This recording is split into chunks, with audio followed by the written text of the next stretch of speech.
My Man Jeeves by P.G. Wodehouse. Chapter 1. Leave It to Jeeves. Jeeves, my man, you know, is really a most extraordinary chap. So capable. Honestly, I shouldn't know what to do without him. End of Chapter 1. On broader lines, he's like those chappies who sit peering sadly over the marble battlements at the Pennsylvania station, in the place marked Inquiries. You know the Johnnies I mean. You go up to them and say, "When's the next train for Melon-Squashville, Tennessee?" And they reply, without stopping to think, "243, track 10, change at San Francisco." And they're right every time. Well, Jeeves gives you just the same impression of omniscience. As an instance of what I mean, I remember meeting Monty Byng in Bond Street one morning, looking the last word in a gray check suit, and I felt I should never be happy till I had one like it. I dug the address of the tailors out of him, and had them working on the thing inside the hour. "Jeeves," I said that evening, "I'm getting a check suit, like that one of Mr. Byng's." "Injudicious, sir," he said firmly. "It will not become you." What absolute rot! It's the soundest thing I've struck for years. "Unsuitable for you, sir." Well, the long and the short of it was that the confounded thing came home and I put it on, and when I caught sight of myself in the glass I nearly swooned. Jeeves was perfectly right. I looked a cross between a music-hall comedian and a cheap bookie. Yet Monty had looked fine in absolutely the same stuff. These things are just life's mysteries, and that's all there is to it. But it isn't only that Jeeves' judgment about clothes is infallible, though, of course, that's really the main thing. The man knows everything. There was the matter of that tip on the Lincolnshire. I forgot now how I got it, but it had the aspect of being the real red-hot Tabasco. "Jeeves," I said, for I'm fond of the man, and I like to do him a good turn when I can, "if you want to make a bit of money, have something on Wonderchild for the Lincolnshire." He shook his head. "I'd rather not, sir." "But it's the straight goods. I'm going to put my shirt on him." "I do not recommend it, sir. The animal is not intended to win. Second place is what the stable is after." Perfect piffle, I thought, of course. How the deuce could Jeeves know anything about it? Still, you know what happened. Wonderchild led till he was breathing on the wire, and then Banana Fritter came along and nosed him out. I went straight home and rang for Jeeves. After this, I said, "Not another step for me without your advice. From now on, consider yourself the brains of the establishment." "Very good, sir. I shall endeavor to give satisfaction." And he has, by Jove. I'm a bit short on brain myself. The old bean would appear to have been constructed more for ornament than for use, don't you know? But give me 5 minutes to talk the thing over with Jeeves, and I'm game to advise anyone about anything. And that's why, when Bruce Corcoran came to me with his troubles, my first act was to ring the bell and put it up to the lad with the bulging forehead. "Leave it to Jeeves," I said. I first got to know Corky when I came to New York. He was a pal of my cousin Gussie, who is in with a lot of people down Washington Square way. I don't know if I ever told you about it, but the reason why I left England was because I was sent over by my Aunt Agatha to try and stop young Gussie marrying a girl on the vaudeville stage, and I got the whole thing so mixed up that I decided that it would be a sound scheme for me to stop on in America for a bit instead of going back and having long cozy chats about the thing with Aunt. So I sent Jeeves out to find a decent apartment, and settled down for a bit of exile. I'm bound to say that New York's a topping place to be exiled in. Everybody was awfully good to me, and there seemed to be plenty of things going on, and I'm a wealthy bird, so everything was fine. Chappies introduced me to other chappies, and so on and so forth, and it wasn't long before I knew squads of the right sort, some who rolled in dollars in houses up by the park, and others who lived with the gas turned down, mostly around Washington Square. artists and writers and so forth, brainy coves. Corky was one of the artists. A portrait painter, he called himself, but he hadn't painted any portraits. He was sitting on the sidelines with a blanket over his shoulders, waiting for a chance to get in the game. You see, the catch about portrait painting, I've looked into the thing a bit, is that you can't start painting portraits till people come along and ask you to, and they won't come and ask you until you've painted a lot first. This makes it kind of difficult for a chappie. Corky managed to get along by drawing an occasional picture for the comic papers.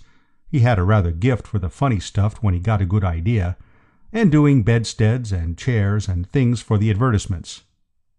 His principal source of income, however, was derived from biting the ear of a rich uncle, one Alexander Worple, who was in the jute business. I'm a bit foggy as to what jute is, but it's apparently something the populace is pretty keen on, for Mr. Worple had made quite an indecently large stack out of it. Now, a great many fellows think that having a rich uncle is a pretty soft snap, but, according to Corky, such is not the case.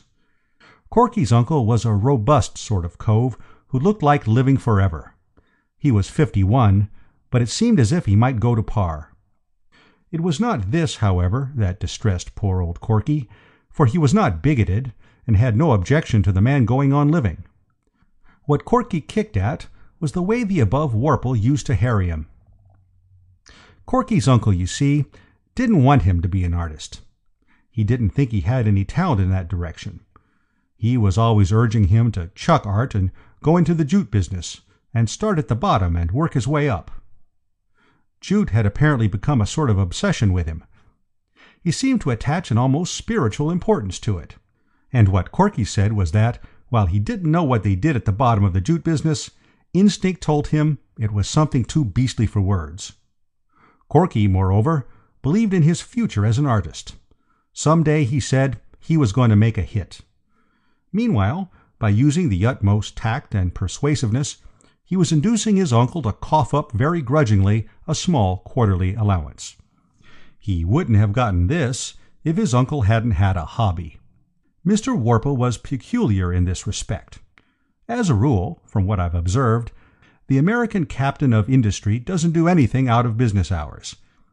When he has put the cat out and locked up the office for the night, he just relapses into a state of coma from which he emerges only to start being a captain of industry again. But Mr. Worple in his spare time was what is known as an ornithologist. He had written a book called American Birds, and was writing another, to be called More American Birds. When he'd finished that, the presumption was that he would begin a third, and keep on till the supply of American birds gave out. Corky used to go to him about once every 3 months, and let him talk about American birds. Apparently, you could do what you liked with old Worple if you gave him his head first on his pet subject, so these little chats used to make Corky's allowance all right for the time being. But it was pretty rotten for the poor chap. There was the frightful suspense, you see, and, apart from that, birds, except when broiled and in the society of a cold bottle, bored him stiff. To complete the character study of Mr. Worple, he was a man of extremely uncertain temper, and his general tendency was to think that Corky was a poor chump, and that whatever step he took in any direction on his own account was just another proof of his innate idiocy. I should imagine Jeeves feels very much the same about me. So when Corky trickled into my apartment one afternoon, shooing in a girl in front of him, and said, "Bertie, I want you to meet my fiancée, Miss Singer," the aspect of the matter which hit me first was precisely the one which he had come to consult me about. The very first words I spoke were, "Corky, what about your uncle?" The poor chap gave one of those mirthless laughs. He was looking anxious and worried, like a man who has done the murder all right, but can't think what the deuce to do with the body. "We're so scared, Mr. Wooster," said the girl. "We were hoping that you might suggest a way of breaking it to him." Muriel Singer was one of those very quiet, appealing girls who gave a way of looking at you with their big eyes as if they thought you were the greatest thing on earth, and wondered that you hadn't got on to it yet yourself. She sat there in a sort of shrinking way, looking at me as if she were saying to herself, "Oh, I do hope this great strong man isn't going to hurt me." She gave a fellow a protective kind of feeling, made him want to stroke her hand and say, "There, there, little one," or words to that effect. She made me feel that there was nothing I wouldn't do for her. She was rather like one of those innocent-tasting American drinks, which creep imperceptibly into your system so that, before you know what you're doing, you're starting out to reform the world by force if necessary, and pausing on your way to tell the large man in the corner that, if he looks at you like that, you will knock his head off. What I mean is, she made me feel alert and dashing, like a jolly old knight-errant or something of that kind. I felt that I was with her in this thing to the limit. "I don't see why your uncle shouldn't be most awfully bucked," I said to Corky. "He will think Miss Singer is the ideal wife for you." Corky declined to cheer up. "You don't know him. Even if he did like Muriel, he wouldn't admit it. That's the sort of pig-headed guy he is. It would be a matter of principle with him to kick. All he would consider would be that I had gone and taken an important step without asking his advice, and he would raise Cain automatically. He's always done it." I strained the old bean to meet this emergency. "You want to work it so that he makes Miss Singer's acquaintance without knowing that you know her. Then you come along—" "But how can I work it that way?" I saw his point. That was the catch. "There's only one thing to do," I said. "What's that?" "Leave it to Jeeves." And I rang the bell. "Sir?" said Jeeves, kind of manifesting himself. One of the rummy things about Jeeves is that, unless you watch like a hawk, you very seldom see him come into a room. He's like one of those weird chappies in India who dissolve themselves into thin air and nip through space in a sort of disembodied way and assemble the parts again just where they want them. I've got a cousin who's what they call a theosophist, and he says he's often nearly worked the thing himself, but couldn't quite bring it off, probably owing to having fed in his boyhood on the flesh of animals slain in anger, and pie. The moment I saw the man standing there, registering respectful attention, a weight seemed to roll off my mind. I felt like a lost child who spots his father in the offing. There was something about him that gave me confidence. Jeeves is a tallish man, with one of those dark, shrewd faces. His eye gleams with the light of pure intelligence. "Jeeves, we want your advice." "Very good, sir." I boiled down Corky's painful case into a few well-chosen words. "So you see what it amount to, Jeeves. We want you to suggest some way by which Mr. Worple can make Miss Singer's acquaintance without getting on to the fact that Mr. Corcoran already knows her. Understand?" "Perfectly, sir." "Well, try to think of something." "I have thought of something already, sir." "You have? The scheme I would suggest cannot fail of success, but it has what may seem to you a drawback, sir, in that it requires a certain financial outlay." "He means," I translated to Corky, "that he has got a pippin of an idea, but it's going to cost a bit." Naturally, the poor chap's face dropped, for this seemed to dish the whole thing. But I was still under the influence of the girl's melting gaze, and I saw that this was where I started in as knight-errant. "You can count on me for all that sort of thing, Corky," I said. "Only too glad. Carry on, Jeeves." "I would suggest, sir, that Mr. Corcoran take advantage of Mr. Worple's attachment to ornithology." "How on earth did you know that he was fond of birds?" "It is the way these New York apartments are constructed, sir, quite unlike our London houses. The partitions between the rooms are of the flimsiest nature. With no wish to overhear, I have sometimes heard Mr. Corcoran expressing himself with a generous strength on the subject I have mentioned." "Oh, well?" "Why should not the young lady write a small volume, to be entitled, let us say, The Children's Book of American Birds, and dedicate it to Mr. Worple.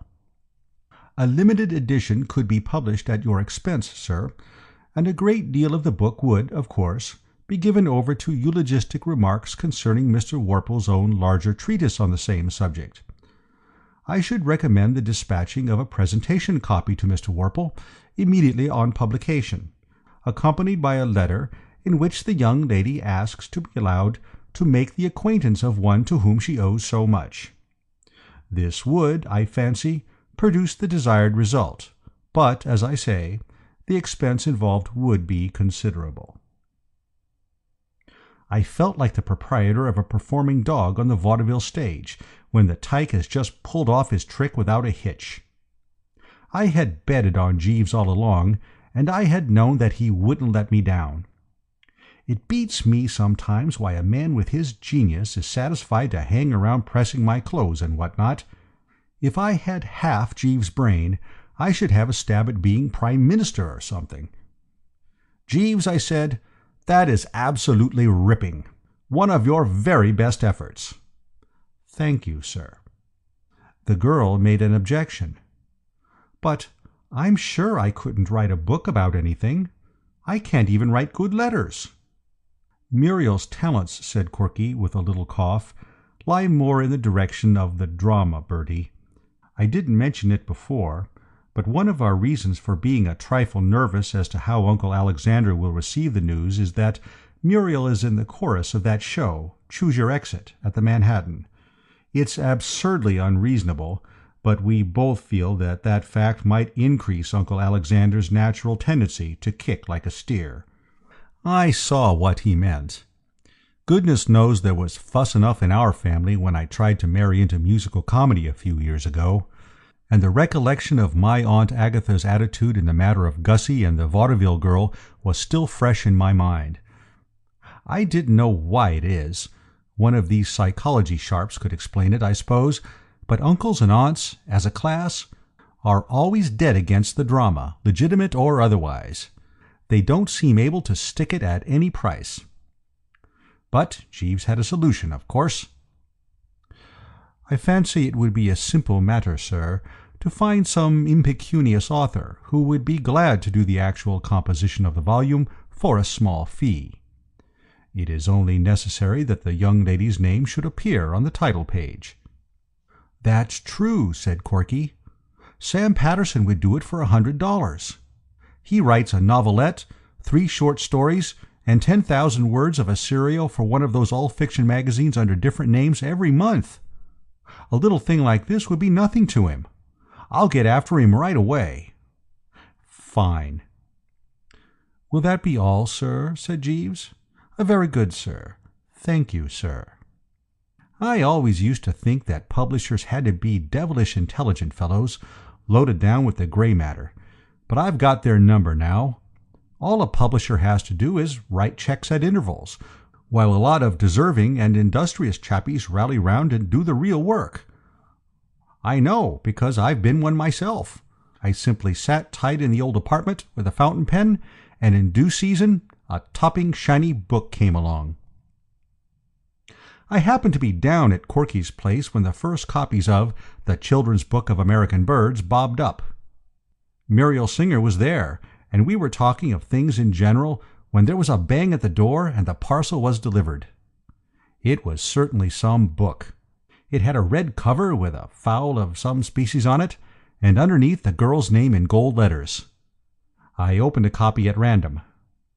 "Often of a spring morning," it said at the top of page 21, "as you wander through the fields, you will hear the sweet-toned, carelessly flowing warble of the purple finch linnet. When you are older, you must read all about him in Mr. Alexander Worple's wonderful book, American Birds." You see, a boost for the uncle right away. And only a few pages later there he was in the limelight again in connection with the yellow-billed cuckoo. It was great stuff. The more I read, the more I admired the chap who had written it, and Jeeves' genius in putting us on to the wheeze. I didn't see how the uncle could fail to drop. You can't call a chap the world's greatest authority on the yellow-billed cuckoo without rousing a certain disposition towards chumminess in him. "It's a cert," I said. "An absolute cinch," said Corky. And a day or two later he meandered up the avenue to my apartment to tell me that all was well. The uncle had written Muriel a letter so dripping with the milk of human kindness that if he hadn't known Mr. Worple's handwriting, Corky would have refused to believe him the author of it. Any time it suited Miss Singer to call, said the uncle, he would be delighted to make her acquaintance. Shortly after this I had to go out of town. Divers sound sportsmen had invited me to pay visits to their country places, and it wasn't for several months that I settled down in the city again. I had been wondering a lot, of course, about Corky, whether it all turned out all right and so forth, and my first evening in New York happened to pop into a quiet sort of little restaurant which I go to when I don't feel inclined for the bright lights. I found Muriel Singer there, sitting by herself at a table near the door. Corky, I took it, was out telephoning. I went up and passed the time of day. "Well, well, well, what?" I said. "Why, Mr. Wooster, how do you do?" "Corky around?" "I beg your pardon?" "You're waiting for Corky, aren't you?" "Oh, I didn't understand. No, I'm not waiting for him." It seemed to Roe that there was a sort of something in her voice, a kind of thingummy, you know. "I say, you haven't had a row with Corky, have you?" "A row?" "A spat, don't you know, little misunderstanding, faults on both sides, and all that sort of thing?" "Why, whatever makes you think that?" "Oh, well, as it were, what I mean is, I thought you usually dined with him before you went to the theatre." "I've left the stage now." Suddenly the whole thing dawned on me. I had forgotten what a long time I'd been away. "Why, of course, I see now. You're married." "Yes." "How perfectly topping. I wish you all kinds of happiness." "Thank you so much." "Oh, Alexander," she said, looking past me. "This is a friend of mine, Mr. Wooster." I spun around. A chappie with a lot of stiff grey hair and a red sort of healthy face was standing there. Rather a formidable Johnny, he looked, though quite peaceful at the moment. "I want you to meet my husband, Mr. Wooster. Mr. Wooster is a friend of Bruce's, Alexander." The old boy grasped my hand warmly, and that was all that kept me from hitting the floor in a heap. The place was rocking, absolutely. "So, you know my nephew, Mr. Wooster," I heard him say. "I wish you would try to knock a little sense into him and make him quit this playing at painting. But I have an idea that he is steadying down. I noticed at first that night he came to dinner with us, my dear, to be introduced to you. He seemed altogether quieter and more serious. Something seemed to have sobered him. Perhaps you will give us the pleasure of your company at dinner tonight, Mr. Wooster, or have you dined?" I said I had. What I needed then was air, not dinner. I felt that I wanted to get into the open and think this thing out. When I reached my apartment, I heard Jeeves moving about in his lair. I called him. "Jeeves," I said, "now is the time for all good men to come to the aid of the party. A stiff B&S, first of all, and then I've got a bit of news for you." He came back with a tray and a long glass. "Better have one yourself, Jeeves. You'll need it." "Later on, perhaps. Thank you, sir." "All right, please yourself. But you're going to get a shock. You remember my friend, Mr. Corcoran?" "Yes, sir." "And the girl who was to slide gracefully into his uncle's esteem by writing the book on birds?" "Perfectly, sir." "Well, she's slid. She's married the uncle." He took it without blinking. "You can't rattle Jeeves." "That was always a development to be feared, sir." "You don't mean to tell me you were expecting it?" "It crossed my mind as a possibility." "Did it, by Jove? Well, I think you might have warned us." "I hardly liked to take the liberty, sir." Of course, as I saw after I had had a bite to eat and was in a calmer frame of mind, what had happened wasn't my fault, if it came down to it. I couldn't be expected to foresee that the scheme, in itself a crackerjack, would skid into the ditch as it had done. But all the same, I'm bound to admit that I didn't relish the idea of meeting Corky again until Time, the great healer, had been able to get in a bit of soothing work. I cut Washington Square out absolutely for the next few months. I gave it the complete mise en bloc. And then, just when I was beginning to think I might safely pop down in that direction and gather up the dropped threads, so to speak, Time, instead of working the healing wheeze, went and pulled the most awful bone and put the lid on it. Opening the paper one morning, I read that Mrs. Alexander Warple had presented her husband with a son and heir. I was so darned sorry for poor old Corky that I hadn't the heart to touch my breakfast. I told Jeeves to drink it himself. I was bowled over. Absolutely. It was the limit. I hardly knew what to do.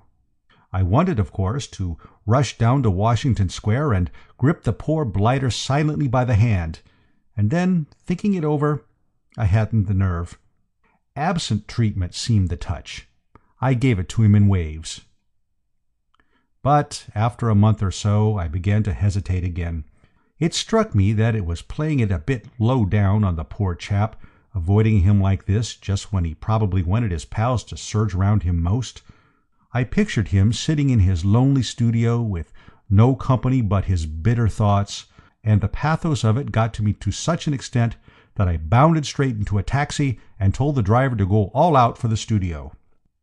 I rushed in, and there was Corky, hunched up at the easel, painting away, while on the model throne sat a severe-looking woman of middle age holding a baby. A fellow has to be ready for that sort of thing. "Oh, ah," I said, and started to back out. Corky looked over his shoulder. "Hallo, Bertie. Don't go. We're just finishing for the day. That will be all this afternoon," he said to the nurse, who got up with the baby and decanted it into a perambulator which was standing in the fairway. "At the same time tomorrow, Mr. Corcoran?" "Yes, please." "Good afternoon." "Good afternoon." Corky stood there, looking at the door, and then he turned to me and began to get it off his chest. Fortunately, he seemed to take it for granted that I knew all about what had happened, so it wasn't as awkward as it might have been. "It's my uncle's idea," he said. "Muriel doesn't know about it yet. The portrait's to be a surprise for her birthday party. The nurse takes the kid out ostensibly to get a breather, and they beat it down here. If you want to get an instance of the irony of fate, Bertie, get acquainted with this. Here's the first commission I have ever had to paint a portrait, and the sitter is that human poached egg that has butted in and bounced me out of my inheritance. Can you beat it? I call it rubbing the thing in to expect me to spend my afternoons gazing into the ugly face of that little brat, who to all intents and purposes has hit me behind the ear with a blackjack and swiped all I possess. I can't refuse to paint the portrait, because if I did, my uncle would stop my allowance. Yet, every time I look up and catch that kid's vacant eye, I suffer agonies. I tell you, Bertie, sometimes when he gives me a patronizing glance and then turns away and is sick, as if it revolted him to look at me, I come within an ace of occupying the entire front page of the evening papers as the latest murder sensation. There are moments when I can almost see the headlines. "Promising young artist beans baby with axe." I patted his shoulder silently. My sympathy for the poor old scout was too deep for words. I kept away from the studio for some time after that, because it didn't seem right to me to intrude on the poor chappie's sorrow. Besides, I'm bound to say that nurse intimidated me. She reminded me so infernally of Aunt Agatha. She was the same gimlet-eyed type. But one afternoon Corky called me on the phone. "Bertie." "Hello?" "Are you doing anything this afternoon?" "Nothing special." "You couldn't come down here, could you?" "What's the trouble? Anything up?" "I've finished the portrait." "Good boy. Stout work." "Yes." His voice sounded rather doubtful. "The fact is, Bertie, it doesn't look quite right to me. There's something about it. My uncle's coming in half an hour to inspect it, and I don't know why it is, but I kind of feel I'd like your moral support." I began to see that I was letting myself in for something. The sympathetic cooperation of Jeeves seemed to me to be indicated. "You think you'll cut up rough?" "He may." I threw my mind back to the red-faced chappie I'd met at the restaurant and tried to picture him cutting up rough. It was only too easy. I spoke to Corky firmly on the telephone. "I'll come," I said. "Good. But only if I may bring Jeeves." "Why Jeeves? What's Jeeves got to do with it? Who wants Jeeves? Jeeves is the fool who suggested the scheme that is led. Listen, Corky, old top. If you think I'm going to face that uncle of yours without Jeeves' support, you're mistaken. I'd sooner go into a den of wild beasts and bite a lion on the back of the neck." "Oh, all right," said Corky. Not cordially, but he said it, so I rang for Jeeves and explained the situation. "Very good, sir," said Jeeves. That's the sort of chap he is. You can't rattle him. We found Corky near the door looking at the picture, with one hand up in a defensive sort of way, as if he thought it might swing on him. "Stand right where you are, Bertie," he said without moving. "Now, tell me honestly, how does it strike you?" The light from the big window fell right on the picture. I took a good look at it. Then I shifted a bit nearer and took another look. Then I went back to where I had been at first, because it hadn't seemed quite so bad from there. "Well," said Corky anxiously. I hesitated a bit. "Of course, old man, I only saw the kid once, and then only for a moment, but it was an ugly sort of kid, wasn't it, if I remember rightly?" "As ugly as that?" I looked again, and honesty compelled me to be frank. "I don't see how it could have been, old chap." Poor old Corky ran his fingers through his hair in a temperamental sort of way. He groaned. "You're right, Bertie. Something's gone wrong with the darn thing. My private impression is that, without knowing it, I've worked that stunt that Sargent and those fellows pull, painting the soul of the sitter. I've got through the mere outward appearance, and I've put the child's soul on canvas." "But could a child of that age have a soul like that? I don't see how he could have managed it in the time. What do you think, Jeeves?" "I doubt it, sir." It sort of leers at you, doesn't it?" "You've noticed that too," said Corky. "I don't see how one could help noticing.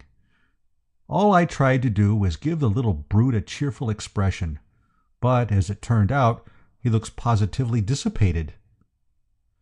"Just what I was going to suggest, old man. He looks as if he were in the middle of a colossal spree, and enjoying every minute of it. Don't you think so, Jeeves?" "He has a decidedly inebriated air, sir." Corky was starting to say something when the door opened, and the uncle came in. For about 3 seconds all was joy, jollity, and goodwill. The old boy shook hands with me, slapped Corky on the back, said that he didn't think he had ever seen such a fine day, and whacked his leg with his stick. Jeeves had projected himself into the background, and he didn't notice him. "Well, Bruce, my boy, so the portrait is finally finished, is it? Really finished? Well, bring it out. Let's have a look at it. This will be a wonderful surprise for your aunt. Well, where is it? Let's—" And then he got it. Suddenly, when he wasn't set for the punch, and he rocked back on his heels. "Oosh!" he exclaimed. And for perhaps a minute there was one of the scaliest silences I have ever run up against. "Is this a practical joke?" he said at last, in a way that set about 16 drafts cutting through the room at once. I thought it was up to me to rally round old Corky. "You want to stand a bit farther away from it," I said. "You're perfectly right," he snorted. "I do. I want to stand so far away from it I can't see the thing with a telescope." He turned on Corky like an untamed tiger of the jungle who has just located a chunk of meat. "And this is what you have been wasting your time and my money for all these years? A painter? I wouldn't let you paint a house of mine.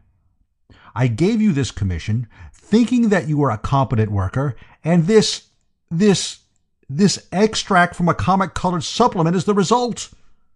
He swung towards the door, lashing his tail and growling to himself. "This ends it. If you wish to continue this foolery of pretending to be an artist because you want an excuse for idleness, please yourself. But let me tell you this. Unless you report at my office on Monday morning, prepared to abandon all this idiocy and start at the bottom of the business to work your way up, as you should have a half-dozen years ago, not another cent. Not another cent. Not another. Boosh!" Then the door closed, and he was no longer with us, and I crawled out of the bomb-proof shelter. "Corky, old top," I whispered faintly. Corky was standing staring at the picture. His face was set. There was a hunted look in his eye. "Well, that finishes it," he muttered brokenly. "What are you going to do?" "Do? What can I do? I can't stick on here if he cuts off supplies. You heard what he said. I shall have to go to the office on Monday." I couldn't think of a thing to say. I knew exactly how he felt about the office. I don't know when I've been so infernally uncomfortable. It was just like hanging round trying to make conversation to a pal who's just been sentenced to 20 years in quad. And then a soothing voice broke the silence. "If I might make a suggestion, sir." It was Jeeves. He had slid from the shadows and was gazing gravely at the picture. Upon my word, I can't give you a better idea of the shattering effect of Corky's Uncle Alexander when in action than by saying that he had absolutely made me forget for the moment that Jeeves was there. "I wonder if I have ever happened to mention to you, sir, a Mr. Digby Thistleton, with whom I was once in service. Perhaps you have met him. He was a financier. He is now Lord Bridgenorth. It was a favourite saying of his that there is always a way. The first time I heard him use the expression was after the failure of a patent depilatory which he promoted." "Jeeves," I said, "what on earth are you talking about?" "I mentioned Mr. Thistleton, sir, because his was in some respects a parallel case to the present one. His depilatory failed, but he did not despair. He put it on the market again under the name of Harrow, guaranteed to produce a full crop of hair in a few months. It was advertised, if you remember, sir, by a humorous picture of a billiard ball, before and after taking, and made such a substantial fortune that Mr. Thistleton was soon afterwards elevated to the peerage for services to his party. It seems to me that, if Mr. Corcoran looks into the matter, he will find that, like Mr. Thistleton, there is always a way. Mr. Worple himself suggested the solution of the difficulty. In the heat of the moment, he compared the portrait to an extract from a coloured comic supplement. I consider the suggestion a very valuable one, sir. Mr. Corcoran's portrait may not have pleased Mr. Worple as a likeness of his only child, but I have no doubt that editors would gladly consider it as a foundation for a series of humorous drawings. If Mr. Corcoran will allow me to make the suggestion, his talent has always been for the humorous. There is something about this picture, something bold and vigorous, which arrests the attention. I feel sure it would be highly popular." Corky was glaring at the picture, and making a sort of dry, sucking noise with his mouth. He seemed completely overwrought. And then, suddenly, he began to laugh in a wild way. "Corky, old man," I said, massaging him tenderly. I feared the poor blighter was hysterical. He began to stagger about all over the floor. "He's right. The man's absolutely right. Jeeves, you're a life-saver. You've hit on the greatest idea of the age. Report at the office on Monday, start at the bottom of the business. I'll buy the business if I feel like it. I know the man who runs the comic section of the Sunday Star. He'll eat this thing. He was telling me only the other day how hard it was to get a good new series. He'll give me anything I ask for a real winner like this. I've got a gold mine. Where's my hat? I've got an income for life. Where's that confounded hat? Lend me a $5, Bertie. I want to take a taxi down to Park Row. Jeeves smiled paternally. Or rather, he had a kind of paternal muscular spasm about the mouth, which is the nearest he ever gets to smiling. If I might make the suggestion, Mr. Corcoran, for a title of the series which you have in mind. The Adventures of Baby Blobs. Corky and I looked at the picture, then at each other in an awed way. Jeeves was right. There could be no other title. "Jeeves," I said. It was a few weeks later, and I had just finished looking at the comic section of the Sunday Star. I'm an optimist. I always have been. The older I get, the more I agree with Shakespeare and those poet Johnnies about it always being darkest before the dawn, and there's a silver lining, and what you lose on the swings you make up on the roundabouts. Look at Mr. Corcoran, for instance. There was a fellow, one would have said, clear up to the eyebrows in the soup. To all appearances, he had got it right in the neck. Yet, look at him now. Have you seen these pictures? I took the liberty of glancing at them before bringing them to you, sir. Extremely diverting. They have made a big hit, you know. I anticipated it, sir. I leaned back against the pillows. You know, Jeeves, you're a genius. You ought to be drawing a commission on these things. I have nothing to complain of in that respect, sir. Mr. Corcoran has been most generous. I am putting out the brown suit, sir. No, I think I'll wear the blue with the faint red stripe. Not the blue with the faint red stripe, sir. But I rather fancy myself in it. Not the blue with the faint red stripe, sir. Oh, all right. Have it your own way. Very good, sir. Thank you, sir. Of course, I know it's as bad as being henpecked, but then Jeeves is always right. You have to consider that, you know, what? End of Chapter 1. Chapter 2. Jeeves and the Unbidden Guest. I'm not absolutely certain of my facts, but I rather fancy it's Shakespeare, or if not, it's some equally brainy lad, who says that it's always just when a chappie is feeling particularly top-hole, and more than usually braced with things in general, that fate sneaks up behind him with a bit of lead piping. There's no doubt the man's right. It's absolutely that way with me. Take, for instance, the fairly rummy matter of Lady Malvern and her son Wilmot. A moment before they turned up, I was just thinking how thoroughly all right everything was. It was one of those topping mornings, and I had just climbed out from under the cold shower, feeling like a 2-year-old.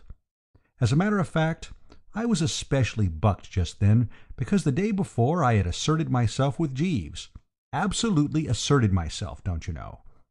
You see, the way things have been going on, I was rapidly becoming a dashed serf. The man had jolly well oppressed me. I didn't so much mind when he made me give up one of my new suits, because Jeeves' judgment about suits is sound, but I as near as a toucher rebelled when he wouldn't let me wear a pair of cloth-topped boots, which I loved like a couple of brothers. And when he tried to tread on me like a worm in the matter of a hat, I jolly well put my foot down and showed him who was who. It's a long story, and I haven't time to tell you now, but the point is that he wanted me to wear the Longacre, as worn by John Drew, when I had set my heart on the Country Gentleman, as worn by another famous actor chappie. And the end of the matter was that, after a rather painful scene, I bought the Country Gentleman. So that's how things stood on this particular morning, and I was feeling kind of manly and independent.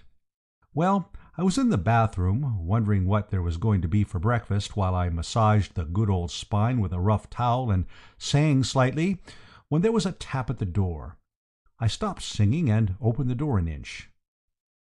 "What ho, without there?"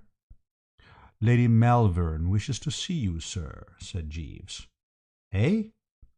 "Lady Malvern, sir. She is waiting in the sitting-room." "Pull yourself together, Jeeves, my man," I said, rather severely, for I bar practical jokes before breakfast. "You know perfectly well there is no one waiting for me in the sitting-room. How could there be when it's barely 10 o'clock yet?" "I gather from her ladyship, sir, that she had landed from an ocean liner at an early hour this morning." This made the thing a bit more plausible. I remembered that, when I had arrived in America about a year before, the proceedings had begun at some ghastly hour like 6, and that I had been shot out onto a foreign shore considerably before 8. "Who the deuce is Lady Malvern, Jeeves?" "Her ladyship did not confide in me, sir." "Is she alone?" "Her ladyship is accompanied by a Lord Pershore, sir. I fancy that his lordship would be her ladyship's son." "Oh, well, put out rich raiment of sorts, and I'll be dressing." "Our heather mixture lounge is in readiness, sir." "Then lead me to it." While I was dressing, I kept trying to think who on earth Lady Malvern could be. It wasn't until I had climbed through the top of my shirt and was reaching out for the studs that I remembered. "I've placed her, Jeeves. She's a pal of my Aunt Agatha." "Indeed, sir?" "Yes. I met her at lunch one Sunday before I left London. A very vicious specimen. Writes books. She wrote a book on social conditions in India when she came back from the Durbar." "Yes, sir? Pardon me, sir, but not that tie." "Eh?" "Not that tie with the heather mixture lounge, sir." It was a shock to me. I thought I had quelled the fellow. It was rather a solemn moment. What I mean is, if I weakened now, all my good work the night before would be thrown away. I braced myself. "What's wrong with this tie? I've seen you give it a nasty look before. Speak out like a man. What's the matter with it?" "Too ornate, sir." "Nonsense. A cheerful pink, nothing more." "Unsuitable, sir." "Jeeves, this is the tie I wear." "Very good, sir." Dash it unpleasant. I could see that the man was wounded, but I was firm. I tied the tie, got into the coat and waistcoat, and went into the sitting-room. "Hello, hello, hello," I said. "What?" "Ah, how do you do, Mr. Wooster? You have never met my son Wilmot, I think. Motty, darling, this is Mr. Wooster." Lady Malvern was a hearty, happy, healthy, overpowering sort of dashed female, not so very tall, but making up for it by measuring about 6 feet from the O.P. to the prompt side. She fitted into my biggest armchair as if it had been built round her by someone who knew they were wearing armchairs tight about the hips that season.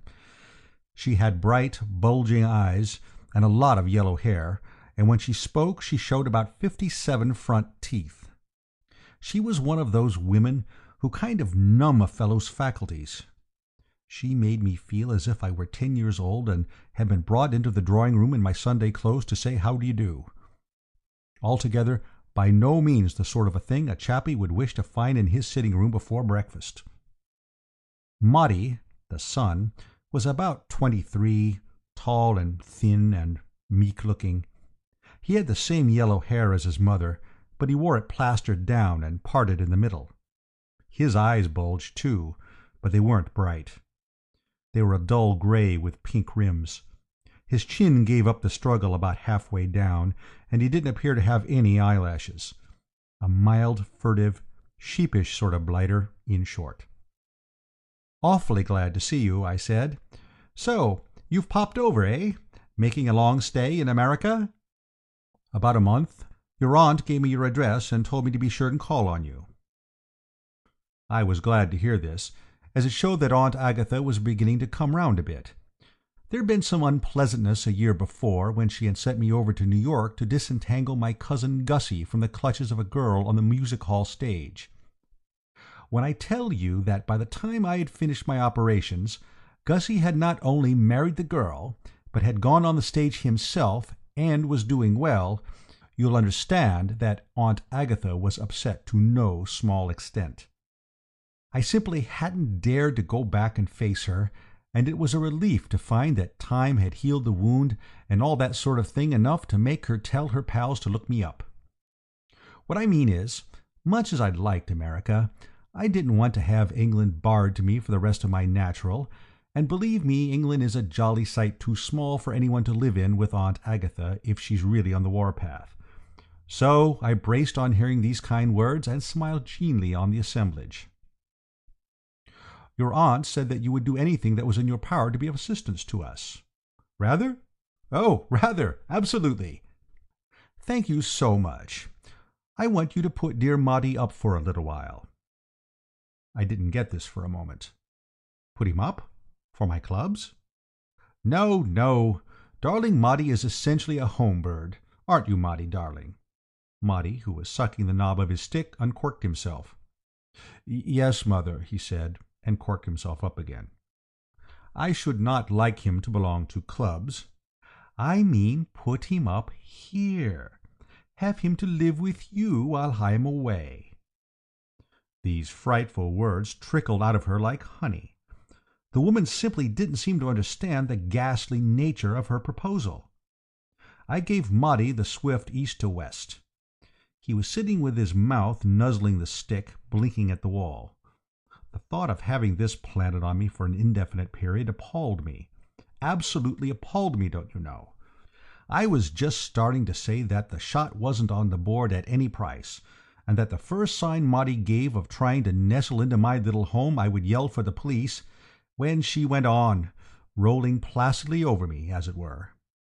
There was something about this woman that sapped a chappie's willpower.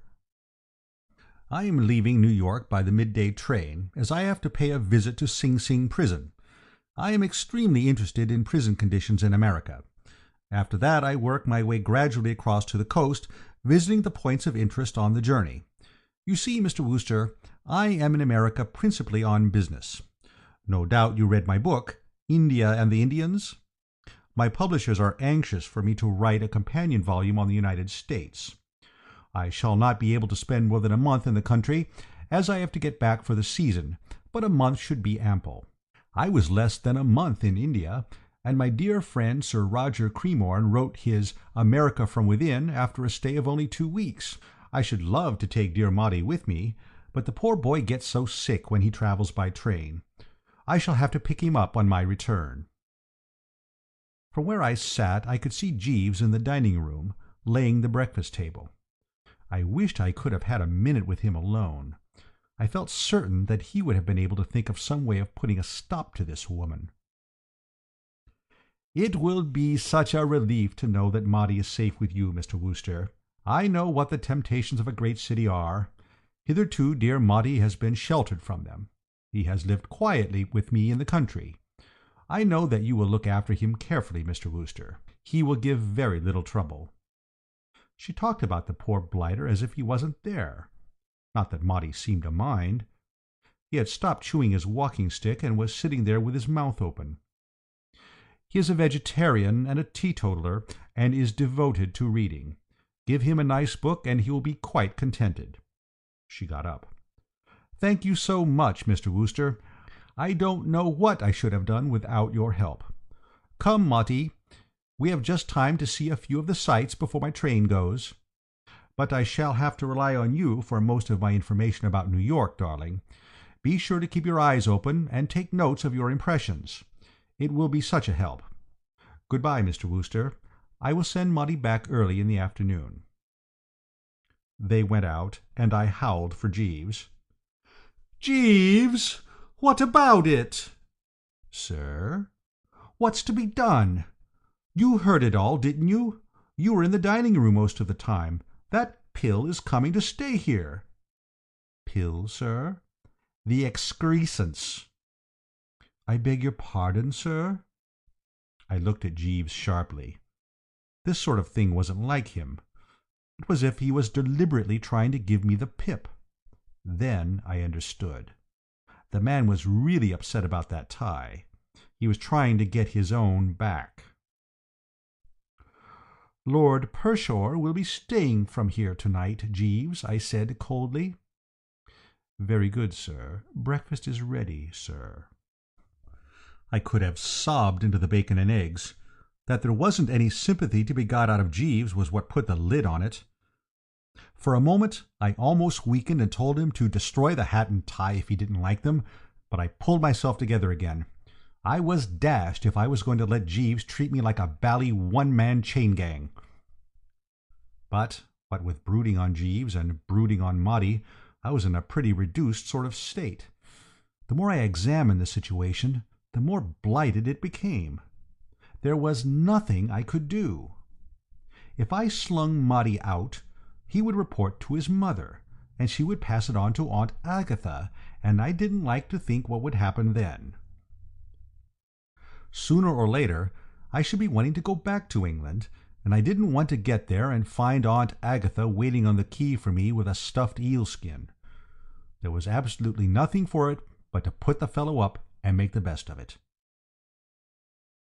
About midday Monty's luggage arrived, and soon afterwards a large parcel of what I took to be nice books. I brightened up a little when I saw it. It was one of those massive parcels, and looked as if it had enough in it to keep the chappie busy for a year. I felt a trifle more cheerful, and I got my country gentleman hat and stuck it on my head, and gave the pink tie a twist, and reeled out to take a bite of lunch with one or two of the lads at a neighbouring hostelry, and what with excellent browsing and sluicing and cheery conversation and what-not, the afternoon passed quite happily. By dinner-time I had almost forgotten blighted Maudie's existence. I dined at the club and looked in at a show afterwards, and it wasn't till fairly late that I got back to the flat. There were no signs of Maudie, and I took it that he had gone to bed. It seemed rummy to me, though, that the parcel of nice books was still there with the string and paper on it. It looked as if Maudie, after seeing Mother off at the station, had decided to call it a day. Jeeves came in with the nightly whisky and soda. I could tell by the chappie's manner that he was still upset. "Lord Pershore gone to bed, Jeeves?" I asked, with reserved hauteur and what-not. "No, sir. His lordship has not yet returned." "Not returned? What do you mean?"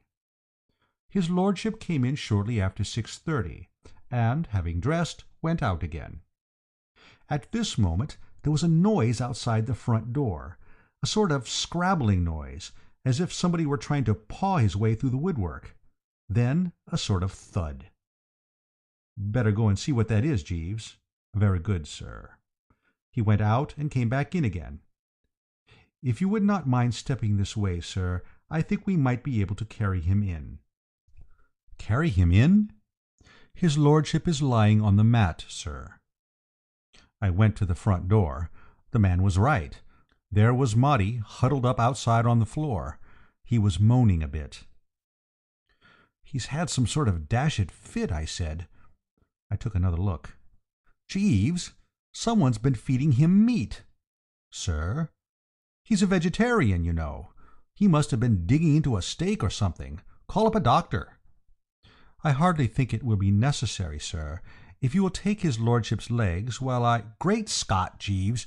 You don't think he can't be—" "I am inclined to think so, sir." And by Jove, he was right. Once on the right track, you couldn't mistake it. Maudie was under the surface. It was the deuce of a shock. "You never can tell, Jeeves." "Very seldom, sir." "Remove the eye of authority, and where are you?" "Precisely, sir." "Where is my wandering boy tonight, and all that sort of thing, what?" "It would seem so, sir." "Well, we had better bring him in, eh?" "Yes, sir." So we lugged him in, and Jeeves put him to bed, and I lit a cigarette and sat down to think the thing over. I had a kind of foreboding. It seemed to me that I had let myself in for something pretty rocky. Next morning, after I had sucked down a thoughtful cup of tea, I went into Maudie's room to investigate. I expected to find the fellow a wreck, but there he was, sitting up in bed, quite chirpy, reading gingery stories. "What ho?" I said. "What ho?" said Maudie. "What ho, what ho? What ho, what ho, what ho?" After that it seemed rather difficult to go on with the conversation. "How are you feeling this morning?" I asked. "Topping," replied Maudie, blithely and with abandon. "I say, you know that fellow of yours, Jeeves, you know, is a corker. I had a most frightful headache when I woke up, and he brought me a sort of rummy dark drink, and it put me right again at once. Said it was his own invention. I must see more of that lad. He seems to me distinctly one of the ones." I couldn't believe that this was the same blighter who had sat and sucked his stick the day before.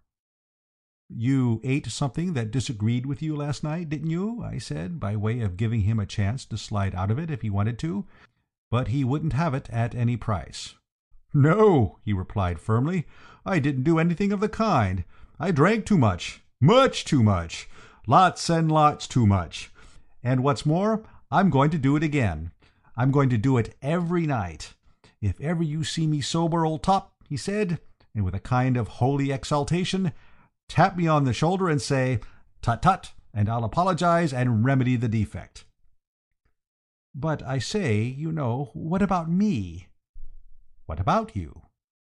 "Well, I'm, so to speak, as it were, kind of responsible for you. What I mean to say is, if you go doing this sort of thing, I'm apt to get in the soup somewhat." "I can't help your trouble," said Maudie firmly. "Listen to me, old thing. This is the first time in my life that I've had a real chance to yield to the temptations of a great city. What's the use of a great city having temptations if fellows don't yield to them? Makes it so bally discouraging for a great city. Besides, Mother told me to keep my eyes open and collect impressions." I sat on the edge of the bed. I felt dizzy. "I know just how you feel, old dear," said Maudie consolingly, "and if my principles would permit it, I would simmer down for your sake. But duty first. This is the first time I've been let out alone, and I mean to make the most of it. We're only young once. Why interfere with life's morning?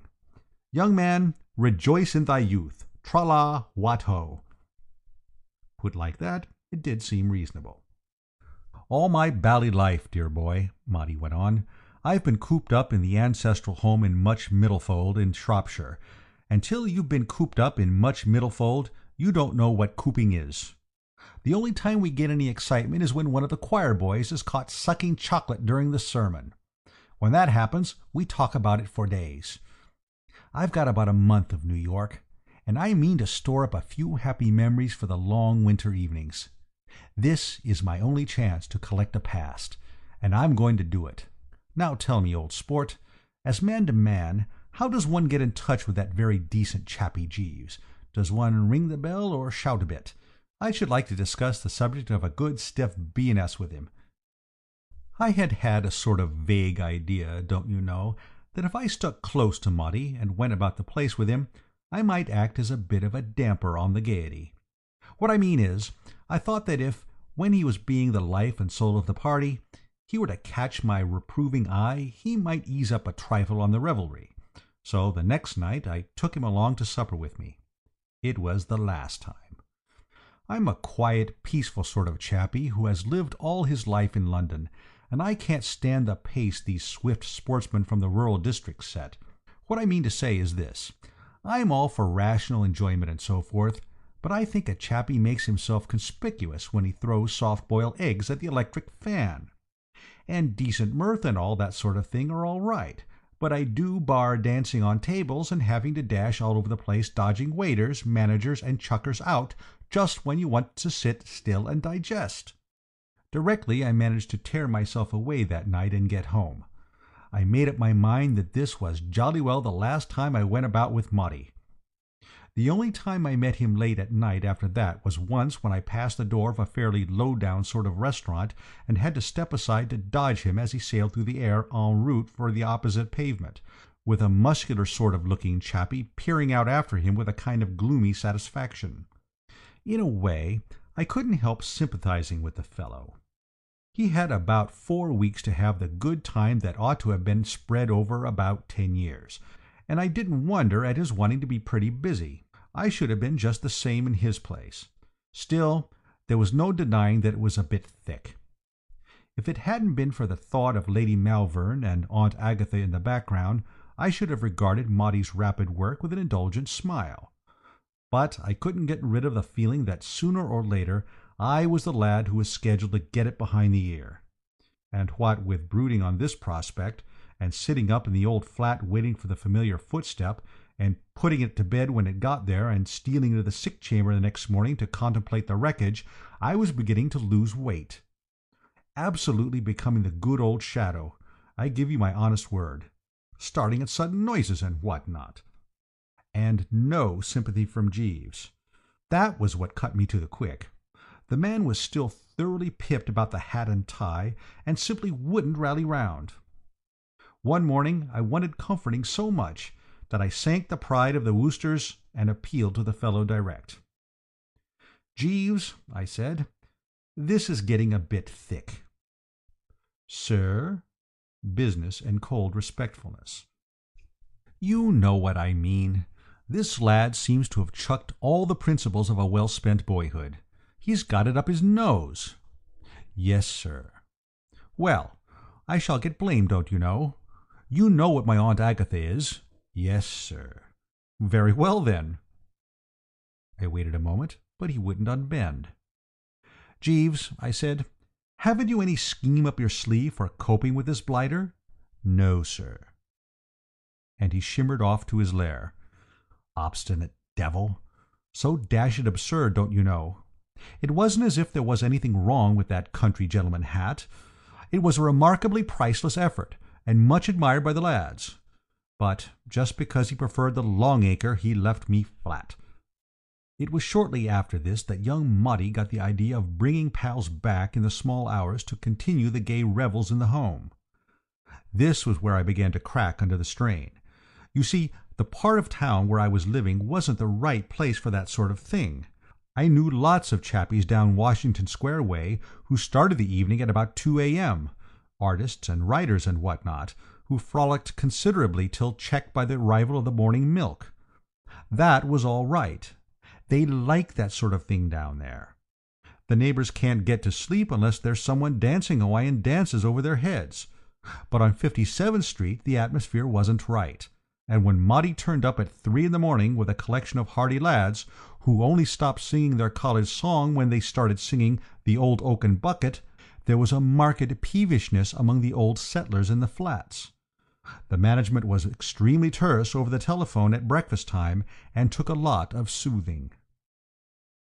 The next night I came home early, after a lonely dinner at a place which I had chosen because there didn't seem any chance of meeting Maudie there. The sitting-room was quite dark, and I was just moving to switch on the light, when there was a sort of explosion and something collared hold of my trouser leg. Living with Maudie had reduced me to such an extent that I was simply unable to cope with this thing. I jumped backward with a loud yell of anguish, and tumbled out into the hall just as Jeeves came out of his den to see what the matter was. "Did you call, sir?"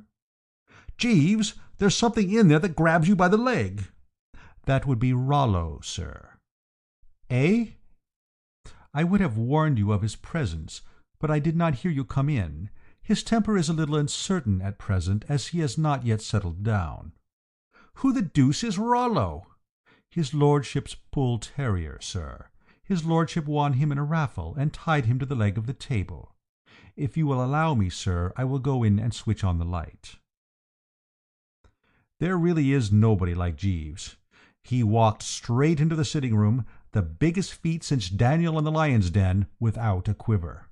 What's more, his magnetism, or whatever they call it, was such that the dashed animal, instead of pinning him by the leg, calmed down as if it had had a bromide, and rolled over on his back with all of his paws in the air. If Jeeves had been his rich uncle he couldn't have been more chummy. Yet directly he caught sight of me again he got all worked up and seemed to have only one idea in life, to start chewing me where he had left off. "Rollo is not used to you yet, sir," said Jeeves, regarding the bally quadruped in an admiring sort of way. "He is an excellent watchdog." "I don't want a watchdog to keep me out of my rooms." "No, sir." "Well, what am I to do?" "No doubt in time the animal will learn to discriminate, sir. He will learn to distinguish your peculiar scent." "What do you mean, my peculiar scent?" "Correct the impression that I intend to hang about in the hall while life slips by, in the hope that one of these days that dashed animal will decide that I smell all right." I thought for a bit. "Jeeves." "Sir?" "I'm going away. Tomorrow morning by the first train. I shall go and stop with Mr. Todd in the country." "Do you wish me to accompany you, sir?" "No." "Very good, sir." "I don't know when I shall be back. Forward my letters." "Yes, sir." As a matter of fact, I was back within the week. Rocky Todd, the pal I went to stay with, is a rummy sort of a chap who lives all alone in the wilds of Long Island, and likes it. But a little of that sort of thing goes a long way with me. Dear old Rocky is one of the best, but after a few days in his cottage in the woods miles away from anywhere, New York, even with Maudie on the premises, began to look pretty good to me. The days down on Long Island have 48 hours in them. You can't get to sleep at night because of the bellowing of the crickets, and you have to walk 2 miles for a drink and 6 for an evening paper. I thanked Rocky for his kind hospitality and caught the only train they have down in those parts. It landed me in New York about dinner time. I went straight to the old flat. Jeeves came out of his lair. I looked round cautiously for Rollo. "Where's that dog, Jeeves? Have you got him tied up?" "The animal is no longer here, sir. His lordship gave him to the porter, who sold him. His lordship took a prejudice against the animal on account of being bitten by him in the calf of the leg." I don't think I've ever been so bucked by a bit of news. I felt I had misjudged Rollo. Evidently, when you got to know him better, he had a lot of intelligence in him. "Ripping," I said. "Is Lord Pershore in, Jeeves?" "No, sir." "Do you expect him back to dinner?" "No, sir." "Where is he?" "In prison, sir." Have you ever trodden on a rake and had the handle jump up and hit you? That's how I felt then. "In prison?" "Yes, sir." "You don't mean in prison?" "Yes, sir." I lowered myself into a chair. "Why?" I said. "He assaulted a constable, sir." "Lord Pershore assaulted a constable?" "Yes, sir." I digested this. "But, Jeeves, I say, this is frightful." "Sir?" "What will Lady Malvern say when she finds out?" "I do not fancy that her ladyship will find out, sir." "But she'll come back and want to know where he is." "I rather fancy, sir, that his lordship's bit of time will have run out by then." "But supposing it hasn't?" "In that event, sir, it may be judicious to prevaricate a little." "How?" "If I might make the suggestion, sir, I should inform her ladyship that his lordship has left for a short visit to Boston." "Why Boston?" "Very interesting and respectable centre, sir." "Jeeves, I believe you've hit it."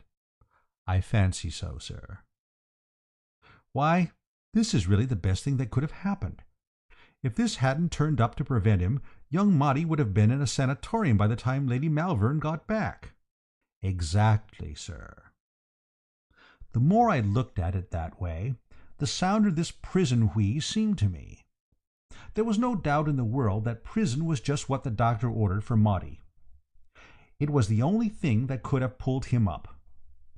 I was sorry for the poor blighter, but after all, I reflected, a chappie who had lived all his life with Lady Malvern, in a small village in the interior of Shropshire, wouldn't have much to kick at in a prison. Altogether, I began to feel absolutely braced again. Life became like what that poet Johnny says, one grand sweet song. Things went on so comfortably and peaceably for a couple of weeks that I give you my word that I'd almost forgotten such a person as Maudie existed. The only flaw in the scheme of things was that Jeeves was still pained and distant. It wasn't anything he said or did, mind you, but there was a rummy something about him all the time. Once, when I was tying the pink tie, I caught sight of him in the looking-glass. There was a kind of grieved look in his eye. And then Lady Malvern came back, a good bit ahead of schedule. I hadn't been expecting her for days. I'd forgotten how time had been slipping along. She turned up one morning while I was still in bed sipping tea and thinking of this and that. Jeeves flowed in with the announcement that he had just loosed her into the sitting-room. I draped a few garments round me and went in. There she was, sitting in the same armchair, looking as massive as ever. The only difference was that she didn't uncover the teeth, as she had done the first time. "Good morning," I said. "So you've got back, what?" "I have got back." There was something sort of bleak about her tone, rather as if she had swallowed an east wind. This I took to be due to the fact that she probably hadn't breakfasted. It's only after a bit of breakfast that I'm able to regard the world with that sunny cheeriness which makes a fellow the universal favourite. I'm never much of a lad till I've engulfed an egg or two and a beaker of coffee. "I suppose you haven't breakfasted?" "I have not yet breakfasted."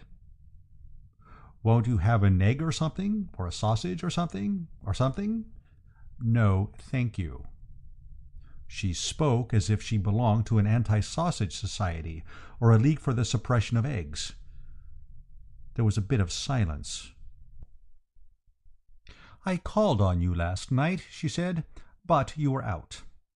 "Awfully sorry. Had a pleasant trip?" "Extremely, thank you." "See everything? Niagara Falls, Yellowstone Park, and the jolly old Grand Canyon, and what not?" "I saw a great deal." There was another slightly frappé silence. Jeeves floated silently into the dining-room and began to lay the breakfast-table. "I hope Wilmot was not in your way, Mr. Wooster?" I had been wondering when she was going to mention Mutty. "Rather not. Great pals. Hit it off splendidly." "You were his constant companion, then?" "Absolutely. We were always together. Saw all the sights, don't you know. We'd take in the Museum of Art in the morning, and have a bit of lunch at some good vegetarian place, and then toddle along to a sacred concert in the afternoon, and home to an early dinner. We usually played dominoes after dinner, and then the early bed and the refreshing sleep. We had a great time. I was awfully sorry when he went away to Boston."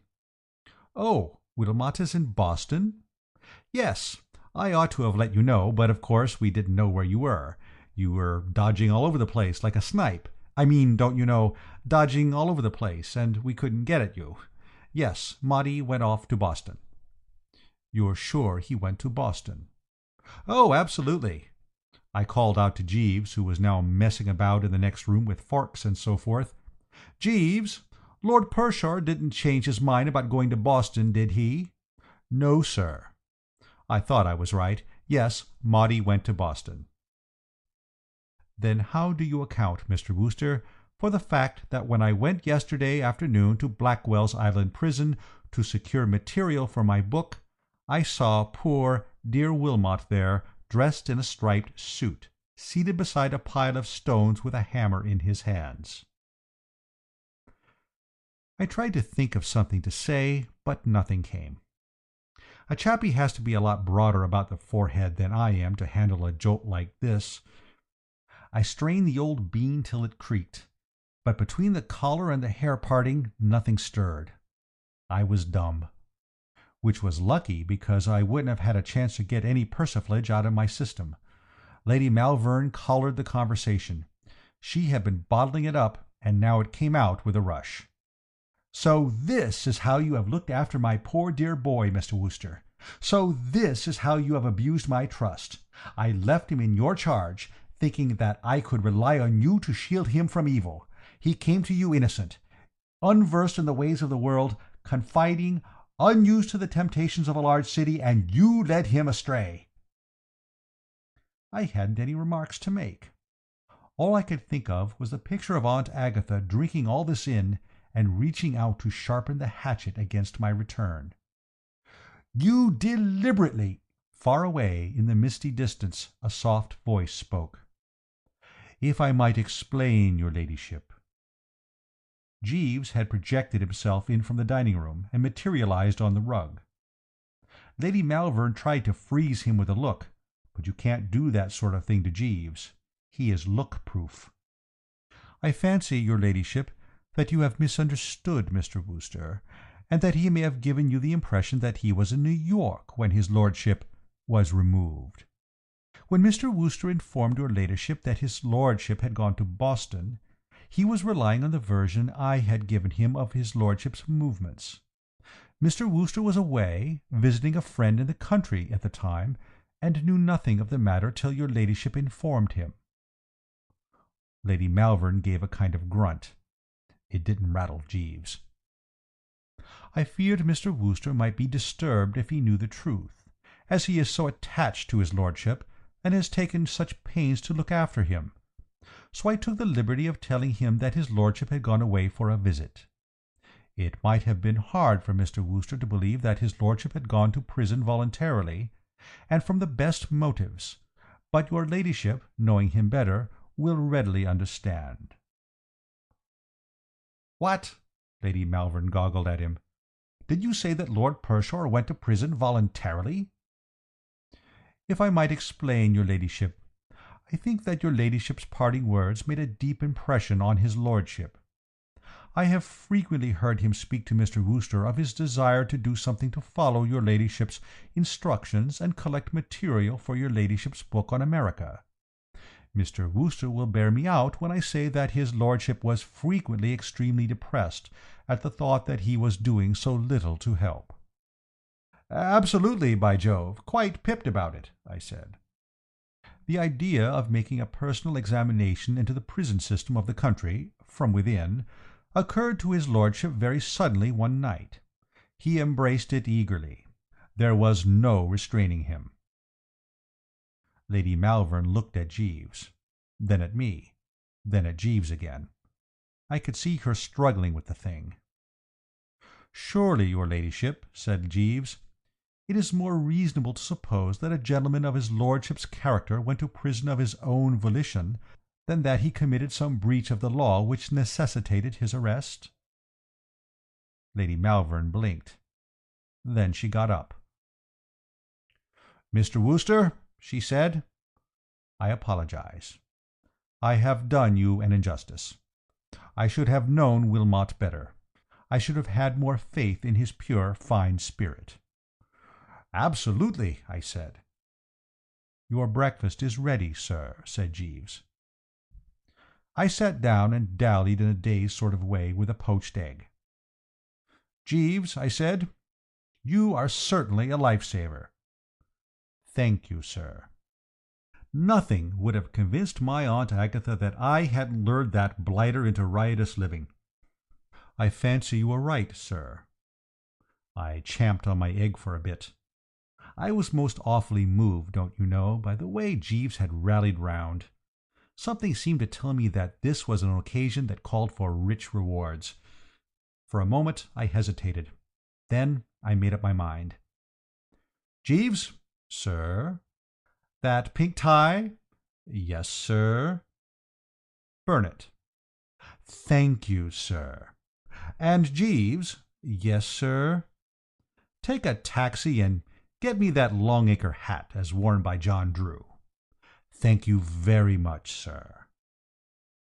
I felt most awfully braced. I felt as if the clouds had rolled away and all was as it used to be. I felt like one of those chappies in the novels who calls off the fight with his wife in the last chapter and decides to forget and forgive. I felt I wanted to do all sorts of other things to show Jeeves that I appreciated him. "Jeeves," I said, "it isn't enough. Is there anything else you would like?" "Yes, sir. If I may make the suggestion, $50. $50? It will help me enable to pay a debt of honor, sir. I owe it to his lordship." You owe Lord Pershore $50? Yes, sir. I happened to meet him in the street that night his lordship was arrested.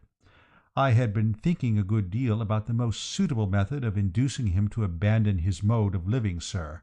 His lordship was a little over-excited at the time, and I fancy that he mistook me for a friend of his. At any rate, when I took the liberty of wagering him $50 that he would not punch a passing policeman in the eye, he accepted the bet very cordially and won it. I produced my pocket-book and counted out 100. "Take this, Jeeves," I said. "50 isn't enough. Do you know, Jeeves, well, you absolutely stand alone." "I endeavour to give satisfaction, sir," said Jeeves. End of Chapter 2. Chapter 3. Jeeves and the Hard-Boiled Egg. Sometimes of a morning, as I've sat in bed sucking down the early cup of tea and watched my man Jeeves flitting about the room and putting out the raiment for the day, I've wondered what the deuce I should do if the fellow ever took it into his head to leave me. It's not so bad now I'm in New York, but in London the anxiety was frightful. There used to be all sorts of attempts on the part of low blighters to sneak him away from me. Young Reggie Foljam, to my certain knowledge, offered him double what I was giving him, and Alastair Bingham Reeves, who's got a valet who had been known to press his trousers sideways, used to look at him, when he came to see me, with a kind of glittery, hungry eye that disturbed me deucedly. Bally pirates! The thing, you see, is that Jeeves is so dashed competent. You can spot it even in the way he shoves studs into a shirt. I rely on him absolutely in every crisis, and he never lets me down. And what's more, he can always be counted on to extend himself on behalf of any pal of mine who happens to be, to all appearances, knee-deep in the bullion. Take the rather rummy case, for instance, of dear old Bicky and his uncle, the hard-boiled egg. It happened after I had been in America for a few months. I got back to the flat latish one night, and when Jeeves brought me the final drink, he said, "Mr. Bickersteth called to see you this evening, sir, while you were out." "Oh," I said. "Twice, sir. He appeared a trifle agitated." "What? Pipped?" "He gave that impression, sir." I sipped the whiskey. I was sorry if Bicky was in trouble, but as a matter of fact, I was rather glad to have something I could discuss freely with Jeeves just then, because things had been a bit strained between us for some time, and it had been rather difficult to hit on something to talk about that wasn't apt to take a personal turn. You see, I had decided, rightly or wrongly, to grow a mustache, and this had cut Jeeves to the quick. He couldn't stick the thing at any price, and I had been living ever since in an atmosphere of bally disapproval, till I was getting jolly well fed up with it. What I mean is, while there is no doubt that in certain matters of dress Jeeves's judgment is absolutely sound and should be followed, it seemed to me that it was getting a bit too thick if he was going to edit my face as well as my costume. No one can call me an unreasonable chappie, and many's the time I've given in like a lamb when Jeeves has voted against one of my pet suits or ties. But when it comes to a valet staking out a claim on your upper lip, you've simply got to have a bit of the good old bulldog pluck and defy the blighter. He said that he would call again later, sir. Something must be up, Jeeves. Yes, sir. I gave the mustache a thoughtful twirl. It seemed to hurt Jeeves a good deal, so I chucked it. I see by the paper, sir, that Mr. Bickersteth's uncle is arriving on the Carmantic. Yes? His Grace the Duke of Chiswick, sir. This was news to me, that Bicky's uncle was a duke. Rum, how little one knows about one's pals. I had met Bicky for the first time at a species of Beano or jamboree down in Washington Square, not long after my arrival in New York. I suppose I was a bit homesick at the time, and I rather took to Bicky when I found out he was an Englishman, and had, in fact, been up at Oxford with me.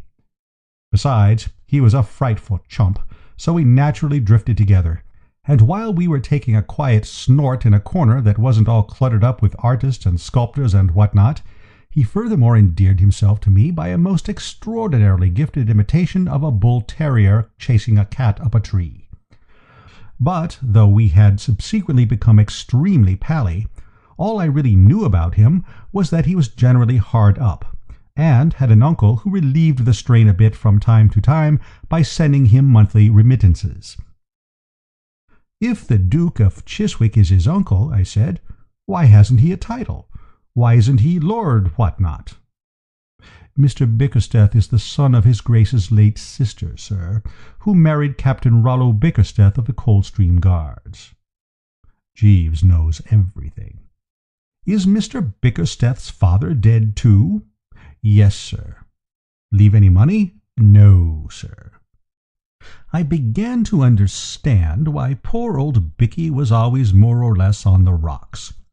To the casual and irreflective observer, if you know what I mean, it may sound a pretty good wheeze having a duke for an uncle, but the trouble about old Chiswick was that, though an extremely wealthy old buster, owning half London and about 5 counties up north, he was notoriously the most prudent spender in England. He was what American chappies would call a hard-boiled egg. If Bicky's people hadn't left him anything, and he depended on what he could prize out of the old duke, he was in a pretty bad way. Not that that explained why he was hunting me like this, because he was a chap who never borrowed money. He said he wanted to keep his pals, so never bit anyone's ear on principle. At this juncture the doorbell rang. Jeeves floated out to answer it. "Yes, sir. Mr. Wooster has just returned," I heard him say, and Bicky came trickling in, looking pretty sorry for himself. "Hello, Bicky," I said. "Jeeves told me you had been trying to get me. Jeeves, bring another glass, and let the revels commence. What's the trouble, Bicky?" "I'm in a hole, Bertie. I want your advice." "Say on, old lad." "My uncle's turning up tomorrow, Bertie." "So Jeeves told me." "The Duke of Chiswick, you know." "So Jeeves told me." Bicky seemed a bit surprised. Jeeves seems to know everything. "Rather rummily. That's exactly what I was thinking just now myself." "Well, I wish," said Bicky gloomily, "that he knew a way to get me out of the hole I'm in." Jeeves shimmered in with the glass and stuck it competently on the table. "Mr. Bickersteth is in a bit of a hole, Jeeves," I said, "and wants you to rally round." "Very good, sir." Bicky looked a bit doubtful. "Well, of course you know, Bertie, this thing is by way of being a bit private and all that." "I shouldn't worry about that, old top. I bet Jeeves knows all about it already. Don't you, Jeeves?" "Yes, sir." "Eh?" said Bicky, rattled. "I am open to correction, sir, but is not your dilemma due to the fact that you are at a loss to explain to His Grace why you are in New York instead of Colorado?" Bicky rocked like a jelly in a high wind. "How the deuce do you know anything about it?" "I chanced to meet His Grace's butler before he left England. He informed me that he happened to overhear His Grace speaking to you on the matter, sir, as he passed the library door." Bicky gave a hollow sort of laugh. "Well, as everybody seems to know all about it, there's no need to try to keep it dark. The old boy turfed me out, Bertie, because he said I was a brainless nincompoop. The idea was that he would give me a remittance on condition that I dashed out to some blighted locality of the name of Colorado and learned farming or ranching or whatever they call it at some bally ranch or farm or whatever it's called. I didn't fancy the idea a bit. I should have had to ride horses and pursue cows and so forth. I hate horses. They bite at you. I was all against the scheme. At the same time, don't you know, I had to have that remittance. I get you absolutely, dear boy. Well, when I got to New York, it looked like a decent sort of place to me, so I thought it would be pretty sound notion to stop here. So I cabled to my uncle, telling him that I had dropped into a good business wheeze in the city and wanted to chuck the ranch idea. He wrote back that it was all right, and here I've been ever since. He thinks I'm doing well at something or other over here. I never dreamed, don't you know, that he would ever come out here. What on earth am I to do?" "Jeeves," I said, "what on earth is Mr. Bickersteth to do?" "You see," said Bicky, "I had a wireless from him to say that he was coming to stay with me. To save hotel bills, I suppose. I've always given him the impression that I was living in pretty good style. I can't have him stay at my boarding house." "Thought of anything, Jeeves?" I said. "To what extent, sir, if the question is not a delicate one, are you prepared to assist Mr. Bickersteth?" "I'll do anything I can for you, of course, Bicky, old man." "Then, if I might make the suggestion, sir, you might lend Mr. Bickersteth—" "No, by Jove," said Bicky firmly. "I never have touched you, Bertie, and I'm not going to start now. I may be a chump, but it's my boast that I don't owe a penny to a single soul, not counting tradesmen, of course." "I was about to suggest, sir, that you might lend Mr. Bickersteth this flat. Mr. Bickersteth could give his Grace the impression that he was the owner of it. With your permission, I could convey the notion that I was in Mr. Bickersteth's employment, and not in yours. You would be residing here temporarily as Mr. Bickersteth's guest. His Grace would occupy the second spare bedroom. I fancy that you would find this answer satisfactorily, sir." Bicky had stopped rocking himself and was staring at Jeeves in an odd sort of way. "I would advocate the dispatching of a wireless message to his Grace on board the vessel, notifying him of the change of address.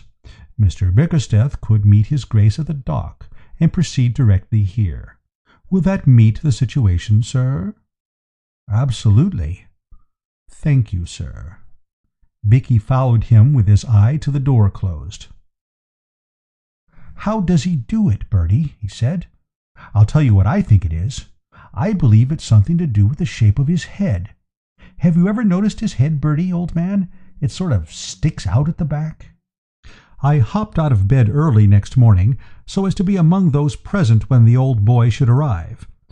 I knew from experience that these ocean liners fetch up at the dock at a deucedly ungodly hour. It wasn't much after 9 by the time I dressed and had my morning tea, and was leaning out of the window, watching the street for Bicky and his uncle.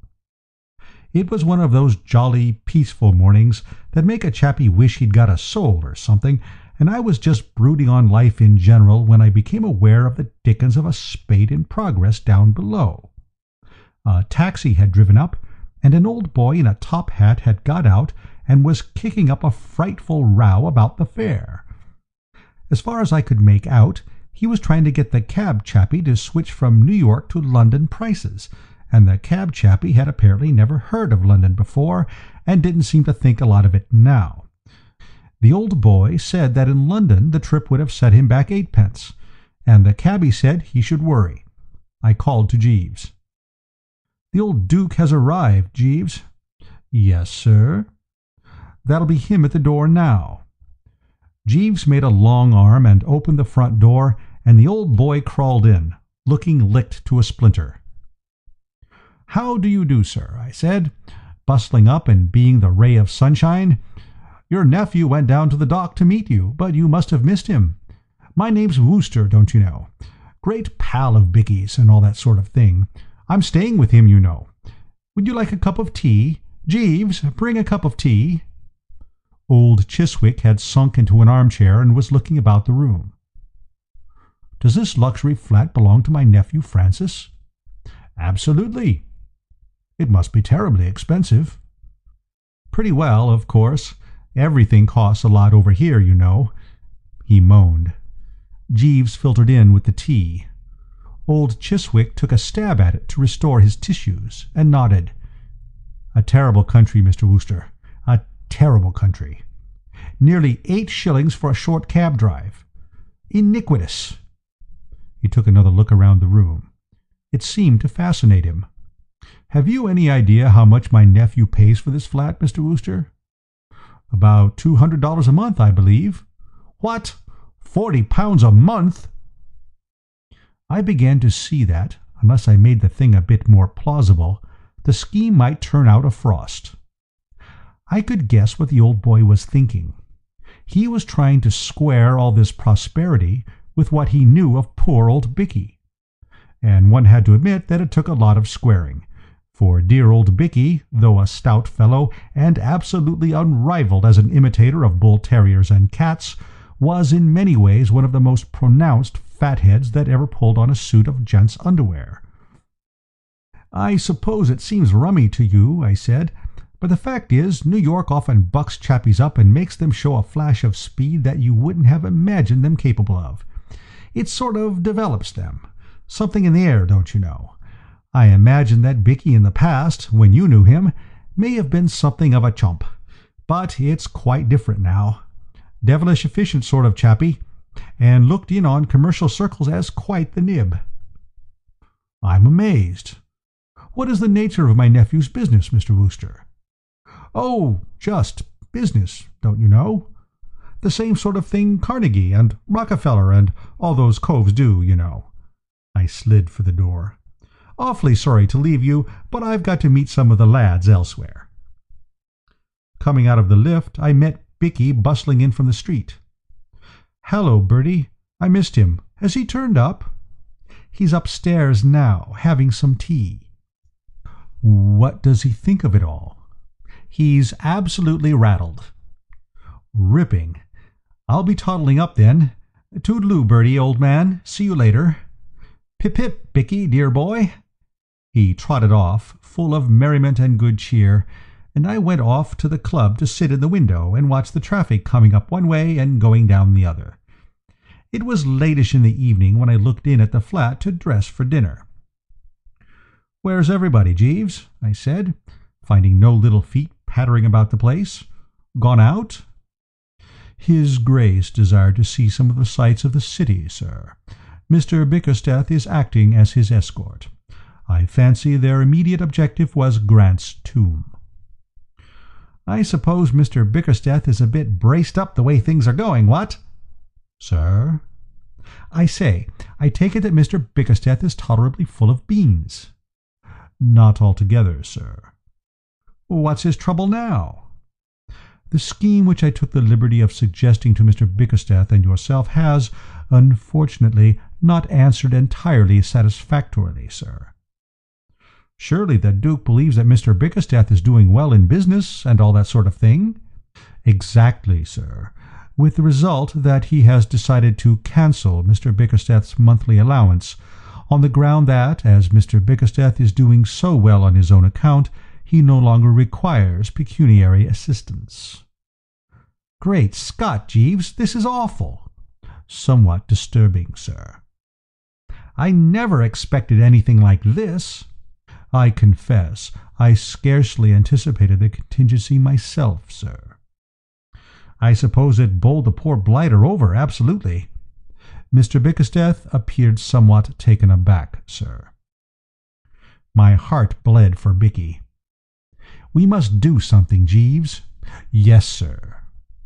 "Can you think of anything?" "Not at the moment, sir." "There must be something we can do." "It was a maxim of one of my former employers, sir, as I believe I mentioned to you once before, the present Lord Bridgenorth, that there is always a way. I remember his lordship using the expression on the occasion he was then a business gentleman and had not yet received his title, when a patent hair restorer which he chanced to be promoting failed to attract the public. He put it on the market under another name as a depilatory, and amassed a substantial fortune. I have generally found his lordship's aphorism based on sound foundations. No doubt we shall be able to discover some solution of Mr. Bickersteth's difficulty, sir." "Well, have a stab at it, Jeeves." "I will spare no pains, sir." I went and dressed sadly.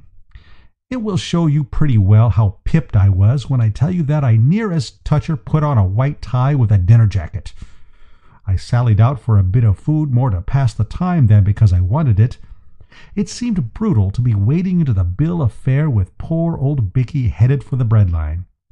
When I got back, old Chiswick had gone to bed, but Bicky was there, hunched up in an armchair, brooding pretty intensely, with a cigarette hanging out of the corner of his mouth and a more or less glassy stare in his eyes. He had the aspect of one who had been soaked with what the newspaper chappies called some blunt instrument. "This is a bit thick, old thing, what?" I said. He picked up his glass and drained it feverishly, overlooking the fact that it hadn't anything in it. "I'm done, Bertie," he said. He had another go at the glass. It didn't seem to do him any good. "If only this had happened a week later, Bertie. My next month's money was due to roll in on Saturday. I could have worked a wheeze I've been reading about in the magazine advertisements. It seems that you can make a dashed amount of money if you can only collect a few dollars and start a chicken farm." "Jolly sound scheme, Bertie. Say you buy a hen. Call it one hen for the sake of argument. It lays an egg every day of the week. You sell the eggs, 7 for 25 cents. Keep of hen costs nothing. Profit practically 25 cents on every 7 eggs. Or look at it another way, suppose you have a dozen eggs. Each of the hens has a dozen chickens. The chickens grow up and have more chickens. Why, in no time you'd have the place covered knee-deep in hens, all laying eggs, at 25 cents for every 7. You'd make a fortune. Jolly life, too, keeping hens." He began to get quite worked up at the thought of it, but he slopped back in his chair at this juncture with a good deal of gloom. "But, of course, it's no good," he said, "because I haven't got the cash." "You've only got to say the word, you know, Bicky, old top." "Thanks awfully, Bertie, but I'm not going to sponge on you." That's always the way of this world. The chappies you'd like to lend money to won't let you, whereas the chappies you don't want to lend it to will do everything except actually stand on your head and lift the specie out of your pockets. As a lad who's always rolled tolerably free in the right stuff, I've had lots of experience of the second class. Many's the time, back in London, I've hurried along Piccadilly and felt the hot breath of the toucher on the back of my neck and heard his sharp, excited yapping as he closed in on me. I've simply spent my life scattering largesse to blighters I didn't care a hang for. Yet here I was now, dripping doubloons and pieces of 8, and longing to hand them over, and Bicky, poor fish, absolutely on his uppers, not taking any at any price. Well, there's only one hope then. What's that? "Jeeves, sir." There was Jeeves, standing behind me, full of zeal. In this matter of shimmering into rooms, the chappie is rummy to a degree. You're sitting in the old armchair, thinking of this and that, and then suddenly you look up, and there he is. He moves from point to point with as little uproar as a jellyfish. The thing startled poor old Bicky considerably. He rose from his seat like a rocketing pheasant. I'm used to Jeeves now, but often in the days when he first came into me I've bitten my tongue freely on finding him unexpectedly in my midst. "Did you call, sir?" "Oh, there you are, Jeeves." "Precisely, sir." "Jeeves, Mr. Bickersteth is still up the pole. Any ideas?" "Why, yes, sir. Since we had our recent conversation, I fancy I have found what may prove a solution. I do not wish to appear to be taking a liberty, sir, but I think that we have overlooked his Grace's potentialities as a source of revenue." Bicky laughed, what I have sometimes seen described as a hollow, mocking laugh, a sort of bitter cackle from the back of the throat, rather like a gargle. "I do not allude, sir," explained Jeeves, "to the possibility of inducing his Grace to part with money. I am taking the liberty of regarding his Grace in the light of an, at present, if I may say so, useless property, which is capable of being developed." Bicky looked at me in a helpless kind of way. I'm bound to say I didn't get it myself. "Couldn't you make it a bit easier, Jeeves?" "In a nutshell, sir, what I mean is this. His Grace is, in a sense, a prominent personage. The inhabitants of this country, as no doubt you are aware, sir, are peculiarly addicted to shaking hands with prominent personages. It occurred to me that Mr. Bickersteth or yourself might know of persons who would be willing to pay a small fee, let us say $2 or $3, for the privilege of an introduction, including handshake to His Grace.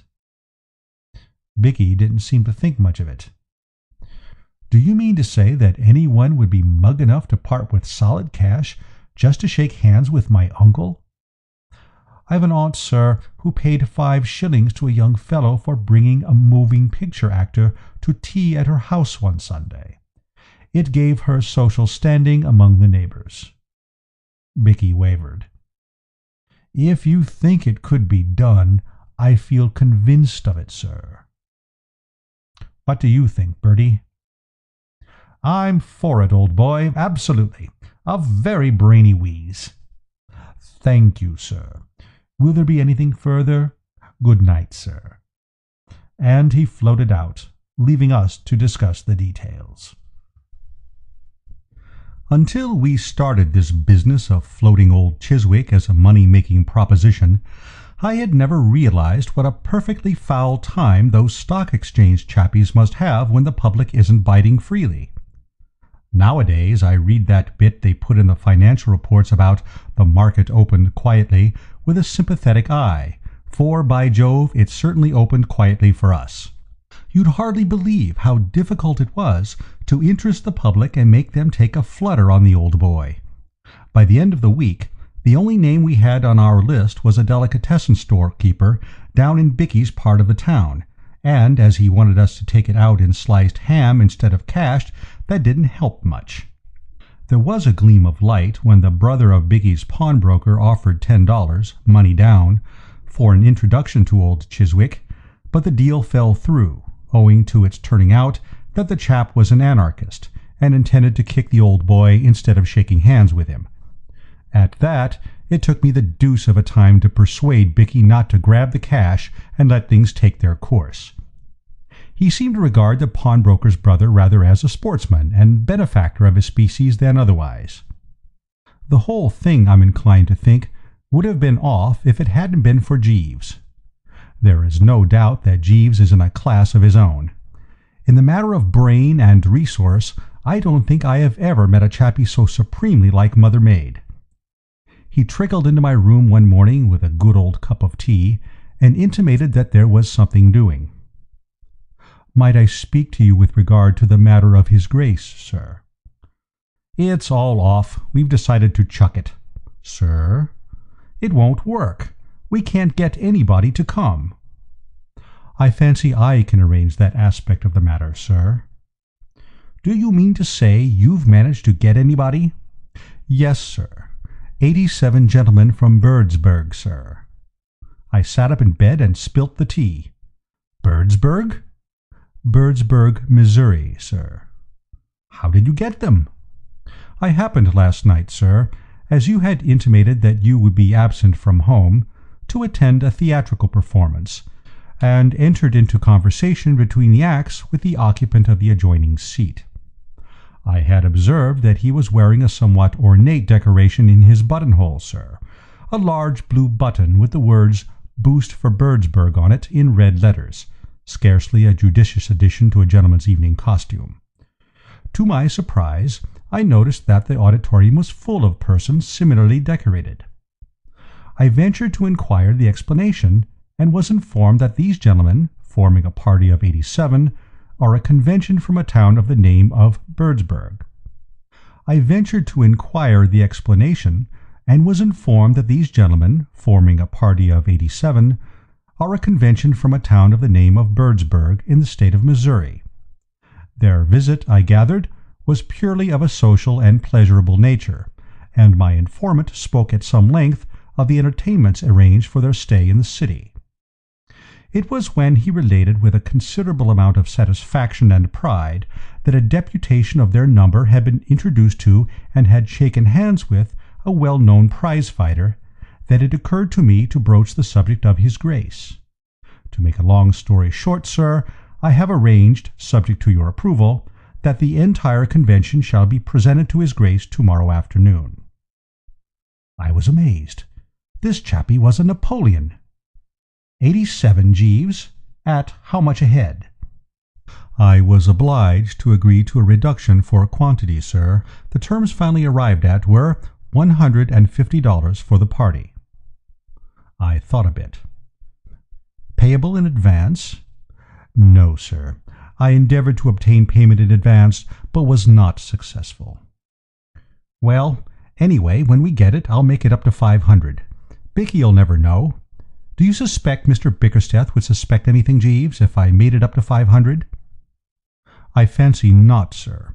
Mr. Bickersteth is an agreeable gentleman, but not bright. All right, then. After breakfast, run down to the bank and get me some money. Yes, sir. You know, you're a bit of a marvel, Jeeves. Thank you, sir. Righto. Very good, sir.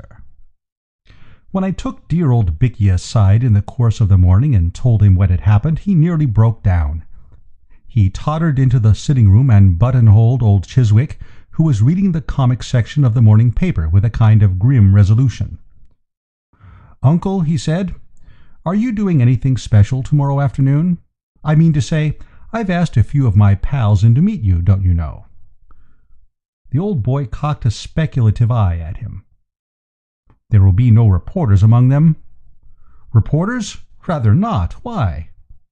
"I refuse to be badgered by reporters. There were a number of adhesive young men who endeavored to elicit from me my views on America while the boat was approaching the dock. I will not be subjected to this persecution again." "That'll be absolutely all right, Uncle. There won't be a newspaper man in the place. In that case, I shall be glad to make the acquaintance of your friends." "You'll shake hands with them and so forth?" "I shall naturally order my behavior according to the accepted rules of civilized intercourse." Bicky thanked him heartily and came off to lunch with me at the club, where he babbled freely of hens, incubators, and other rotten things. After mature consideration, we had decided to unleash the Birdsburg contingent on the old boy 10 at a time. Jeeves brought his theatre pal round to see us, and we arranged the whole thing with him. A very decent chappie, but rather inclined to colour the conversation and turn it in the direction of his hometown's new water supply system.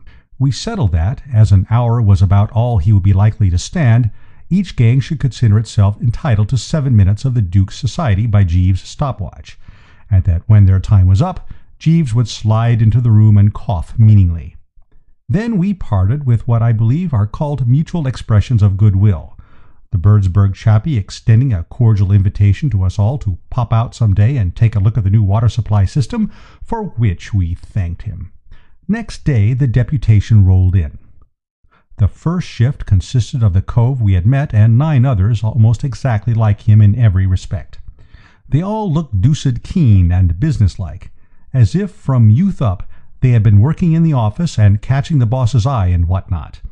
They shook hands with the old boy with a good deal of apparent satisfaction, all except one chappie who seemed to be brooding about something, and then they stood off and became chatty. "What message have you for Birdsburg, Duke?" asked our pal. The old boy seemed a bit rattled. "I have never been to Birdsburg." Chappie seemed pained. "You should pay it a visit," he said. "The most rapidly growing city in the country. Boost for Birdsburg."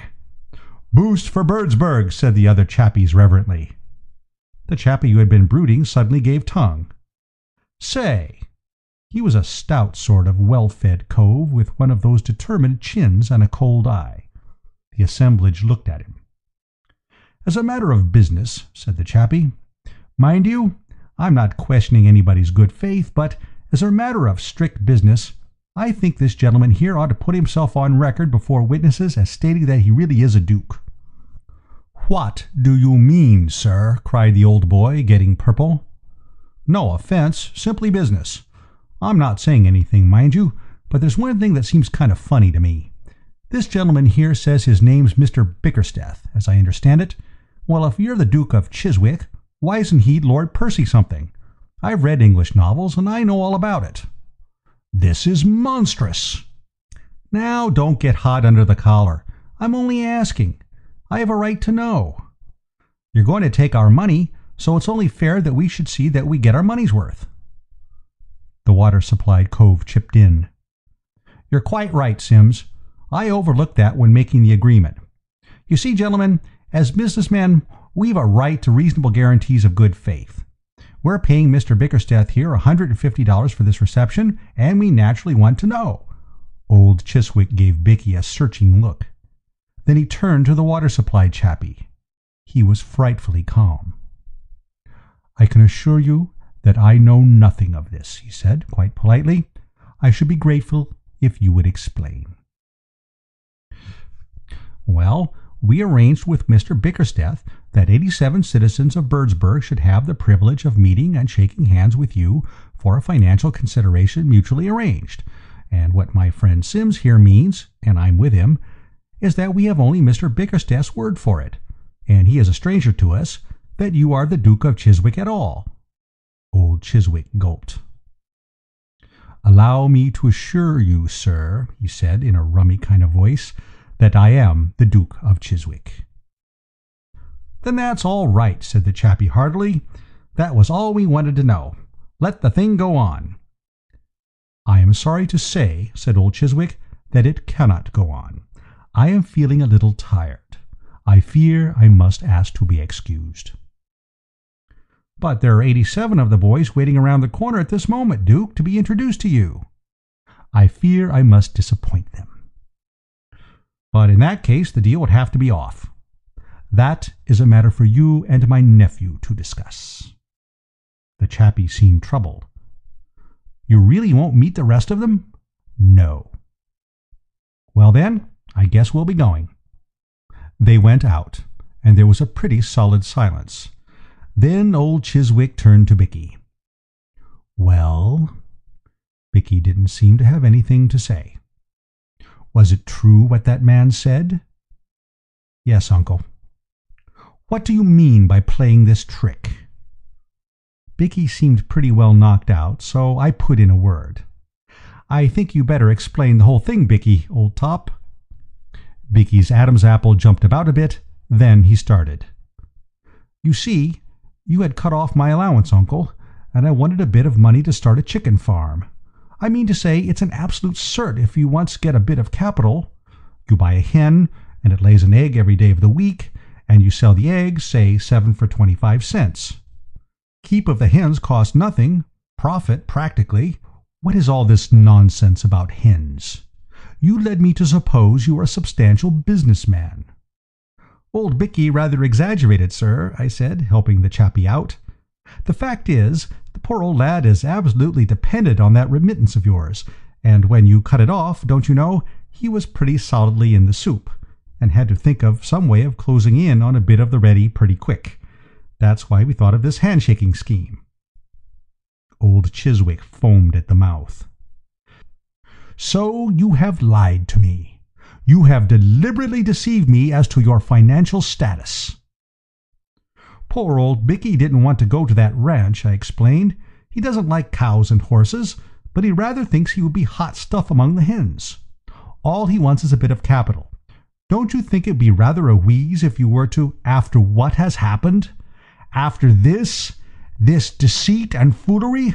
Not a penny." "But—" "Not a penny." There was a respectful cough in the background. "If I might make a suggestion, sir." Jeeves was standing on the horizon, looking devilish brainy.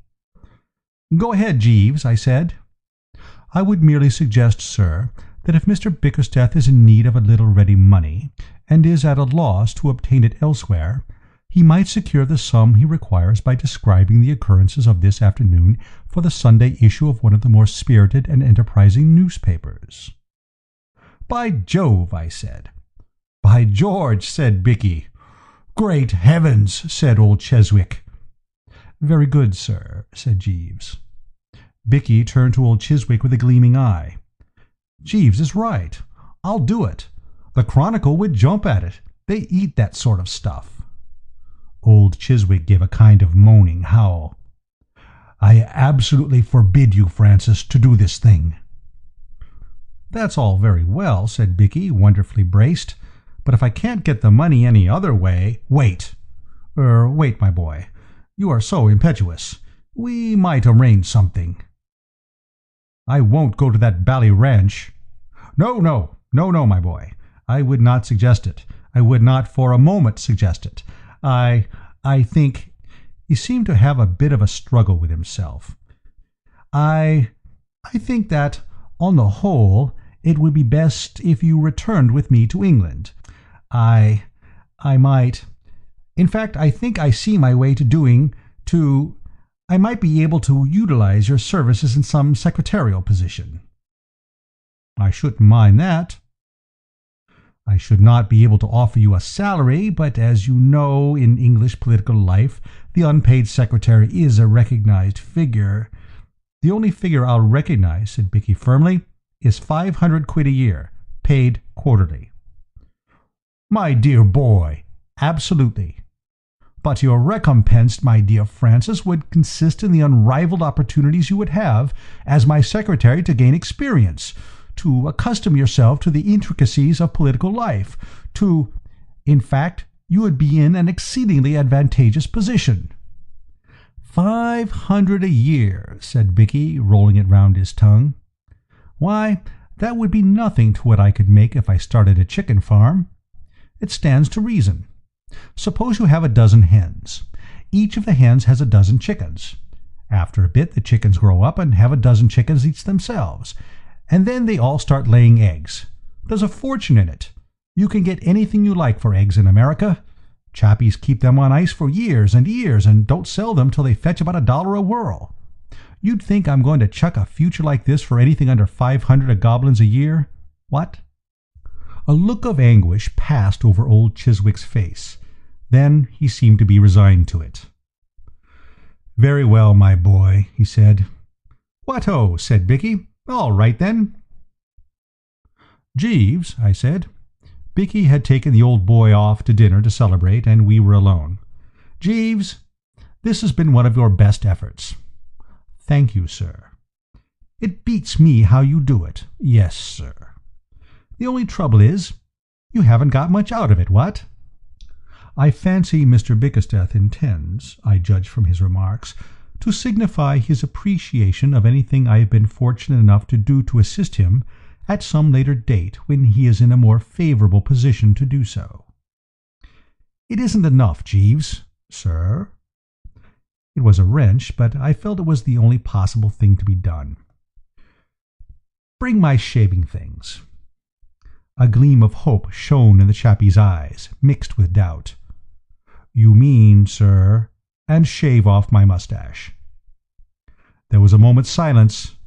I could see the fellow was deeply moved.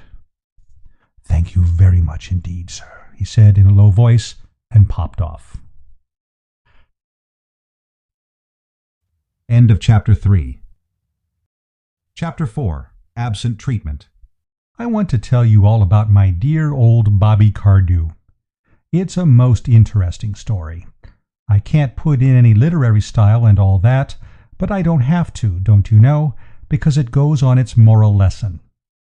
If you're a man, you mustn't miss it, because it'll be a warning to you. And if you're a woman, you won't want to, because it's all about how a girl made a man feel pretty well fed up with things. If you're a recent acquaintance of Bobby's, you'll probably be surprised to hear that there was a time when he was more remarkable for the weakness of his memory than anything else. Dozens of fellows who have only met Bobby once since the change took place have been surprised when I told them that. Yes, it's true. Believe me. In the days when I first knew him, Bobby Cardew was about the most pronounced young rotter inside the 4-mile radius. People have called me a silly ass, but I was never in the same class with Bobby. When it came to being a silly ass, he was a +4 man, while my handicap was about 6. Why, if I wanted him to dine with me, I used to post him a letter at the beginning of the week, and then the day before send him a telegram and a phone call on the day itself, and, half an hour before the time we'd fixed, a messenger in a taxi, whose business it was to see that he got in and that the chauffeur had the address all correct. By doing this, I generally managed to get him, unless he had left town before my messenger arrived. The funny thing was that he wasn't altogether a fool in other ways. Deep down in him, there was a kind of stratum of sense. I had known him once or twice show an almost human intelligence, But to reach that stratum, mind you, you needed dynamite. At least, that's what I thought. But there was another way which hadn't occurred to me. Marriage, I mean. Marriage, the dynamite of the soul. That was what hit Bobby. He married. Have you ever seen a bull pup chasing a bee? The pup sees the bee, it looks good to him, but he still doesn't know what's at the end of it till he gets there. It was like that with Bobby. He fell in love, got married with a sort of whoop, as if it were the greatest fun in the world, and then began to find out things. She wasn't the sort of girl you would have expected Bobby to rave about, and yet, I don't know. What I mean is, she worked for her living, and to a fellow who has never done a hand's turn in his life, there's undoubtedly a sort of fascination, a kind of romance about a girl who works for her living. Her name was Anthony. Mary Anthony. She was about 5'6". She had 1.5 tons of red gold hair, gray eyes, and one of those determined chins. She was a hospital nurse. When Bobby smashed himself up at polo, she was told off by the authorities to smooth his brow and rally round with cooling unguents and all like that. And the old boy hadn't been up and about again for more than a week before they'd popped off to the registrars and fixed it up. Quite the romance. Bobby broke the news to me at the club one evening, and the next day he introduced me to her. I admired her. I've never worked myself. My name's Pepper, by the way. Almost forgot to mention it. Reggie Pepper. My Uncle Edward was Pepper, Wells and Company, the colliery people. He left me a sizable chunk of bullion. I say I've never worked myself, but I admire anyone who earns a living under difficulties, especially a girl. And this girl had a rather unusual time of it, being an orphan and all that, and having had to do everything off her own bat for years. Mary and I got along splendidly. We don't now, but we'll come to that later. I'm speaking of the past. She seemed to think Bobby the greatest thing on earth, judging by the way she looked at him when she thought I wasn't noticing, and Bobby seemed to think the same about her. So that I came to the conclusion that, if only dear old Bobby didn't forget to go to the wedding, they had a sporting chance of being quite happy. Well, let's brisk it up a bit here and jump a year. The story doesn't really start till then. They took a flat and settled down. I was in and out of the place quite a good deal. I kept my eyes open, and everything seemed to me to be running along as smoothly as you could want. If this was marriage, I thought, I couldn't see why fellows were so frightened of it. There were a lot worse things that could happen to a man. But we now come to the incident of the quiet dinner, and it's just here that love's young dream hits a snag, and things begin to occur. I happened to meet Bobby in Piccadilly, and he asked me to come back to dinner at the flat. And, like a fool, instead of bolting and putting myself under police protection, I went. When we got to the flat, there was Mrs. Bobby looking, well, I tell you, it staggered me. Her gold hair was all piled up in waves and crinkles and things, with a what-you-call-it of diamonds in it, and she was wearing the most perfectly ripping dress. I couldn't begin to describe it. I can only say it was the limit. It struck me that if this was how she was in the habit of looking every night when they were dining quietly at home together, it was no wonder that Bobby liked domesticity. "Here's old Reggie, dear," said Bobby. "I brought him home to have a bit of dinner. I'll phone down to the kitchen and ask them to send it up now, what?" She stared at him as if she had never seen him before. Then she turned scarlet. Then she turned white as a sheet. Then she gave a little laugh. It was most interesting to watch. Made me wish I was up a tree about 800 miles away. Then she recovered herself. "I'm so glad you were able to come, Mr. Pepper," she said, smiling at me. And after that she was all right. At least you would have said so. She talked a lot at dinner and chaffed Bobby, and played us ragtime on the piano afterwards, as if she hadn't a care in the world. Quite a jolly little party it was. Not. I'm no lynx-eyed sleuth and all that sort of thing, but I had seen her face at the beginning, and I knew that she was working the whole time and working hard to keep herself in hand, and that she would have given that diamond what's-its-name in her hair and everything else she possessed to have one good scream, just one. I've sat through some pretty thick evenings in my time, but that one had the rest beaten in a canter. At the very earliest moment I grabbed my hat and got away. Having seen what I did, I wasn't particularly surprised to meet Bobby at the club next day, looking about as merry and bright as a lonely gumdrop at an Eskimo tea party. We started in straight away. He seemed glad to have someone to talk about it. "Do you know how long I've been married?" he said. I didn't exactly. "About a year, isn't it?" "Not about a year," he said sadly. "Exactly a year. Yesterday." Then I understood. I saw a light, a regular flash of light. Yesterday was the anniversary of the wedding. I'd arranged to take Mary to the Savoy and on to Covent Garden. She particularly wanted to hear Caruso. I had the ticket for the box in my pocket. Do you know, all through dinner I had a kind of rummy idea that there was something I'd forgotten, but I couldn't think what. "Till your wife mentioned it?" He nodded. "She mentioned it," he said thoughtfully. I didn't ask for details. Women with hair and chins like Mary's may be angels most of the time, but when they take off their wings for a bit, they aren't half-hearted about it. "To be absolutely frank, old top," said poor old Bobby, in a broken sort of way, "my stock's pretty low at home." There didn't seem much to be done. I just lit a cigarette and sat there. He didn't want to talk. Presently he went out.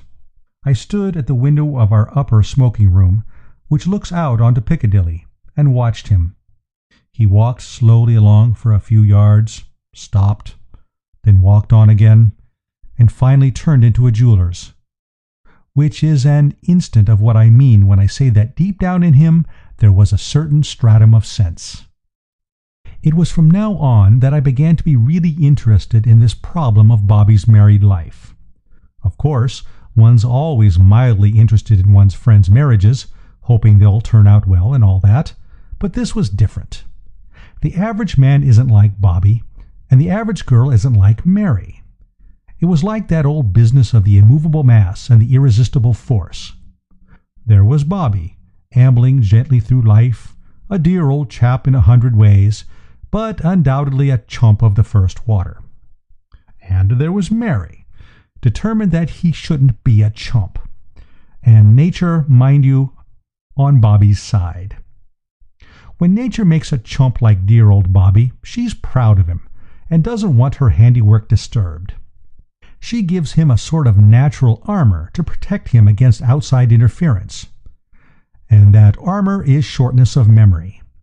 Shortness of memory keeps a man a chump, when, but for it, he might cease to be one. Take my case, for instance. I'm a chump. Well, if I had remembered half the things people have tried to teach me during my life, my size in hats would be about number 9. But I didn't. I forgot them. And it was just the same with Bobby. For about a week, perhaps a bit more, the recollection of that quiet little domestic evening bucked him up like a tonic. Elephants, I read somewhere, are champions at the memory business, but they were fools to Bobby during that week. But, bless you, the shock wasn't nearly big enough.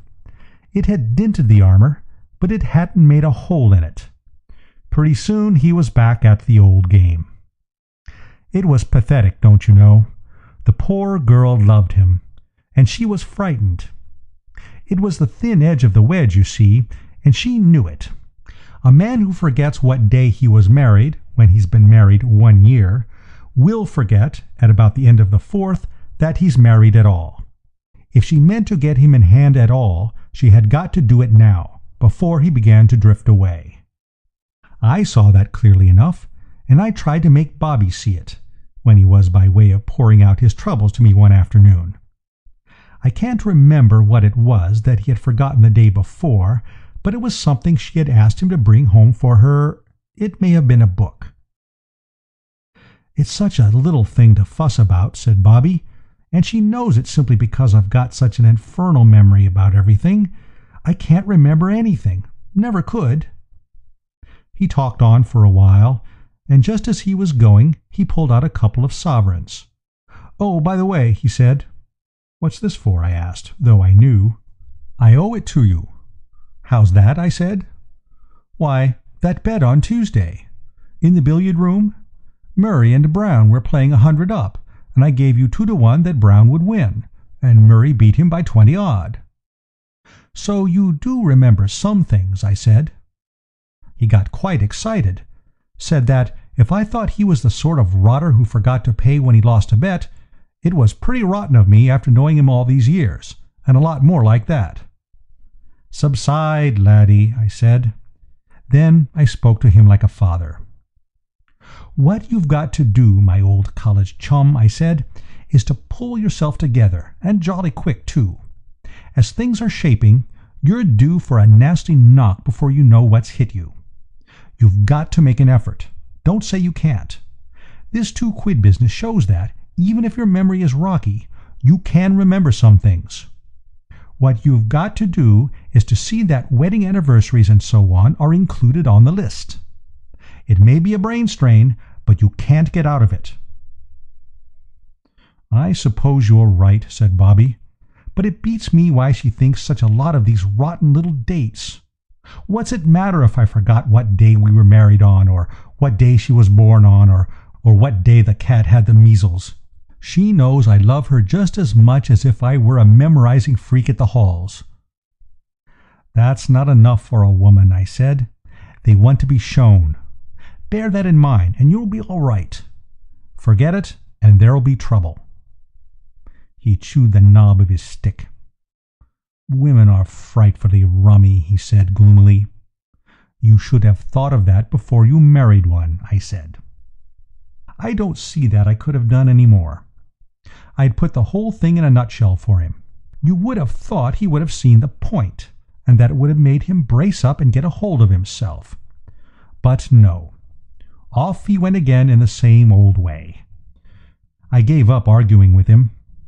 I had a good deal of time on my hands, but not enough to amount to anything when it was a question of reforming dear old Bobby by argument. If you see a man asking for trouble, and insisting on getting it, the only thing to do is to stand by and wait till it comes to him. After that you may get a chance. But till then there's nothing to be done. But I thought a lot about him. Bobby didn't get into the soup all at once. Weeks went by, and months, and still nothing happened. Now and then he'd come into the club with a kind of cloud on his shining morning face, and I'd known that there had been doings in the home, but it wasn't till well on in the spring that he got the thunderbolt, just where he'd been asking for it, in the thorax. I was smoking a quiet cigarette one morning on the window looking out over Piccadilly, and watching the buses and motors going up one way and down the other. Most interesting it is, I often do it, when in rushed Bobby, with his eyes bulging and his face the color of an oyster, waving a piece of paper in his hand. "Reggie," he said, "Reggie, old top, she's gone." "Gone?" I said. "Who?" "Mary, of course. Gone. Left me. Gone." "Where?" I said. Silly question. Perhaps you're right. Anyhow, dear old Bobby nearly foamed at the mouth. "Where? How should I know where? Here, read this." He pushed the paper into my hand. It was a letter. "Go on," said Bobby. "Read it." So I did. It certainly was quite a letter. There was not much of it, but it was all to the point. This is what it said. "My dear Bobby, I am going away. When you care enough about me to remember to wish me many happy returns on my birthday, I will come back. My address will be Box 341, London Morning News." I read it twice. Then I said, "Well, why don't you?" "Why don't I what?" "Why don't you wish her many happy returns? It doesn't seem much to ask." But she says on her birthday. Well, when is her birthday? Can't you understand? Said Bobby. I've forgotten. Forgotten? I said. Yes, said Bobby. Forgotten. What do you mean, forgotten? I said. Forgotten whether it's the 20th or the 21st, or what? How near do you get to it? I know it came somewhere between the 1st of January and the 31st of December. That's how near I get to it. Think. Think? What's the use of saying think? Think I haven't thought? I've been knocking sparks out of my brain ever since I opened that letter. And you can't remember? No. I rang the bell and ordered restoratives. Well, Bobby, I said, it's a pretty hard case to spring on an untrained amateur like me. Suppose someone had come to Sherlock Holmes and said, Mr. Holmes, here's a case for you. When is my wife's birthday? Wouldn't that have given Sherlock a jolt? However, I know enough about the game to understand that a fellow can't shoot off his deductive theories unless you start him with a clue. So rouse yourself out of that pop-eyed trance and come across with 2 or 3. For instance, can't you remember the last time she had a birthday? What sort of weather was it? That might fix the month. Bobby shook his head. It was just ordinary weather as near as I can recollect. Warm? Warmish? Or cold? Well, fairly cold, perhaps. I can't remember. I ordered 2 more of the same. They seemed indicated in the young detective's manual. You're a great help, Bobby, I said. An invaluable assistant. One of those indispensable adjuncts without which no home is complete. Bobby seemed to be thinking. I've got it, he said suddenly. Look here, I gave her a present on her last birthday. All we have to do is go to the shop, hunt up the date when it was bought, and the thing's done. Absolutely. What did you give her? He sagged. I can't remember, he said. Getting ideas is like golf.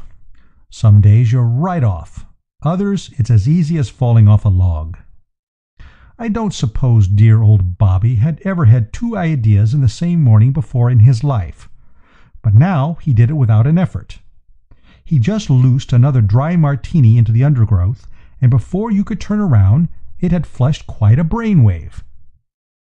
Do you know those little books called When You Were Born? There's one for each month.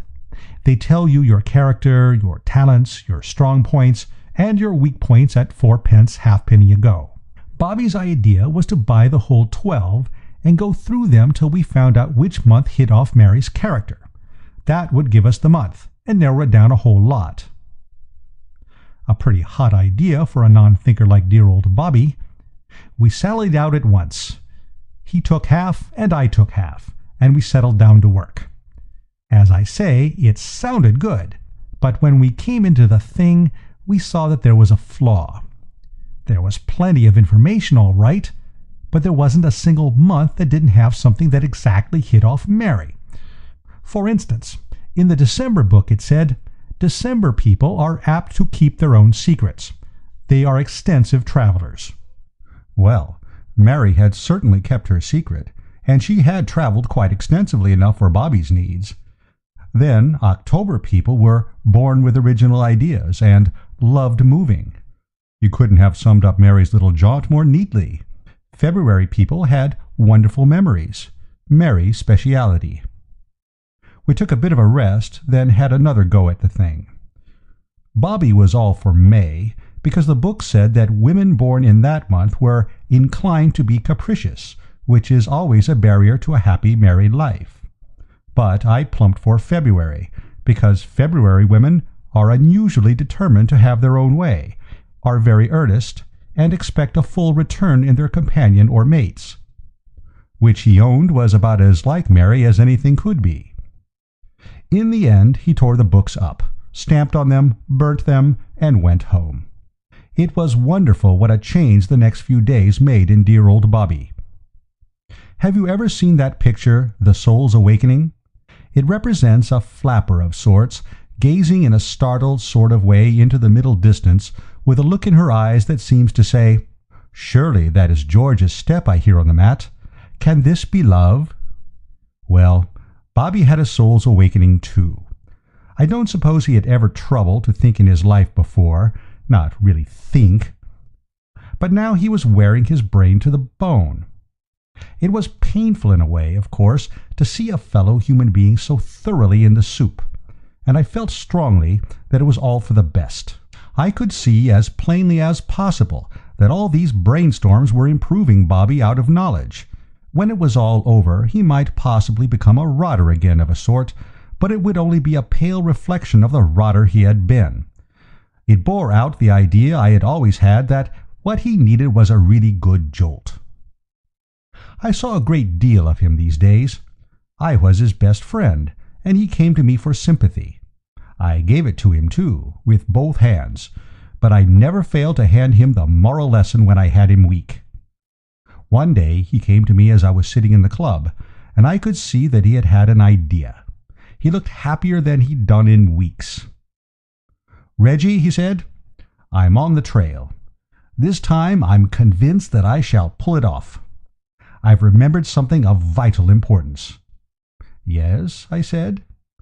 "I remember distinctly," he said, "that on Mary's last birthday we went together to the Colosseum. How does that hit you?" "It's a fine bit of memorizing," I said, "but how does it help?" "Why, they change the program every week there."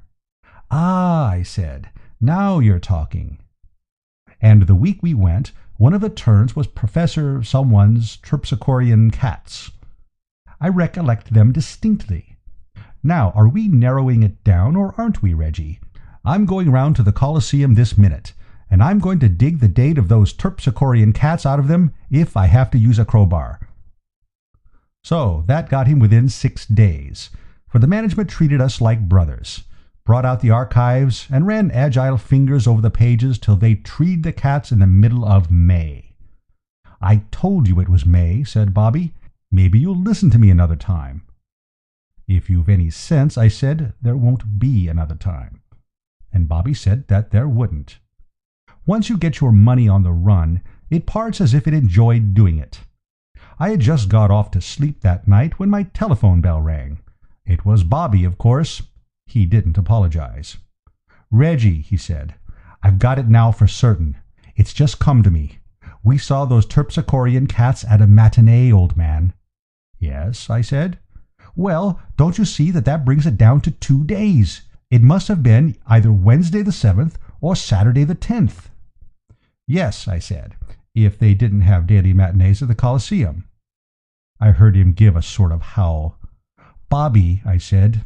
My feet were freezing, but I was fond of him. "Well?" "I've remembered something, too. It's this. The day you went to the Colosseum, I lunched with you both at the Ritz. You had forgotten to bring any money with you, so you wrote a check." "But I'm always writing checks." "You are, but this was for a tenner, and made out to the hotel. Hunt up your checkbook and see how many checks for £10 payable to the Ritz Hotel you wrote out between May the 5th and May the 10th. He gave a kind of gulp. "Reggie," he said, "you're a genius. I've always said so. I believe you've got it. Hold the line." Presently he came back again. "Hello," he said. "I'm here," I said. It was the 8th. "Reggie, old man, topping," I said. "Good night." It was working along into the small hours now, but I thought I might as well make a night of it and finish the thing up, so I rang up an hotel near the Strand. "Put me through to Mrs. Cardew," I said. "It's late," said the man at the other end. "And getting later every minute," I said. "Buck along, laddie." I waited patiently. I had missed my beauty sleep, and my feet had frozen hard, but I was past regrets. "What is the matter?" said Mary's voice. "My feet are cold," I said, "but I didn't call you up to tell you that particularly. I've just been chatting with Bobby, Mrs. Cardew." "Oh, is that Mr. Pepper?" "Yes. He's remembered it, Mrs. Cardew." She gave a sort of scream. I've often thought how interesting it must be to be one of those exchange girls. The things they must hear, don't you know? Bobby's howl and gulp, and Mrs. Bobby's scream, and all about my feet and all that. Most interesting it must be." "He's remembered it," she gasped. "Did you tell him?" "No." Well, I hadn't. "Mr. Pepper." "Yes." Was he very worried?" I chuckled. This was where I was billed to be the life and soul of the party. "Worried? He was about the most worried man between here and Edinburgh. He has been worrying as if he was paid to do it by the nation. He has started out to worry after breakfast, and— oh, well, you can never tell with women. My idea was that we should pass the rest of the night slapping each other on the back across the wire, and telling each other what bally-brainy conspirators we were, don't you know, and all that. But I'd got just as far as this when she bit at me. Absolutely. I heard the snap. And then she said, 'Oh,' in that choked kind of way. And when a woman says 'oh' like that, it means all the bad words she loved to say if she only knew them. And then she began. What brutes men are! What horrible brutes! How could you stand by and see poor dear Bobby worrying himself into a fever when a word from you would have put everything right? I can't— and you call yourself his friend. His friend! Metallic laugh, most unpleasant. It shows how one can be deceived. I used to think you a kind-hearted man. But, I say, when I suggested the thing you thought it I thought it hateful, abominable.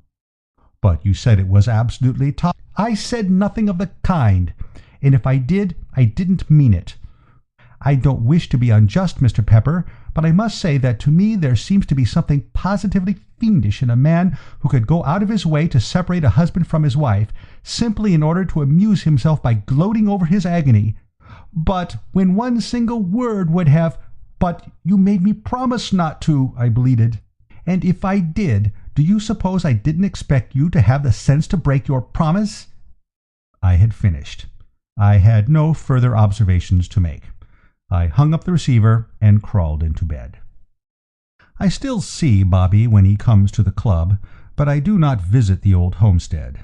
He is friendly, but he stops short of issuing invitations. I ran across Mary at the academy last week, and her eyes went through me like a couple of bullets through a pat of butter, and as they came out the other side, and I limped off to piece myself together again, there occurred to me the simple epitaph which, when I am no more, I intend to have inscribed on my tombstone. It was this: "He was a man who acted from the best motives. There is one born every minute." End of Chapter 4. Chapter 5. Helping Freddie. I don't want to bore you, don't you know, and all that sort of rot, but I must tell you about dear old Freddie Meadows. I'm not a flyer at literary style and all that, but I'll get some writer chappie to give the thing a wash and a brush up when I've finished, and that'll be all right. Dear old Freddie, don't you know, has been a dear old pal of mine for years and years, so when I went into the club one morning and found him sitting alone in a dark corner, staring glassily at nothing, and generally looking like the last rose of summer, you can understand I was quite disturbed about it. As a rule, the old rotter is the life and soul of our set. Quite the little lump of fun and all that sort of thing. Jimmy Pinkerton was with me at the time. Jimmy's a fellow who writes plays, a deuced brainy sort of fellow, and between us we set to work to question the poor pop-eyed chappie until we finally got at what the matter was. As we might have guessed, it was a girl. He had had a quarrel with Angela West, the girl he was engaged to, and she had broken off the engagement. What the row had been about he didn't say, but apparently she was pretty well fed up. She wouldn't let him come near her, refused to talk on the phone, and sent back his letters unopened. I was sorry for poor old Freddie. I knew what it felt like. I was once in love myself with a girl called Elizabeth Shoolbred, and the fact that she couldn't stand me at any price will be recorded in my autobiography. I knew the thing for Freddie. "Change of scene is what you want, old scout," I said. "Come with me to Marvis Bay. I've taken a cottage there. Jimmy's coming down on the 24th. We'll be a cozy party." "He's absolutely right," said Jimmy. "Change of scene's the thing. I knew a man. Girl refused him. Man went abroad. 2 months later, girl wired him. Come back, Muriel. Man started to write out a reply. Suddenly found that he couldn't remember the girl's surname. So never answered at all." But Freddie wouldn't be comforted. He just went on looking as if he had swallowed his last sixpence. However, I got him to promise to come to Marvis Bay with me. He said he might as well be there as anywhere. Do you know Marvis Bay? It's in Dorsetshire. It isn't what you'd call a fiercely exciting spot, but it has its good points. You spend the day there bathing and sitting on the sands, and in the evening you stroll out on the shore with the gnats. At 9 o'clock you rub ointment on the wounds and go to bed. It seemed to suit poor old Freddie. Once the moon was up and the breeze sighing in the trees, you couldn't drag him from that beach with a rope. He became quite a popular pet with the gnats. They'd hang round waiting for him to come out, and would give perfectly good strollers the miss in baulk just so as to be in good condition for him. Yes, it was a peaceful sort of life, but by the end of the first week I began to wish that Jimmy Pinkerton had arranged to come down earlier, for as a companion, Freddie, poor old chap, wasn't anything to write home to Mother about. When he wasn't chewing a pipe and scowling at the carpet, he was sitting at the piano, playing The Rosary with one finger. He couldn't play anything except The Rosary, and he couldn't play much of that. Somewhere around the third bar a fuse would blow out and he'd have to start all over again. He was playing it as usual one morning when I came in from bathing. "Reggie," he said in a hollow voice, looking up, "I've seen her." "Seen her?" I said. "What? Miss West?" "I was down at the post office, getting the letters, and we met in the doorway. She cut me." He started playing The Rosary again, and side-slipped in the second bar. "Reggie," he said, "you ought never to have brought me here. I must go away." "Go away?" I said. "Don't talk such rot. This is the best thing that could have happened. This is where you come out strong." "She cut me."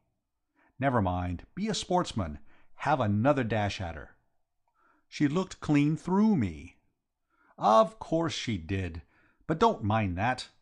Put this in my hands. I'll see you through. Now what you want," I said, "is to place her under some obligation to you. What you want is to get her timidly thanking you. What you want, but what's she going to thank me timidly for?" I thought for a moment. "Look out for a chance and save her from drowning," I said. "I can't swim," said Freddie. That was Freddie all over, don't you know. A dear old chap in 1,000 ways, but no help to a fellow, if you know what I mean. He cranked up the piano once more, and I sprinted for the open. I strolled out onto the sands and began to think this thing over. There was no doubt that the brain work had to be done by me. Dear old Freddie had his strong qualities. He was top hole at polo, and in happier days I've heard him give an imitation of cats fighting in a backyard that would have surprised you. But apart from that, he wasn't a man of enterprise. Well, don't you know, I was rounding some rocks, with my brain whirring like a dynamo, when I caught sight of a blue dress, and, by Jove, it was the girl. I had never met her, but Freddie had 16 photographs of her sprinkled round his bedroom, and I knew I couldn't be mistaken.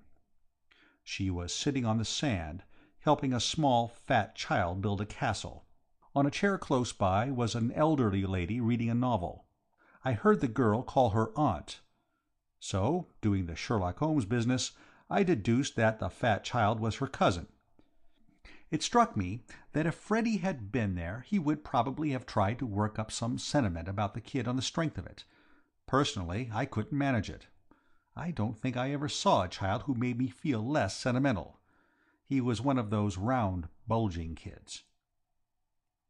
After he had finished the castle, he seemed to get bored with life and began to whimper. The girl took him off to where a fellow was selling sweets at a stall, and I walked on. Now fellows, if you ask them, will tell you that I'm a chump. Well, I don't mind. I admit it. I am a chump. All the Peppers have been chumps. But what I do say is that every now and then when you least expect it, I get a pretty hot brainwave. And that's what happened now. I doubt if the idea that had come to me then would have occurred to a single one of any dozen of the brainiest chappies you care to name. It came to me on my return journey. I was walking back along the shore when I saw the fat kid meditatively smacking a jellyfish with a spade. The girl wasn't with him. In fact, there didn't seem to be anyone in sight.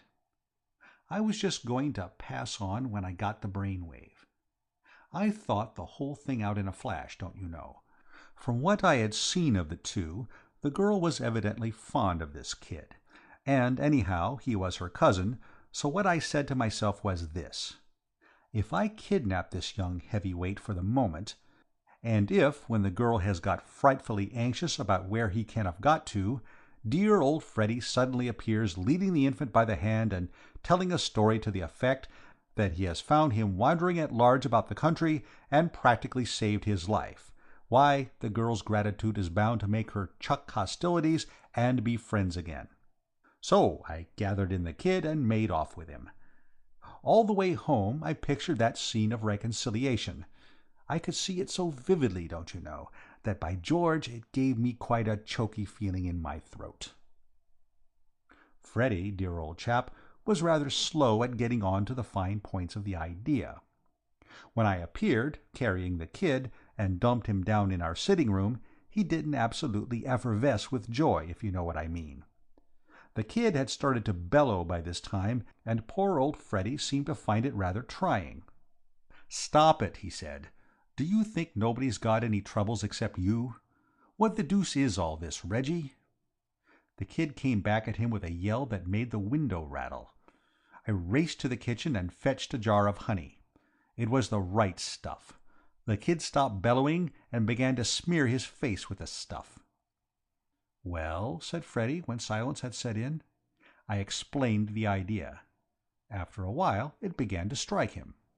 "You are not such a fool as you look sometimes, Reggie," he said handsomely. "I'm bound to say this seems pretty good." Then he disentangled the kid from the honey jar and took him out, to scour the beach for Angela. I don't know when I've felt so happy. I was so fond of dear old Freddie that to know that he was soon going to be his old bright self again made me feel as if somebody had left me about £1,000,000.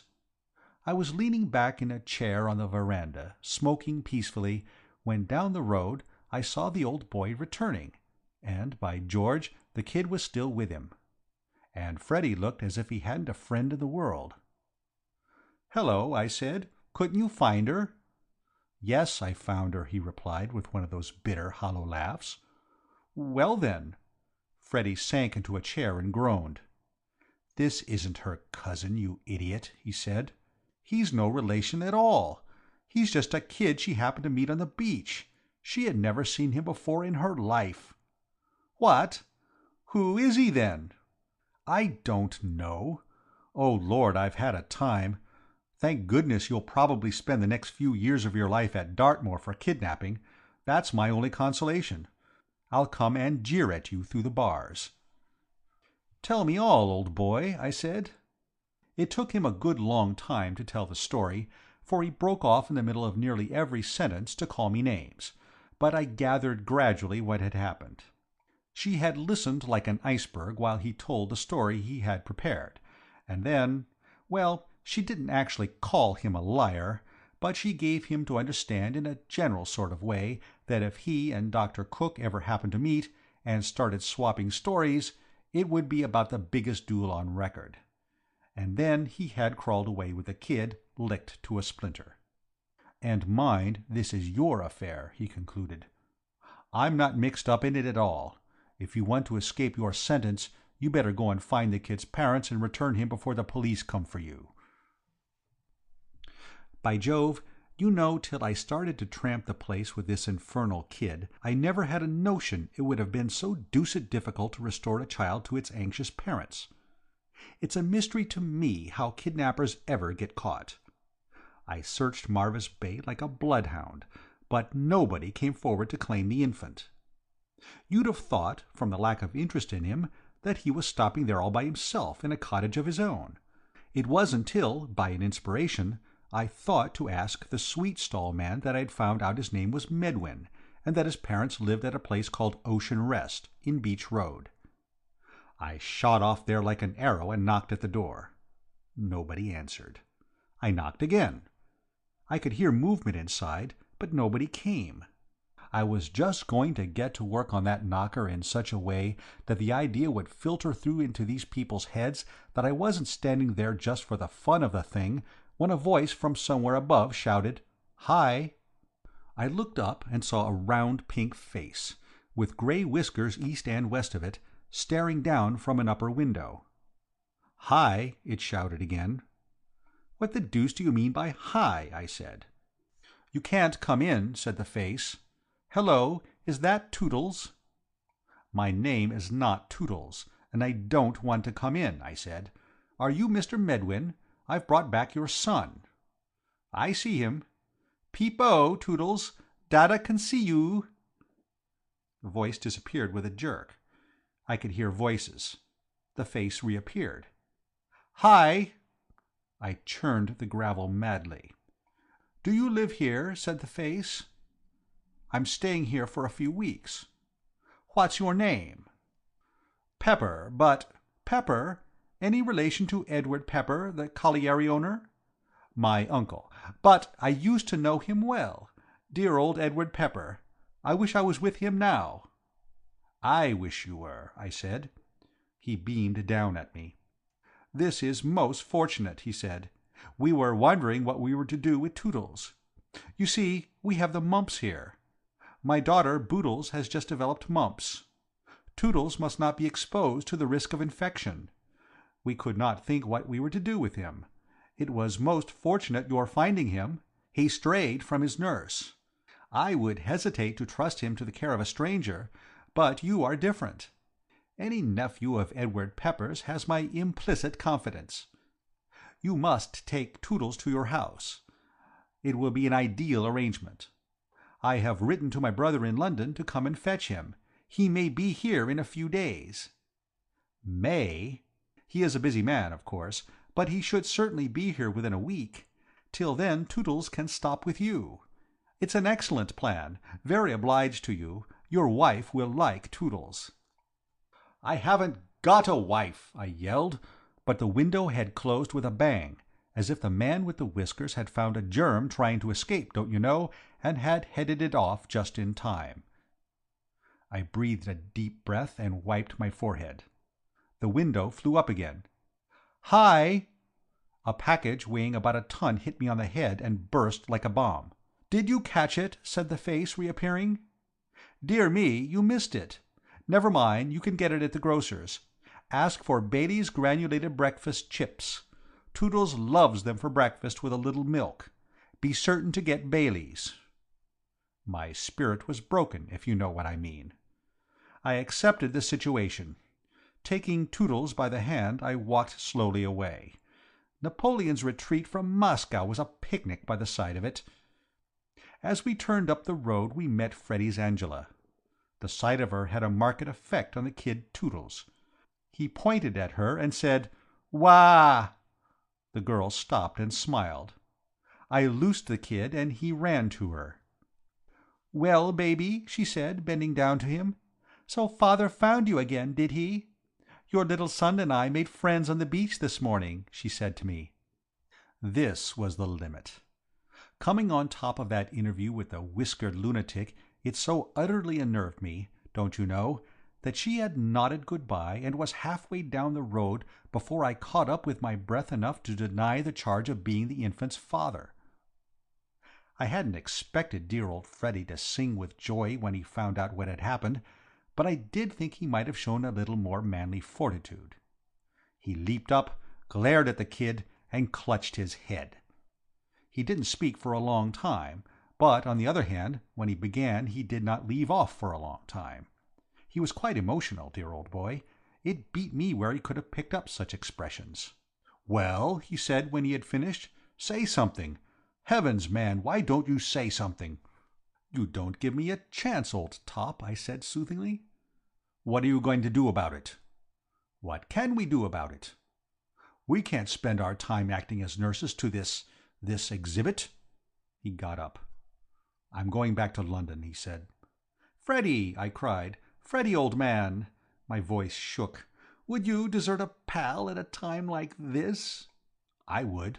This is your business, and you've got to manage it." "Freddie," I said, "you've got to stand by me. You must. Do you realize that this child has to be undressed and bathed and dressed again? You wouldn't leave me to do all that single-handed. Freddie, old scout, we were at school together. Your mother likes me. You owe me a tenner." He sat down again. "Oh, well," he said resignedly. "Besides, old top," I said, "I did it all for your sake, don't you know?" He looked at me in a curious way. "Reggie," he said in a strained voice, "one moment. I'll stand a good deal, but I won't stand for being expected to be grateful." Looking back at it, I see that what saved me from Colney Hatch in that crisis was my bright idea of buying up most of the contents of the local sweet shop. By serving out sweets to the kid practically incessantly, we managed to get through the rest of that day pretty satisfactorily. At 8 o'clock he fell asleep in a chair, and, having undressed him by unbuttoning every button in sight, and where there were no buttons, pulling till something gave, we carried him up to bed. Freddie stood looking at the pile of clothes on the floor, and I knew what he was thinking. To get the kid undressed had been simple, a mere matter of muscle. But how were we going to get him into his clothes again? I stirred the pile with my foot. There was a long linen arrangement which might have been anything, also a strip of pink flannel which was like nothing on earth. We looked at each other and smiled wanly. But in the morning I remembered that there were children at the next bungalow but one. We went there before breakfast and borrowed their nurse. Women are wonderful. By George, they are. She had that kid dressed and looking fit for anything in about 8 minutes. I showered wealth on her, and she promised to come in morning and evening. I sat down to breakfast almost cheerful again. It was the first bit of silver lining there had been to the cloud up to date. "And after all," I said, "there's lots to be said for having a child about the house, if you know what I mean. Kind of cozy and domestic, what?" Just then the kid upset the milk over Freddie's trousers, and when he had come back after changing his clothes, he began to talk about what a much-maligned man King Herod was. The more he saw of Toodles, he said, the less he wondered at those impulsive views of his on infanticide. 2 days later, Jimmy Pinkerton came down. Jimmy took one look at the kid, who happened to be howling at the moment, and picked up his portmanteau. "For me," he said, "the hotel. I can't write dialogue with that sort of thing going on. Whose work is this? Which of you adopted this little treasure?" I told him about Mr. Medwind and the mumps. Jimmy seemed interested. "I might work this up for the stage," he said. "It wouldn't make a bad situation for an Act 2 of a farce." "Farce," snarled poor old Freddie. "Rather. Curtain of Act 1 on hero. A well-meaning, half-baked sort of idiot, just like— that is to say, a well-meaning, half-baked sort of idiot, kidnapping the child. Second act, his adventures with it. I'll rough it out tonight. Come along and show me to the hotel, Reggie." As we went I told him the rest of the story, the Angela part. He laid down his portmanteau and looked at me like an owl through his glasses. "What?" he said. "Why, hang it, this is a play ready-made. It's the old tiny hand business. Always safe stuff. Parted lovers, lisping child, reconciliation over the little cradle. It's big. Child, center. Girl, left center. Freddie, upstage by the piano. Can Freddie play the piano?" "He can play a little of the rosary with one finger." Jimmy shook his head. "No, we shall have to cut out the soft music. But the rest's all right. Look here." He squatted in the sand. "This stone is the girl. This bit of seaweed's the child. This nutshell is Freddie. Dialogue leading up to child's line. Child speaks like, 'Book for lady, does you love dada?' Business of outstretched hands. Hold picture for a moment. Freddie crosses left, takes girl's hand. Business of swallowing lump in throat, then big speech. Ah, Marie, or whatever her name is, Jane, Agnes, Angela? Very well. Ah, Angela, has not this gone on too long? A little child rebukes us, Angela, and so on. Freddie must work up his own part. I'm just giving you the general outline. We must get a good line for the child. Boofer lady, does oo love dada isn't definite enough. We want something more, kiss Freddie. That's it. Short, crisp, and has the punch. But, Jimmy, old top, I said, the only objection is, don't you know, that there's no way of getting the girl to the cottage. She cuts Freddie. She wouldn't come within a mile of him. Jimmy frowned. That's awkward, he said. Well, we shall have to make it an exterior set instead of an interior. We can easily corner her on the beach somewhere when we're ready. Meanwhile, we must get the kid letter perfect. First rehearsal for lines and business 11 sharp tomorrow. Poor old Freddie was in such a gloomy state of mind that we decided not to tell him the idea till we had finished coaching the kid. He wasn't in the mood to have a thing like that hanging over him. So we concentrated on Toodles. And pretty early in the proceedings, we saw that the only way to get Toodles worked up to the spirit of the thing was to introduce sweets of some sort as sub-motive, so to speak. The chief difficulty, said Jimmy Pickerton at the end of the first rehearsal, is to establish a connection in the kid's mind between his line and the sweets. Once he has grasped the basic fact that those two words, clearly spoken, result automatically in acid drops, we have got a success. I've often thought, don't you know, how interesting it must be to be one of those animal trainer Johnnies, to stimulate the dawning intelligence and that sort of thing. Well, this was every bit as exciting. Some days success seemed to be staring us in the eye, and the kid got the line out as if he'd been an old professional, and then he'd go all to pieces again, and time was flying. We must hurry up, Jimmy, I said. The kid's uncle may arrive any day now and take him away. And we haven't an understudy, said Jimmy. There's something in that. We must work. My goodness, that kid's a bad study. I have known deaf-mutes who have learned the part quicker. I will say this for the kid, though. He was a trier. Failure didn't discourage him. Whenever there was any kind of sweet near, he had a dash at his line, and kept on saying something till he got what he was after. His only fault was his uncertainty. Personally, I would have been prepared to risk it, and start the performance at the first opportunity, but Jimmy said no. We're not nearly ready, said Jimmy. Today, for instance, he said kick Freddie. That's not going to win any girl's heart, and she might do it, too. No, we must postpone production a while yet. But, by George, we didn't. The curtain went up that very next afternoon. It was nobody's fault, certainly not mine. It was just fate. Freddie had settled down at the piano, and I was leading the kid out of the house to exercise it, when, just as we'd got out to the veranda, along came the girl Angela on her way to the beach. The kid set up his usual yell at the sight of her, and she stopped at the foot of the steps. "Hello, baby," she said. "Good morning," she said to me. "May I come up?" She didn't wait for an answer. She just came. She seemed to be that sort of girl. She came up on the veranda and started fussing over the kid. And 6 feet away, mind you, Freddie smiting the piano in the sitting room. It was a dashed disturbing situation, don't you know. At any minute Freddie might take it into his head to come out onto the veranda, and we hadn't even begun to rehearse him in his part. I tried to break up the scene.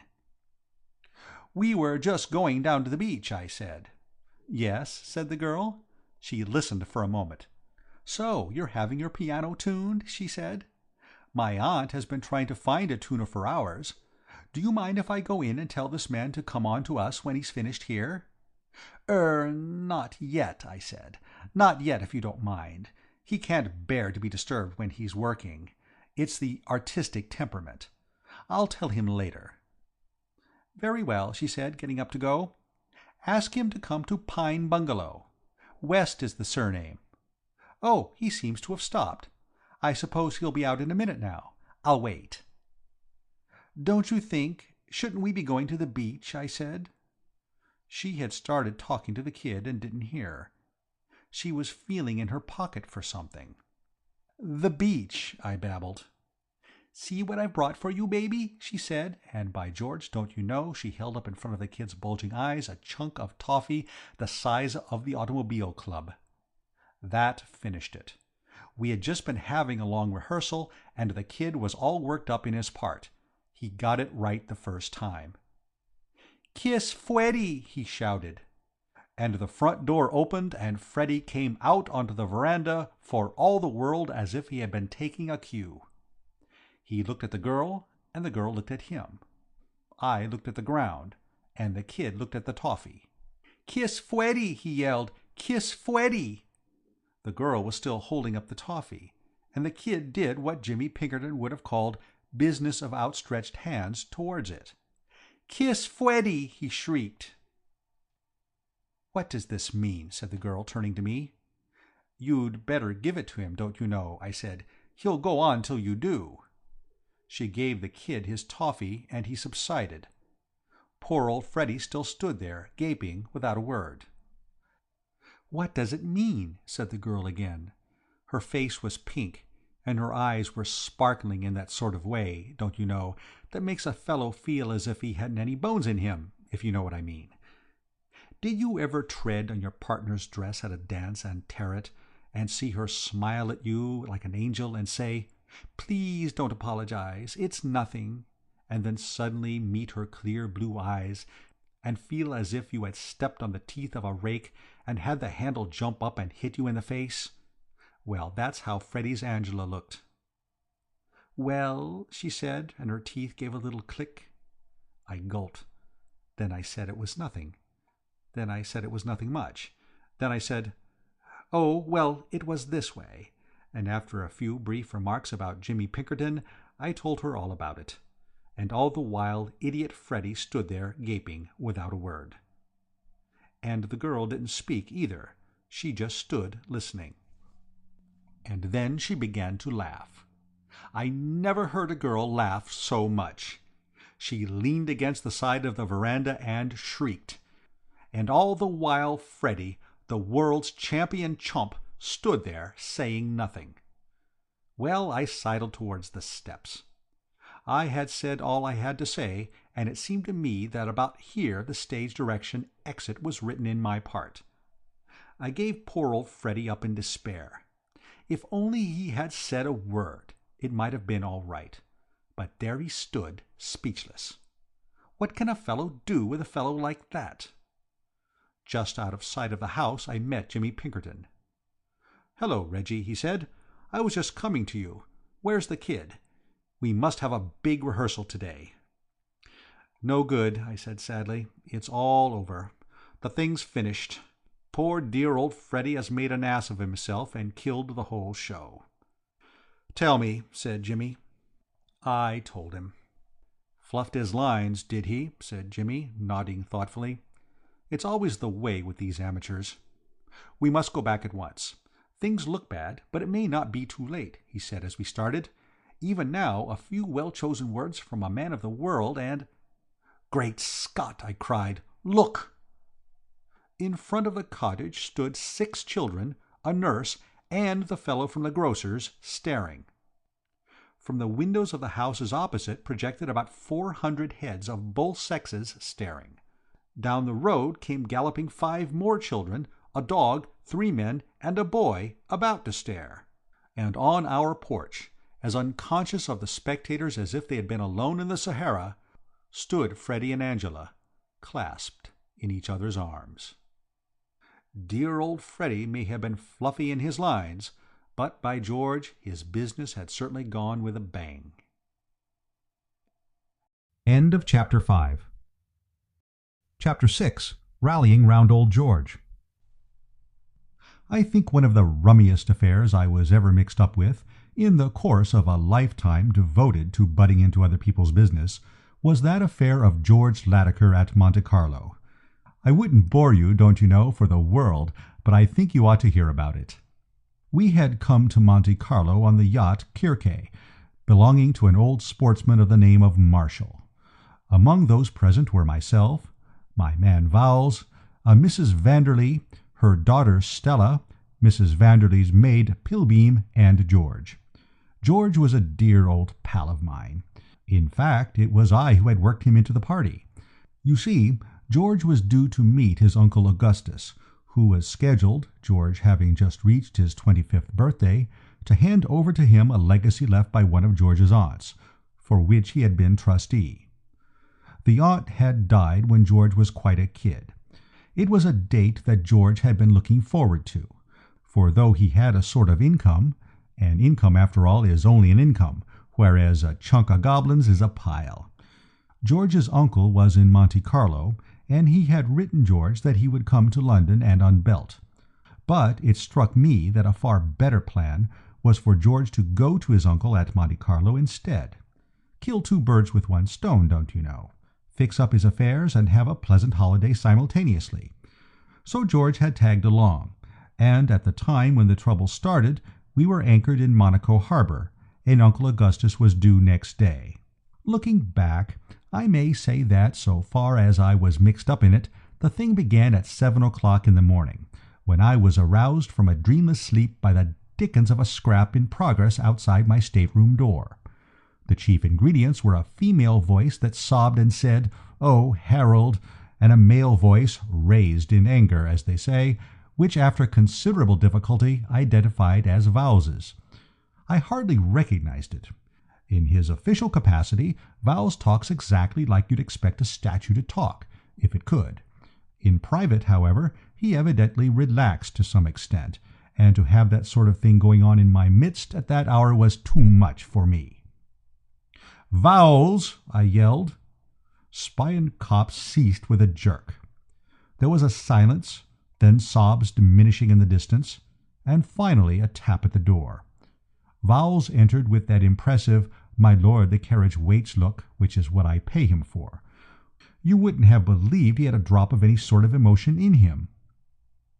"Vowles," I said, "are you under the delusion that I am going to be Queen of the May?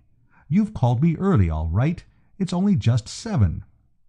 "I understand you to summon me, sir." "I summoned you to find out why you were making that infernal noise outside." "I owe you an apology, sir. I am afraid that in the heat of the moment I raised my voice." "It's a wonder you didn't raise the roof. Who was that with you?"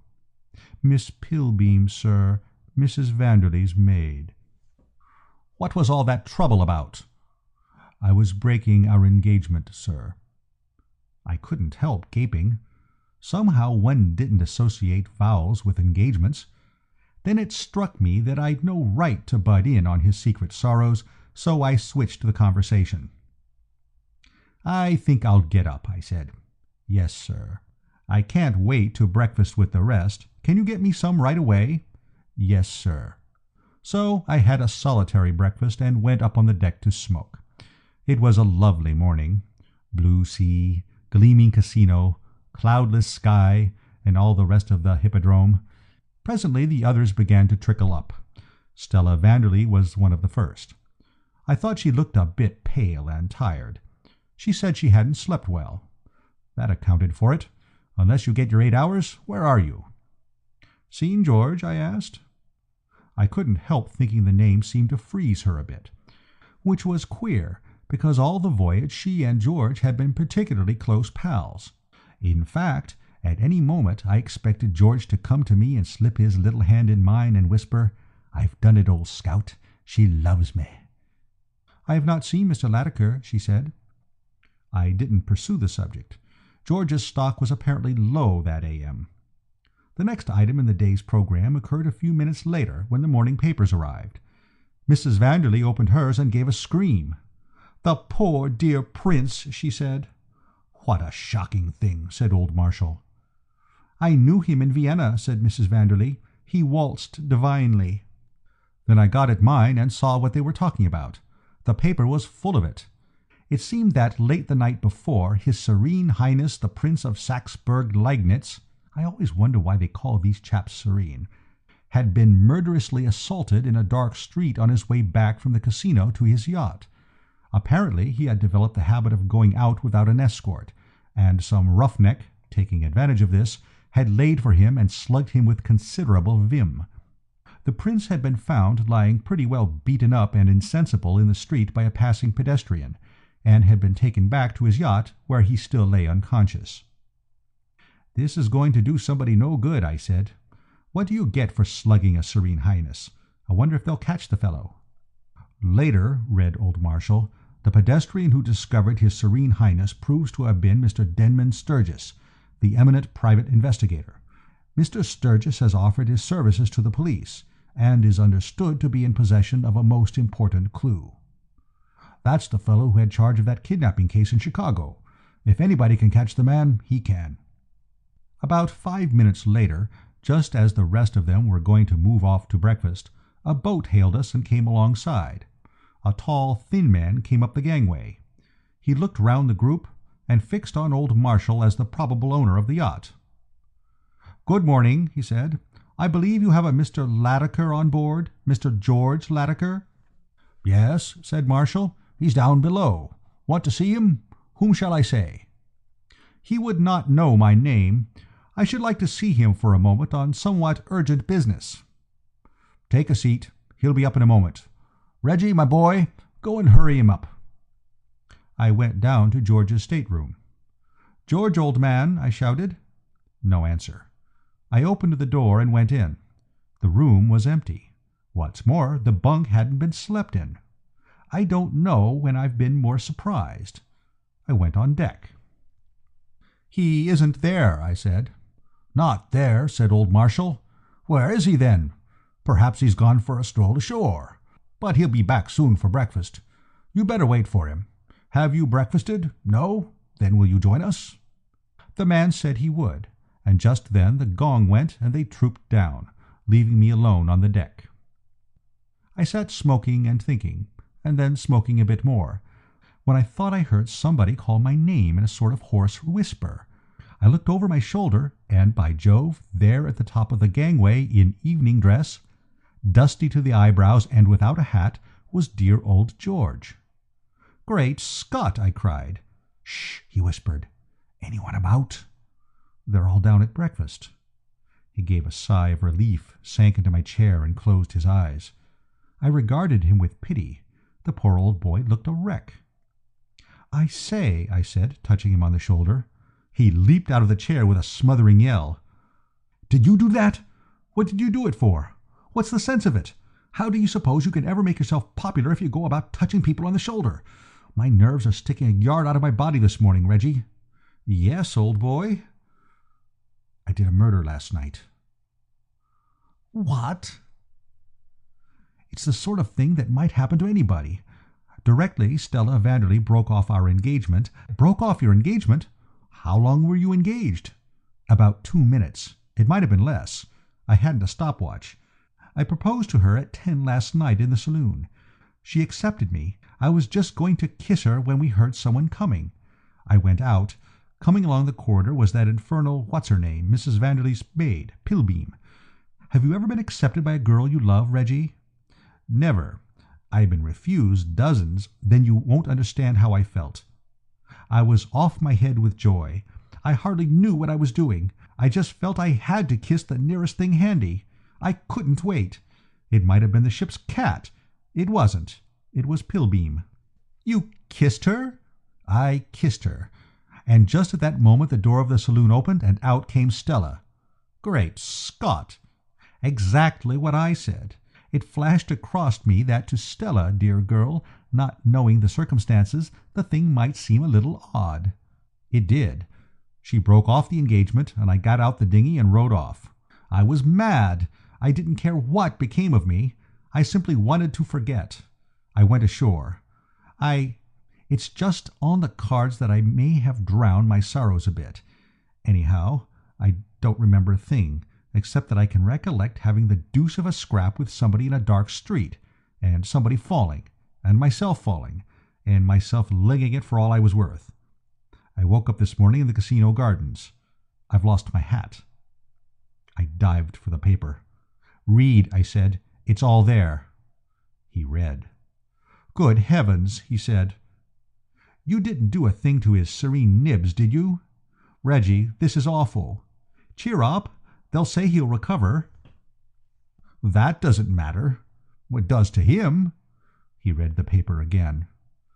"It says they've a clue." "They always say that." "But my hat." "Eh?" "My hat. I must have dropped it during the scrap. This man Denman Sturgis must have found it. It had my name in it." "George," I said, "you mustn't waste time." "Oh!" He jumped a foot in the air. "Don't do it," he said irritably. "Don't bark like that. What's the matter?" "The man." "What man?" "A tall, thin man with an eye like a gimlet. He arrived just before you did. He's down in the saloon now, having breakfast. He said he wanted to see you on business, and wouldn't give his name. I didn't like the look of him from the first. It's this fellow Sturgis. It must be." "No." "I feel it. I'm sure of it." "Had he a hat?" "Of course he had a hat." "Fool, I mean mine. Was he carrying a hat?" "By Jove, he was carrying a parcel." "George, old scout, you must get a move on. You must light out if you want to spend the rest of your life out of prison. Slugging a Serene Highness is lèse majesté. It's worse than hitting a policeman. You haven't got a moment to waste." "But I haven't any money. Reggie, old man, lend me a tenner or something. I must get over the frontier into Italy at once. I'll wire my uncle to meet me in—" "Look out!" I cried. "There's someone coming." He dived out of sight just as Vowles came up the companionway, carrying a letter on a tray. "What's the matter?" I said. "What do you want?" "I beg your pardon, sir. I thought I heard Mr. Latimer's voice. A letter has arrived for him." "He isn't here." "No, sir. Shall I remove the letter?" "No, give it to me. I'll give it to him when he comes." "Very good, sir." "Oh, Vowles, are they all still at breakfast? The gentleman who came to see Mr. Latimer still hard at it?" "He is at present occupied with a kippered herring, sir." "Ah, that's all, Vowles. Thank you, sir." He retired. I called to George, and he came out. "Who was it?" "Only Vowles. He brought a letter for you. They're all at breakfast still, the sleuths eating kippers. That'll hold him for a bit, full of bones." He began to read his letter. He gave a kind of grunt of surprise at the first paragraph. "Well, I'm hanged," he said as he finished. "Reggie, this is a queer thing." "How's that?" He handed me the letter, and directly I started in on it. I saw why he had grunted. This is how it ran. "My dear George, I shall be seeing you tomorrow, I hope. But I think it is better, before we meet, to prepare you for a curious situation that has arisen in connection with the legacy which your father inherited from your Aunt Emily, and which you are expecting me, as trustee, to hand over to you, now that you have reached your 25th birthday. You have doubtless heard your father speak of your twin brother, Alfred, who was lost or kidnapped, which was never ascertained, when you were both babies. When no news was received of him for so many years, it was supposed that he was dead. Yesterday, however, I received a letter purporting that he had been living all this time in Buenos Aires as the adopted son of a wealthy South American, and has only recently discovered his identity. He states that he is on his way to meet me, and will arrive any day now. Of course, like other claimants, he may prove to be an impostor, but meanwhile his intervention will, I fear, cause a certain delay before I can hand over your money to you. It will be necessary to go into a thorough examination of credentials, etc., and this will take some time. But I will go fully into the matter with you when we meet. Your affectionate uncle, Augustus Arbut. I read it through twice, and the second time I had one of those ideas I do sometimes get, though admittedly a chump of the premier class. I have seldom had such a thoroughly corking brainwave. "Why, old top," I said, "this lets you out." "Lets me out of half the darned money, if that's what you mean. If this chap's not an impostor, and there's no earthly reason to suppose he is, though I've never heard my father say a word about him, we shall have to split the money. Aunt Emily's will left the money to my father, or, failing him, his offspring. I thought that meant me, but apparently there are a crowd of us. I'll call it rotten work, springing unexpected offspring on a fellow at the 11th hour like this." "Why, you chump," I said, "it's going to save you. This lets you out of your spectacular dash across the frontier." All you've got to do is to stay here and be your brother Alfred. It came to me in a flash." He looked at me in a kind of dazed way. "You ought to be in some sort of a home, Reggie." "Ass," I cried, "don't you understand? Have you ever heard of twin brothers who weren't exactly alike? Who's to say you aren't Alfred if you swear you are? Your uncle will be there to back you up that you have a brother Alfred. And Alfred will be there to call me a liar." "He won't. It's not as if you have to keep it up for the rest of your life. It's only for an hour or two, till we can get this detective off the yacht. We sail for England tomorrow morning." At last the thing seemed to sink into him. His face brightened. "Why, I really do believe it would work," he said. "Of course it would work. If they want proof, show them your mole. I'll swear George hadn't one. And as Alfred, I should get a chance of talking to Stella and making things all right for George. Reggie, old top, you're a genius." "No, no." "You are." "Well, it's only sometimes. I can't keep it up." And just then there was a gentle cough behind us. We spun around. "What the devil are you doing there, Vowles?" I said. "I beg your pardon, sir. I have heard all." I looked at George. George looked at me. "Vowles is all right," I said. "Decent Vowles. Vowles wouldn't give us away, would you, Vowles?" "Yes, sir." "You would?" "Yes, sir." "But Vowles, old man," I said, "be sensible. What would you gain by it?" "Financially, nothing, sir." "Whereas by keeping quiet," I tapped him on the chest, "by holding your tongue, Vowles, by saying nothing about it to anybody, Vowles, old fellow, you might gain a considerable sum." "Am I to understand, sir, that because you are rich and I am poor, you think you can buy my self-respect?" "Oh, come," I said. "How much?" said Vowles. So we switched to terms. You wouldn't believe the way the man haggled. You'd have thought a decent, faithful servant would have been delighted to oblige one in a little matter like that for a fiver, but not Vowles, by no means. It was 100 down, and the promise of another 100 when we got safely away, before he was satisfied. But we fixed it up at last, and poor old George got down to his stateroom and changed his clothes. He'd hardly gone when the breakfast party came on deck. "Did you meet him?" I asked. "Meet whom?" said old Marshall. "George's twin brother, Alfred." "I didn't know George had a brother." "Nor did he till yesterday. It's a long story. He was kidnapped in infancy and everyone thought he was dead. George had a letter from his uncle about him yesterday. I shouldn't wonder if that's where George has gone, to see his uncle and find out about it. In the meantime, Alfred has arrived. He's down in George's stateroom now, having a brush-up. It'll amaze you, the likeness between them. You'd think it is George at first. Well, look, here he comes." And up came George, brushed and clean, in an ordinary yachting suit. They were rattled. There was no doubt about that. They stood looking at him as if they thought there was a catch somewhere, but weren't quite certain where it was. I introduced him, and still they looked doubtful. "Mr. Pepper tells me my brother is not on board," said George. "It's an amazing likeness," said old Marshall. "Is my brother like me?" asked George amiably. "No one could tell you apart," I said. "I suppose twins always are alike," said George, "but if it ever came to a question of identification, there would be one way of distinguishing us. Do you know George well, Mr. Pepper?" "He's an old pal of mine."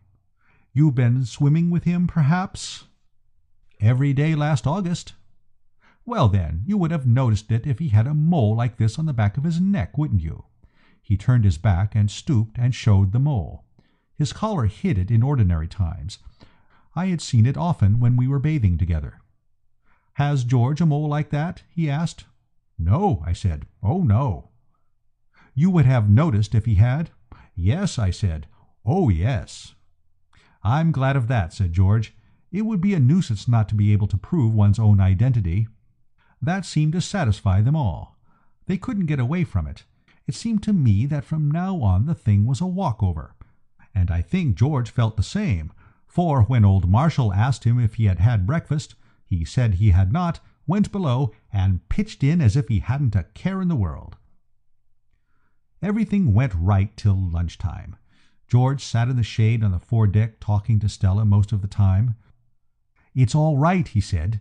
"What did I tell you?" "What did you tell me?" "Why, about Stella. Didn't I say that Alfred would fix things up for George?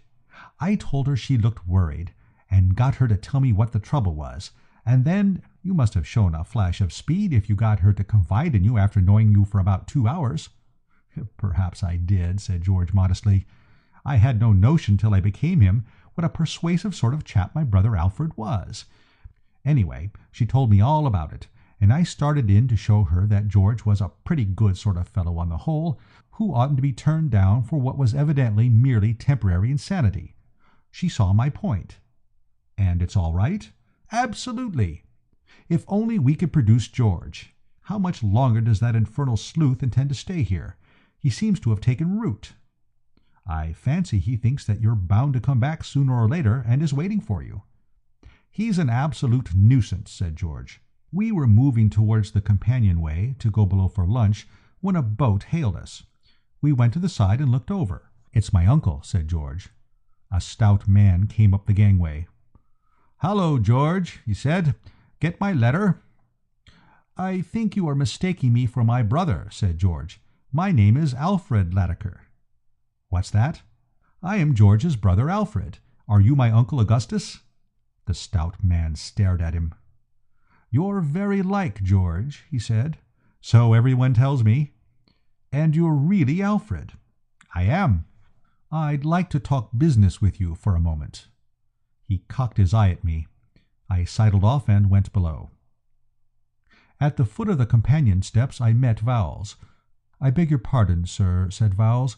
"If it would be convenient, I should be glad to have the afternoon off." I'm bound to say I rather liked his manner. Absolutely normal. Not a trace of the fellow conspirator about it. I gave him the afternoon off.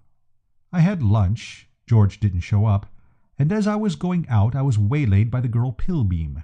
She had been crying. "I beg your pardon, sir, but did Vowles ask you for the afternoon?" I didn't see what business it was of hers, but she seemed all worked up about it, so I told her. "Yes, I gave him the afternoon off."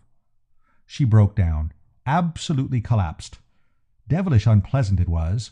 I'm hopeless in a situation like this. After I'd said, there, which didn't seem to help much, I hadn't any remarks to make. "He said he was going to the tables to gamble away all his savings and then shoot himself because he had nothing left to live for." I suddenly remembered the scrap in the small hours outside my stateroom door. I hate mysteries. I meant to get to the bottom of this. I couldn't have a real first-class valet like Vowles going about the place shooting himself up. Evidently the girl Pilbeam was at the bottom of the thing. I questioned her. She sobbed. I questioned her more. I was firm. And eventually she yielded up the facts. Vowles had seen George kiss her the night before. That was the trouble.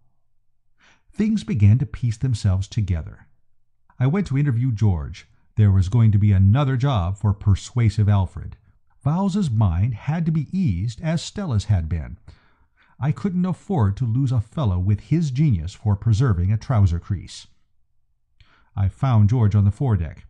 What is it Shakespeare or somebody says about some fellow's face being sicklied over with a pale cast of care? George's was like that. He looked green.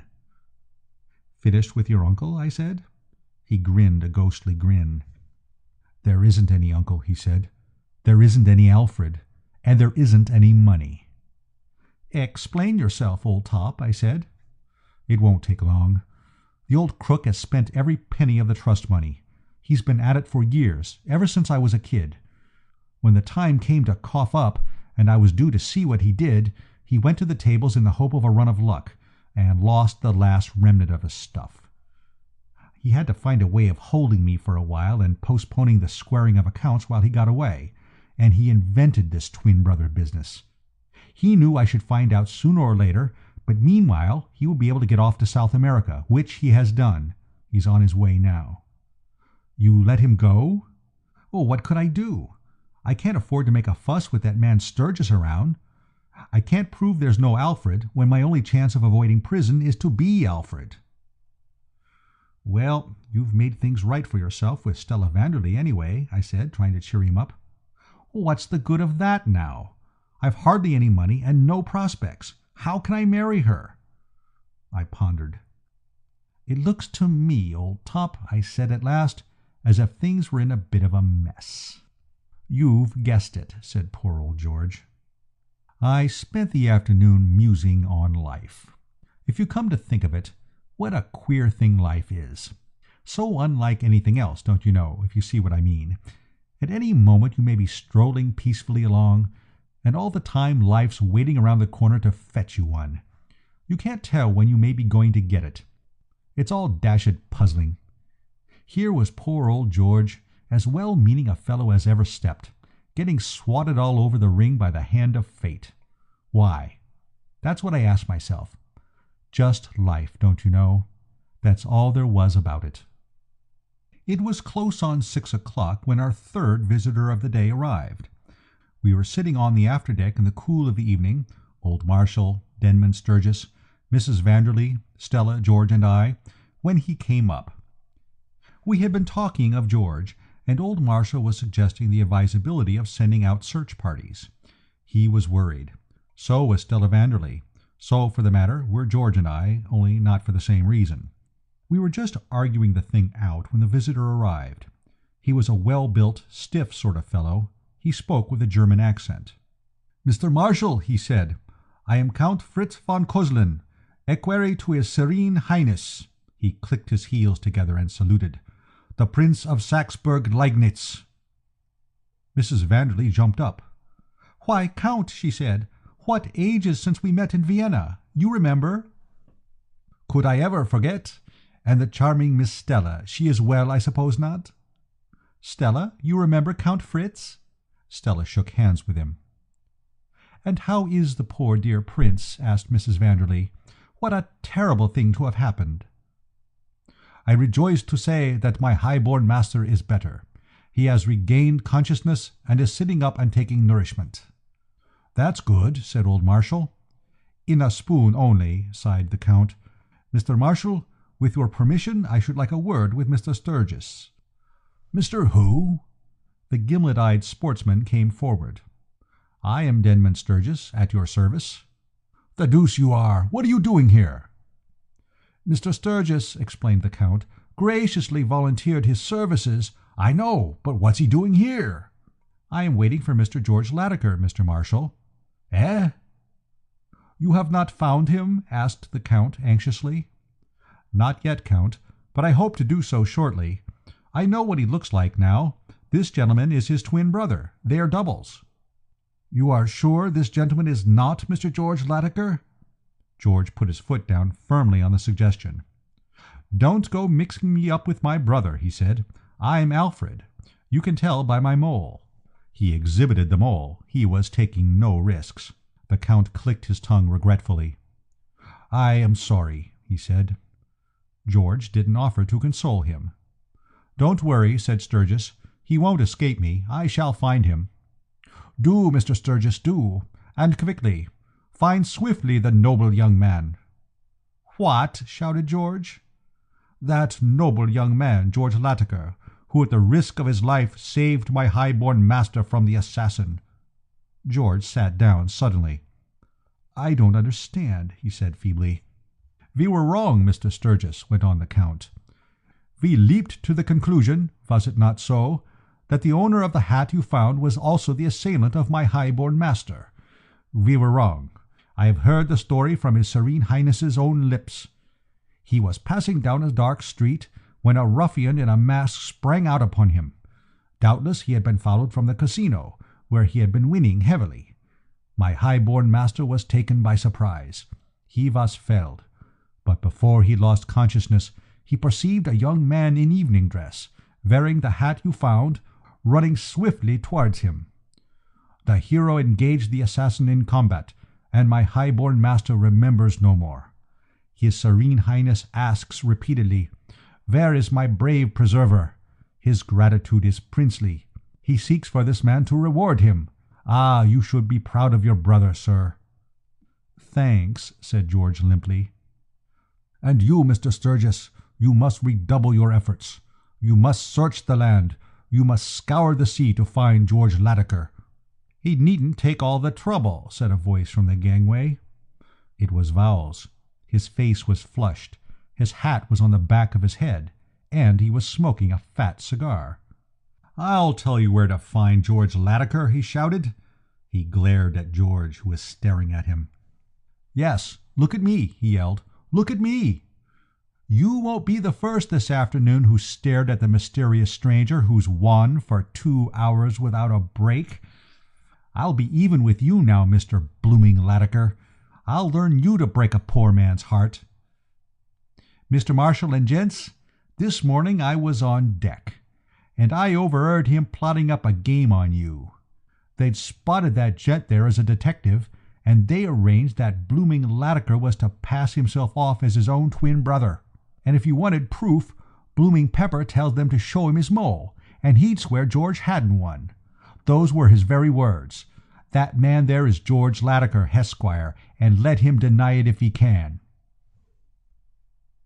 George got up. "I haven't the least desire to deny it, Vowles."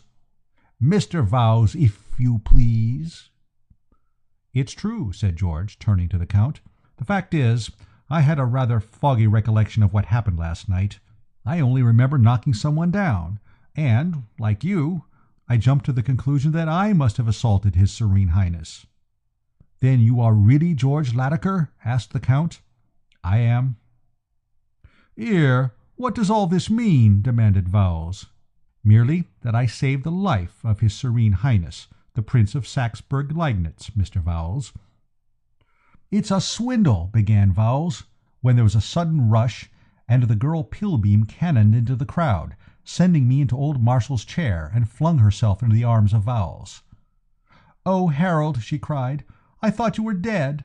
I thought you'd shot yourself." He sort of braced himself together to fling her off, and then seemed to think better of it, and fell into the clinch. It was all dashed romantic, don't you know, but there are limits. "Vowles, you're sacked," I said. "Who cares?" he said. "Think I was going to stop now I'm a gentleman of property? Come along, Emma, my dear. Give a month's notice and get your 'at, and I'll take you to dinner at Ciro's." "And you, Mr. Latimer," said the Count, "may I conduct you to the presence of my high-born master? He wishes to show his gratitude to his preserver." "You may," said George. "May I have my hat, Mr. Sturgis?" There's one bit more. After dinner that night I came up for a smoke, and, strolling on to the foredeck, almost bumped into George and Stella. They seemed to be having an argument. "I'm not sure," she was saying, "that I believe that a man can be so happy that he wants to kiss the nearest thing in sight, as you put it." "Don't you?" said George. "Well, as it happens, I'm feeling just that way now." I coughed, and he turned around. "Hello, Reggie," he said. "Hello, George," I said. "Lovely night." "Beautiful," said Stella. "The moon," I said. "Ripping," said George. "Lovely," said Stella. "And look at the reflection of the stars on the—" George caught my eye. "Pop off," he said. I popped. End of Chapter 6. Chapter 7. Doing Clarence a Bit of Good. Have you ever thought about it? And when I say thought about it, I mean really carefully considered the question of the coolness, the cheek, or if you prefer it, the gall with which women, as a sex, fairly bursts? I have, by Jove. But then I've had it thrust on my notice by George in a way I should imagine has happened to pretty few fellows, and the limit was reached by that business of the Yeardsley Venus. To make you understand the full what-you-call-it of the situation, I shall have to explain just how matters stood between Mrs. Yeardsley and myself. When I first knew her, she was Elizabeth Shoolbred, old Worcestershire family, pots of money, pretty as a picture. Her brother Bill was at Oxford with me. I loved Elizabeth Shoolbred. I loved her, don't you know.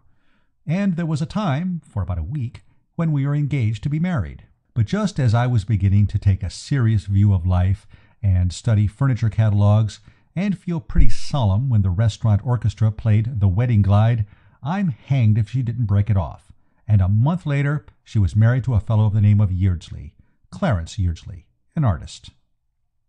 What with golf and billiards and a bit of racing, and fellows at the club rallying round and kind of taking me out of myself, as it were, I got over it, and came to look at the affair as a closed page in the book of my life, if you know what I mean. It didn't seem likely to me that we should meet again, as she and Clarence had settled down in the country somewhere and never came to London, and I'm bound to own that, by the time I got her letter, the wound had pretty well healed, and I was to a certain extent sitting up and taking nourishment. In fact, to be absolutely honest, I was jolly thankful the thing had ended as it had done. This letter I'm telling you about arrived one morning out of a blue sky, as it were. It ran like this. My dear old Reggie, what ages it seems since I saw anything of you. How are you? We have settled down here in the most perfect old house, with a lovely garden, in the middle of delightful country. Couldn't you run down here for a few days? Clarence and I would be so glad to see you. Bill is here, and is most anxious to meet you again. He was speaking of you only this morning. Do come. Wire your train, and I will send the car to meet you. Yours most sincerely, Elizabeth Yardsley. P.S. We can give you new milk and fresh eggs. Think of that. P.P.S. Bill says our billiard table is one of the best he has ever played on. P.P.S.S. We are only half a mile from a golf course. Bill says it is better than St. Andrews. P.P.S.S.S. You must come. Well, a fellow comes down to breakfast one morning with a bit of a head on, and finds a letter like that from a girl who might quite easily have blighted his life. It rattled me rather, I must confess. However, that bit about the golf settled me. I knew Bill knew what he was talking about, and if he said the course was so topping, it must be something special. So I went. Old Bill met me at the station with the car. I hadn't come across him for some months, and I was glad to see him again, and he apparently was glad to see me. Thank goodness you've come, he said as we drove off. I was just about at my last grip. What's the trouble, old scout? I asked. If I had the artistic what's-his-name, he went on, if the mere mention of pictures didn't give me the pip, I dare say it wouldn't be so bad. As it is, it's rotten. Pictures? Pictures. Nothing else is mentioned in this household. Clarence is an artist. So is his father. And you know yourself what Elizabeth is like when one gives her her head? I remembered then. It hadn't come back to me before that most of my time with Elizabeth had been spent in picture galleries. During the period when I had let her do just what she wanted to do with me, I had to follow her like a dog through gallery after gallery, though pictures are poison to me, just as they are to old Bill. Somehow it had never struck me that she would still be going on this way after marrying an artist. I should have thought by this time the mere sight of a picture would have her fed up. Not so, however, according to old Bill. They talk pictures at every meal, he said. I tell you, it makes a chap feel out of it. How long are you down for? A few days. Take my tip, and let me send you a wire from London. I go there tomorrow. I promised to play against the Scottish. The idea was that I was to come back after the match, but you couldn't get me back with a lasso. I tried to point out the silver lining. But, Bill, old scout, your sister says there's a most corking links near here. He turned and stared at me, and nearly ran us into the bank. You don't mean honestly she said that? She said you said it was better than St. Andrews. So I did. Was that all she said I said? Well, isn't it enough?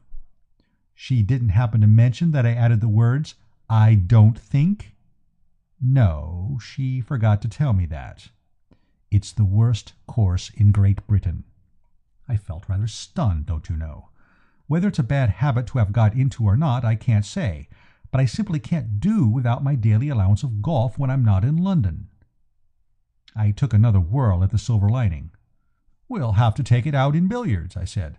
I'm glad the table's good. It depends on what you call good.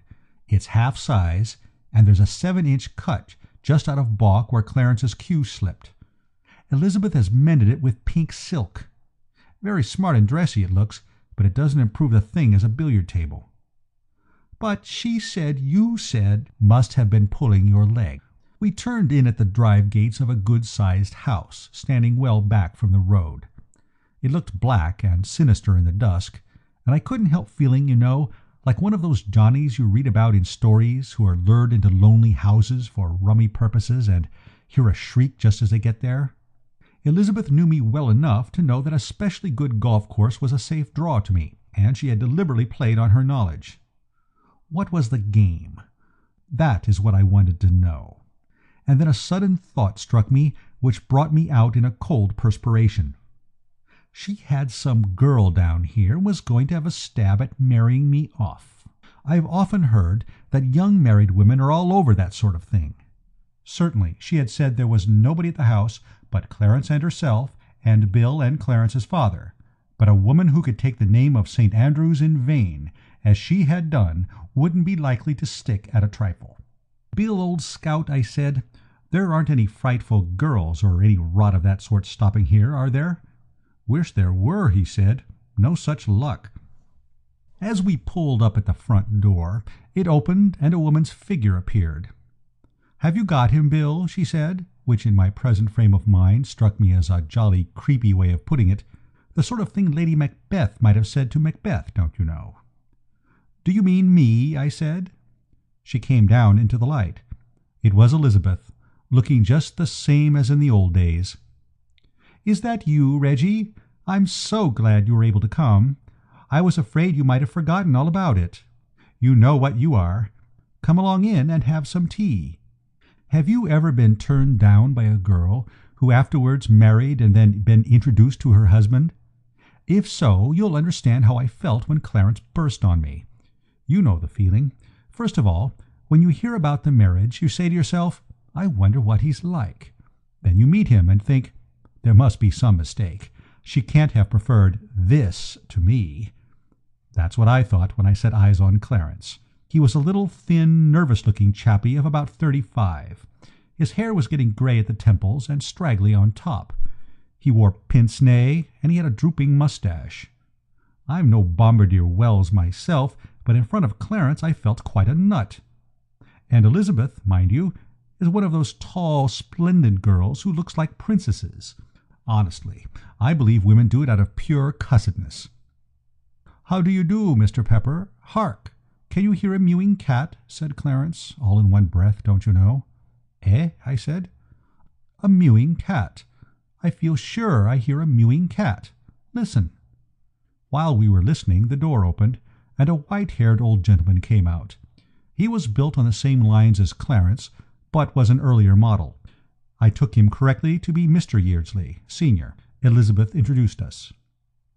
"Father," said Clarence, "did you meet a mewing cat outside? I feel positive I heard a cat mewing." "No," said the father, shaking his head. "No mewing cat." "I can't bear mewing cats," said Clarence. "A mewing cat gets on my nerves." "A mewing cat is so trying," said Elizabeth. "I dislike mewing cats," said old Mr. Yeardsley. That was all about mewing cats for the moment. They seemed to think they had covered the ground satisfactorily, and went back to pictures. We talked pictures steadily till it was time to dress for dinner. At least they did. I just sort of sat around. Presently the subject of picture robberies came up. Somebody mentioned the Mona Lisa, and then I happened to remember something in the evening paper, as I was coming down in the train, about some fellow somewhere having had a valuable painting pinched by burglars the night before. It was the first time I had had a chance of breaking into the conversation with any effect, and I meant to make the most of it. The paper was in the pocket of my overcoat in the hall. I went and fetched it. "Here it is," I said. "A Romney belonging to Sir Bellamy Palmer." They all shouted, "What?" exactly at the same time, like a chorus. Elizabeth grabbed the paper. "Let me look. Yes. Late last night, burglars entered the residence of Sir Bellamy Palmer, Dryden Park, Midford, Hants." "Why, that's near here," I said. "I passed through Midford." "Dryden Park is only 2 miles from this house," said Elizabeth. I noticed her eyes were sparkling. "Only 2 miles," she said. "It might have been us. It might have been the Venus." Old Mr. Yeardsley bounded in his chair. "The Venus!" he cried. They all seemed wonderfully excited. My little contribution to the evening's chat had made quite a hit. Why I didn't notice it before I don't know, but it was not till Elizabeth showed it to me after dinner that I had my first look at the Yeardsley Venus. When she led me up to it, and switched on the light, it seemed impossible that I could have sat right through dinner without noticing it. But then, at meals, my attention is pretty well riveted on the foodstuffs. Anyway, it was not till Elizabeth showed it to me that I was aware of its existence. She and I were alone in the drawing-room after dinner. Old Yeardsley was writing letters in the morning-room, while Bill and Clarence were rollicking in the half-size billiard table with the pink silk tapestry effects. All, in fact, was joy, jollity, and song, so to speak, when Elizabeth, who had been sitting wrapped in thought for a bit, bent towards me and said, "Reggie." And the moment she said it, I knew something was going to happen. You know that pre-what-do-you-call-it you get sometimes? Well, I got it then.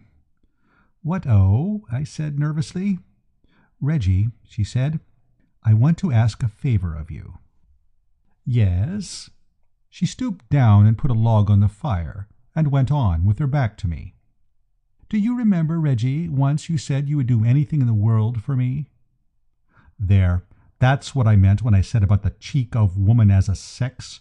What I mean is, after what had happened, you'd have thought she would have preferred to let the dead past bury its dead, and all that sort of thing, what?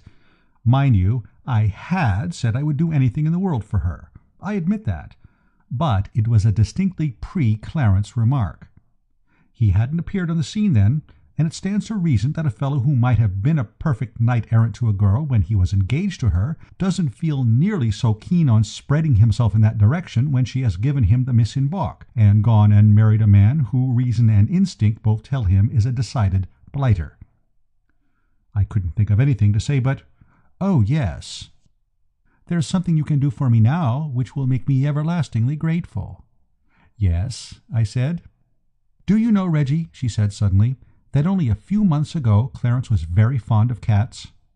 "Eh? Well, he still seems, interested in them, what?"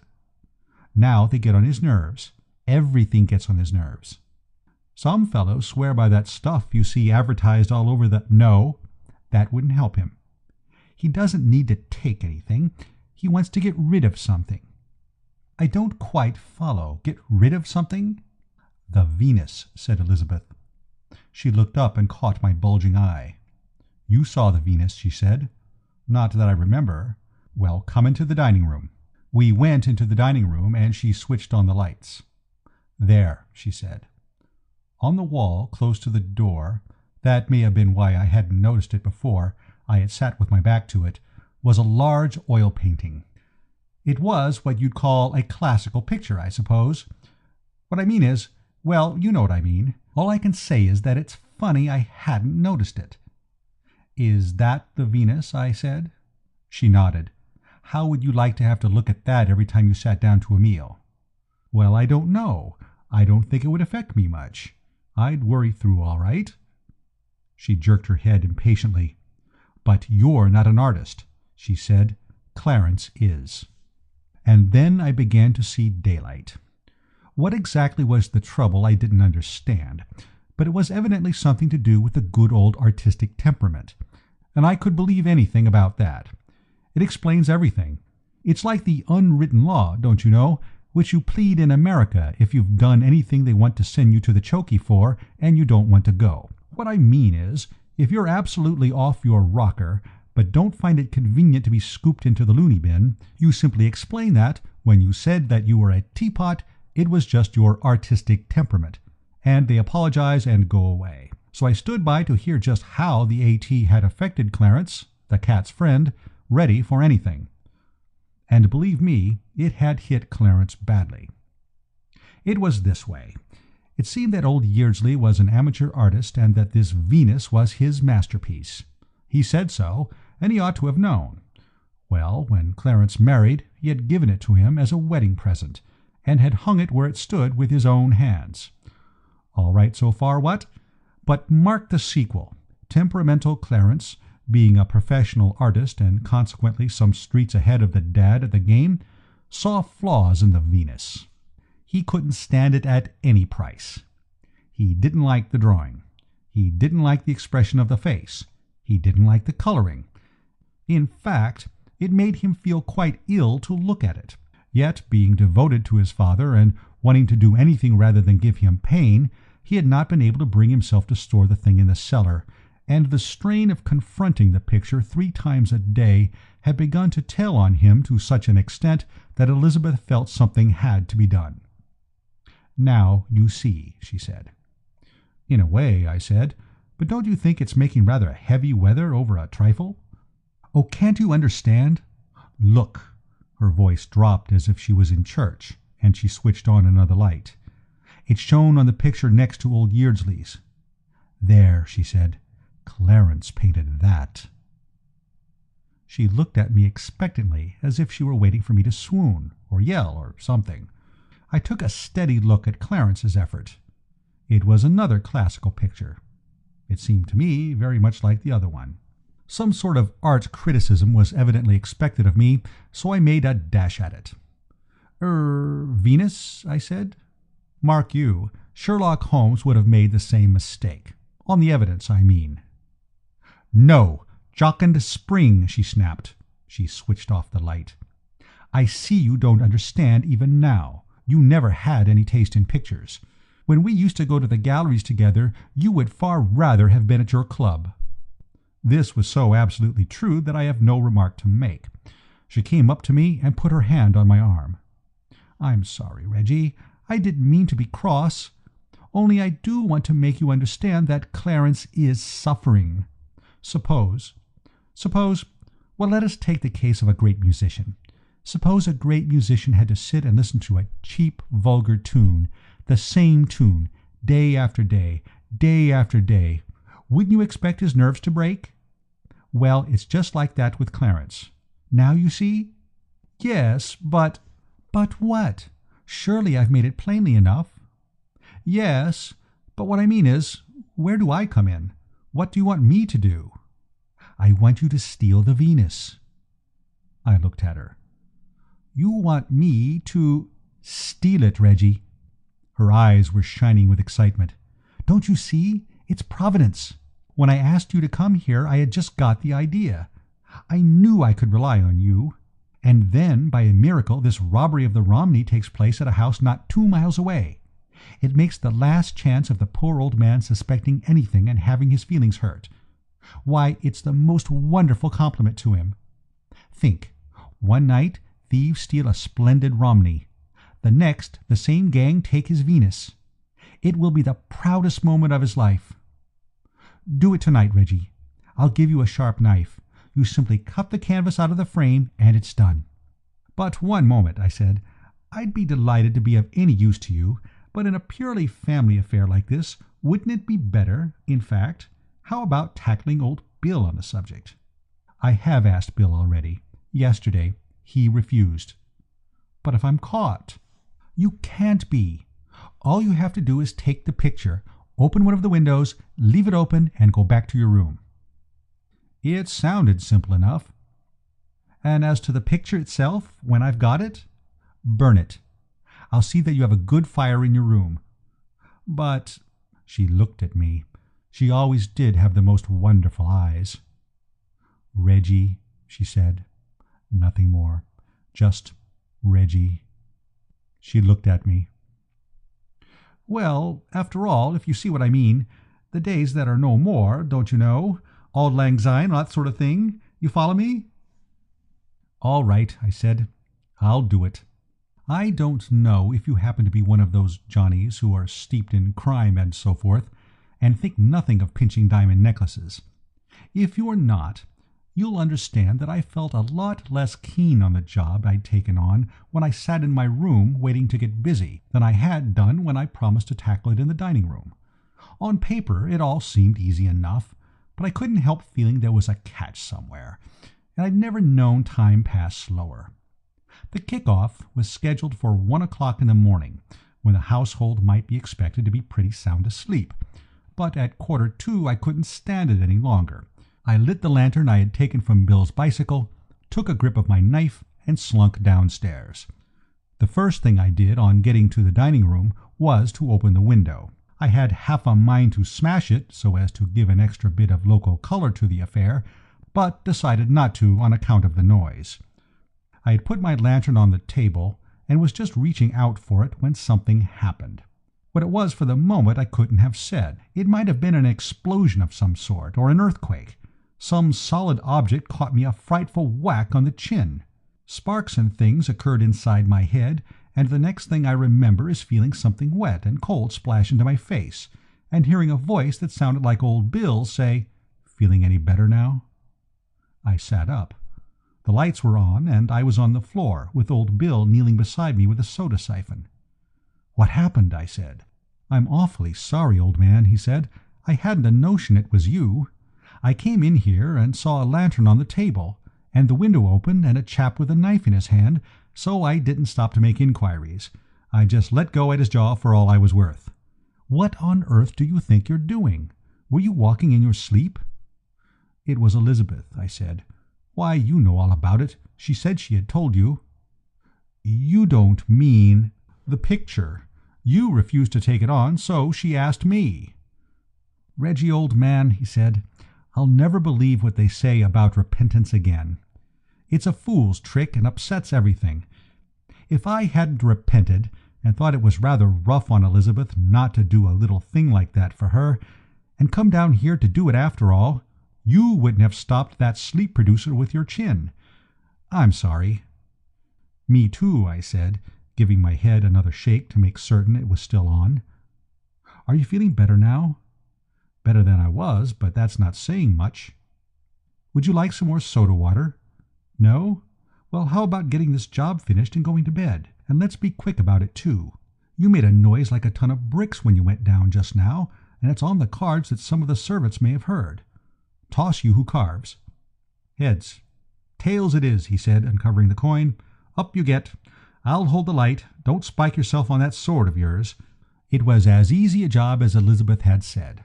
Just 4 quick cuts, and the thing came out of its frame like an oyster. I rolled it up. Old Bill had put the lantern on the floor and was at the sideboard, collecting whiskey, soda, and glasses. "We've got a long evening before us," he said. "You can't burn a picture of that size in one chunk. You'd set the chimney on fire. Let's do the thing comfortably. Clarence can't grudge us the stuff. We've done him a bit of good this trip. Tomorrow'll be the maddest, merriest day of Clarence's glad New Year. On we go." We went up to my room and sat smoking and yarning away and sipping our drinks, and every now and then cutting a piece of the picture off and shoving it in the fire till it was all gone. And what with the coziness of it, and the cheerful blaze, and the comfortable feeling of doing good by stealth, I don't know when I've had a jollier time since the days when we used to brew in my study at school. We had just put the last slice on when Bill sat up suddenly and gripped my arm. "I heard something," he said. I listened, and by Jove, I heard something too. My room was just over the dining room, and the sound came up to us quite distinctly. Stealthy footsteps, by George, and then a chair falling over. "There's somebody in the dining room," I whispered. There's a certain type of chap who takes a pleasure in positively chivying trouble. Old Bill's like that. If I'd been alone, it would have taken me about 3 seconds to persuade myself that I hadn't really heard anything at all. I'm a peaceful sort of cove, and believe in living and letting live, and so forth. To old Bill, however, a visit from burglars was pure jam. He was out of his chair in one jump. "Come on," he said. "Bring the poker." I brought the tongs as well. I felt like it. Old Bill collared the knife. We crept downstairs. "We'll fling the door open and make a rush," said Bill.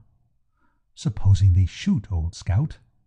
"Burglars never shoot," said Bill, which was comforting, providing the burglars knew it. Old Bill took a grip of the handle, turned it quickly, and in he went, and then we went up sharp, staring. The room was in darkness except for a feeble splash of light at the near end. Standing on a chair in front of Clarence's jocund spring, holding a candle in one hand and reaching up with a knife in the other, was old Mr. Yeardsley, in bedroom slippers and a grey dressing-gown. He had made a final cut just as we rushed in. Turning at the sound, he stopped, and he and the chair and the candle and the picture came down in a heap together. The candle went out. "What on earth?" said Bill. I felt the same. I picked up the candle and lit it, and then a most fearful thing happened. The old man picked himself up and suddenly collapsed into a chair and began to cry like a child. Of course, I could see it was only the artistic temperament, but still, believe me, it was devilish unpleasant. I looked at old Bill. Old Bill looked at me. We shut the door quick, and after that we didn't know what to do. I saw Bill look at the sideboard, and I knew what he was looking for. But we had taken the siphon upstairs, and his ideas of first aid stopped short at squirting soda water. We just waited, and presently old Yeardsley switched off, sat up, and began talking with a rush. "Clarence, my boy, I was tempted. It was that burglary at Dryden Park. It tempted me. It made it all so simple. I knew you would put it down to the same gang. Clarence, my boy, I—" It seemed to dawn on him at this point that Clarence was not among those present. "Clarence?" he said hesitatingly. "He's in bed," I said. "In bed? Then he doesn't know?" "Even now, young men, I throw myself on your mercy. Don't be hard on me.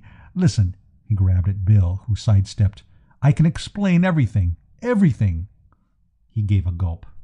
"You are not artists, you two young men, but I will try to make you understand, make you realize what this picture means to me.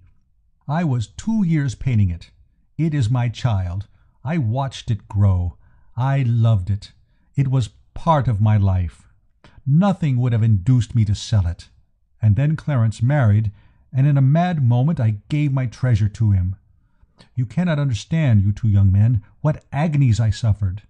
The thing was done. It was irrevocable. I saw how Clarence valued the picture. I knew that I could never bring myself to ask him for it back, and yet I was lost without it. What could I do? Till this evening I could see no hope. Then came this story of the theft of the Romney from a house quite close to this, and I saw my way. Clarence would never suspect. He would put the robbery down to the same band of criminals who stole the Romney.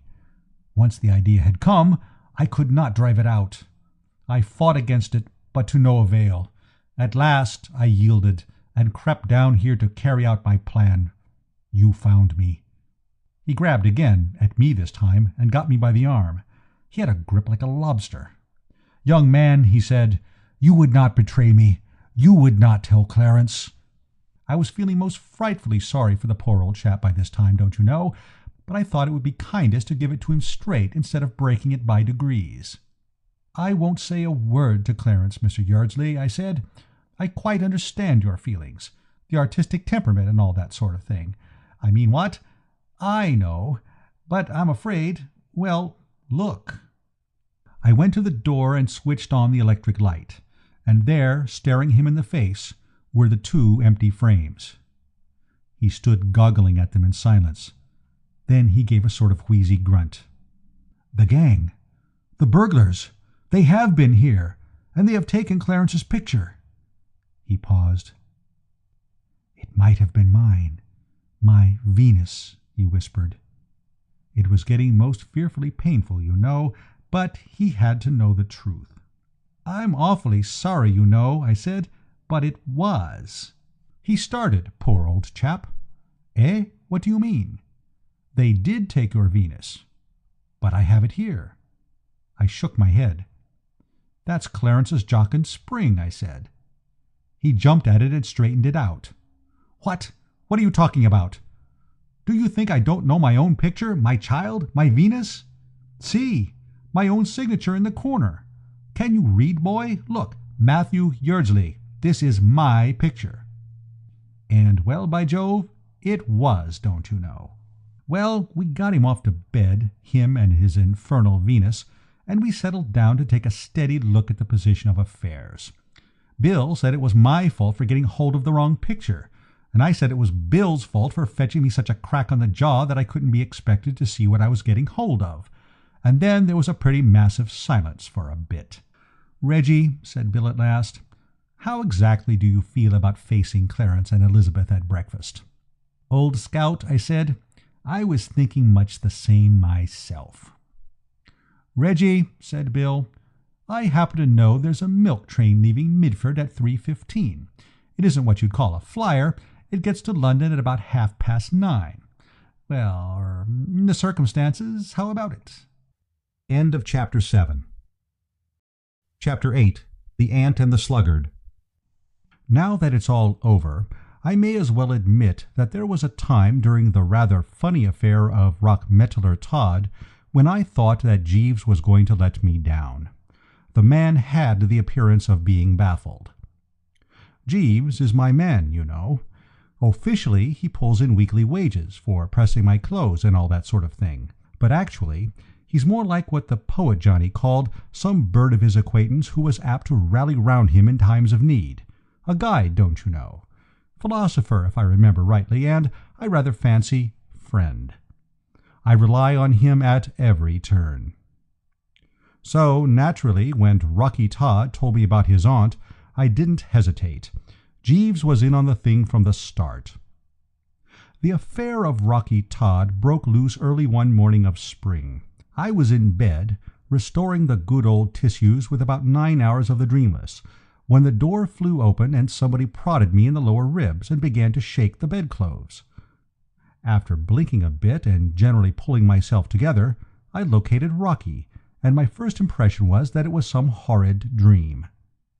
Rocky, you see, lived down on Long Island somewhere, miles from New York, and not only that, but he had told me himself more than once that he never got up before 12, and seldom earlier than 1.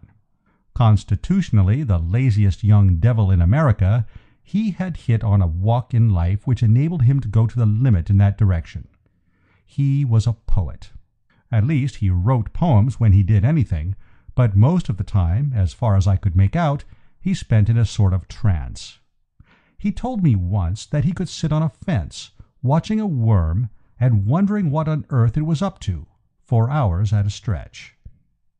He had this scheme of life worked out to a fine point.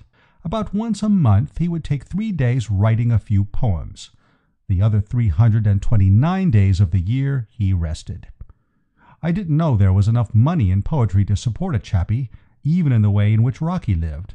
But it seemed that, if you stick to exhortations to young men to lead the strenuous life and don't shove in any rhymes, American editors fight for the stuff. Rocky showed me one of his things once. It began, B. B. The past is dead. Tomorrow is not born. Be today. Today. Be with every nerve, with every muscle, with every drop of your red blood. Be. It was printed opposite the frontispiece of a magazine with a sort of scroll round it, and a picture in the middle of a fairly nude chappie with bulging muscles, giving the rising sun the glad eye. Rocky said they gave him $100 for it, and he stayed in bed till 4 in the afternoon for over a month. As he regarded the future, he was pretty solid, owing to the fact that he had a moneyed aunt tucked away somewhere in Illinois, and as he had been named Rockmetaller after her, and was her only nephew, his position was pretty sound. He told me that when he did come into the money he meant to do no work at all, except perhaps an occasional poem recommending the young man with the life opening out before him, with all its splendid possibilities, to light a pipe and shove his feet upon the mantelpiece.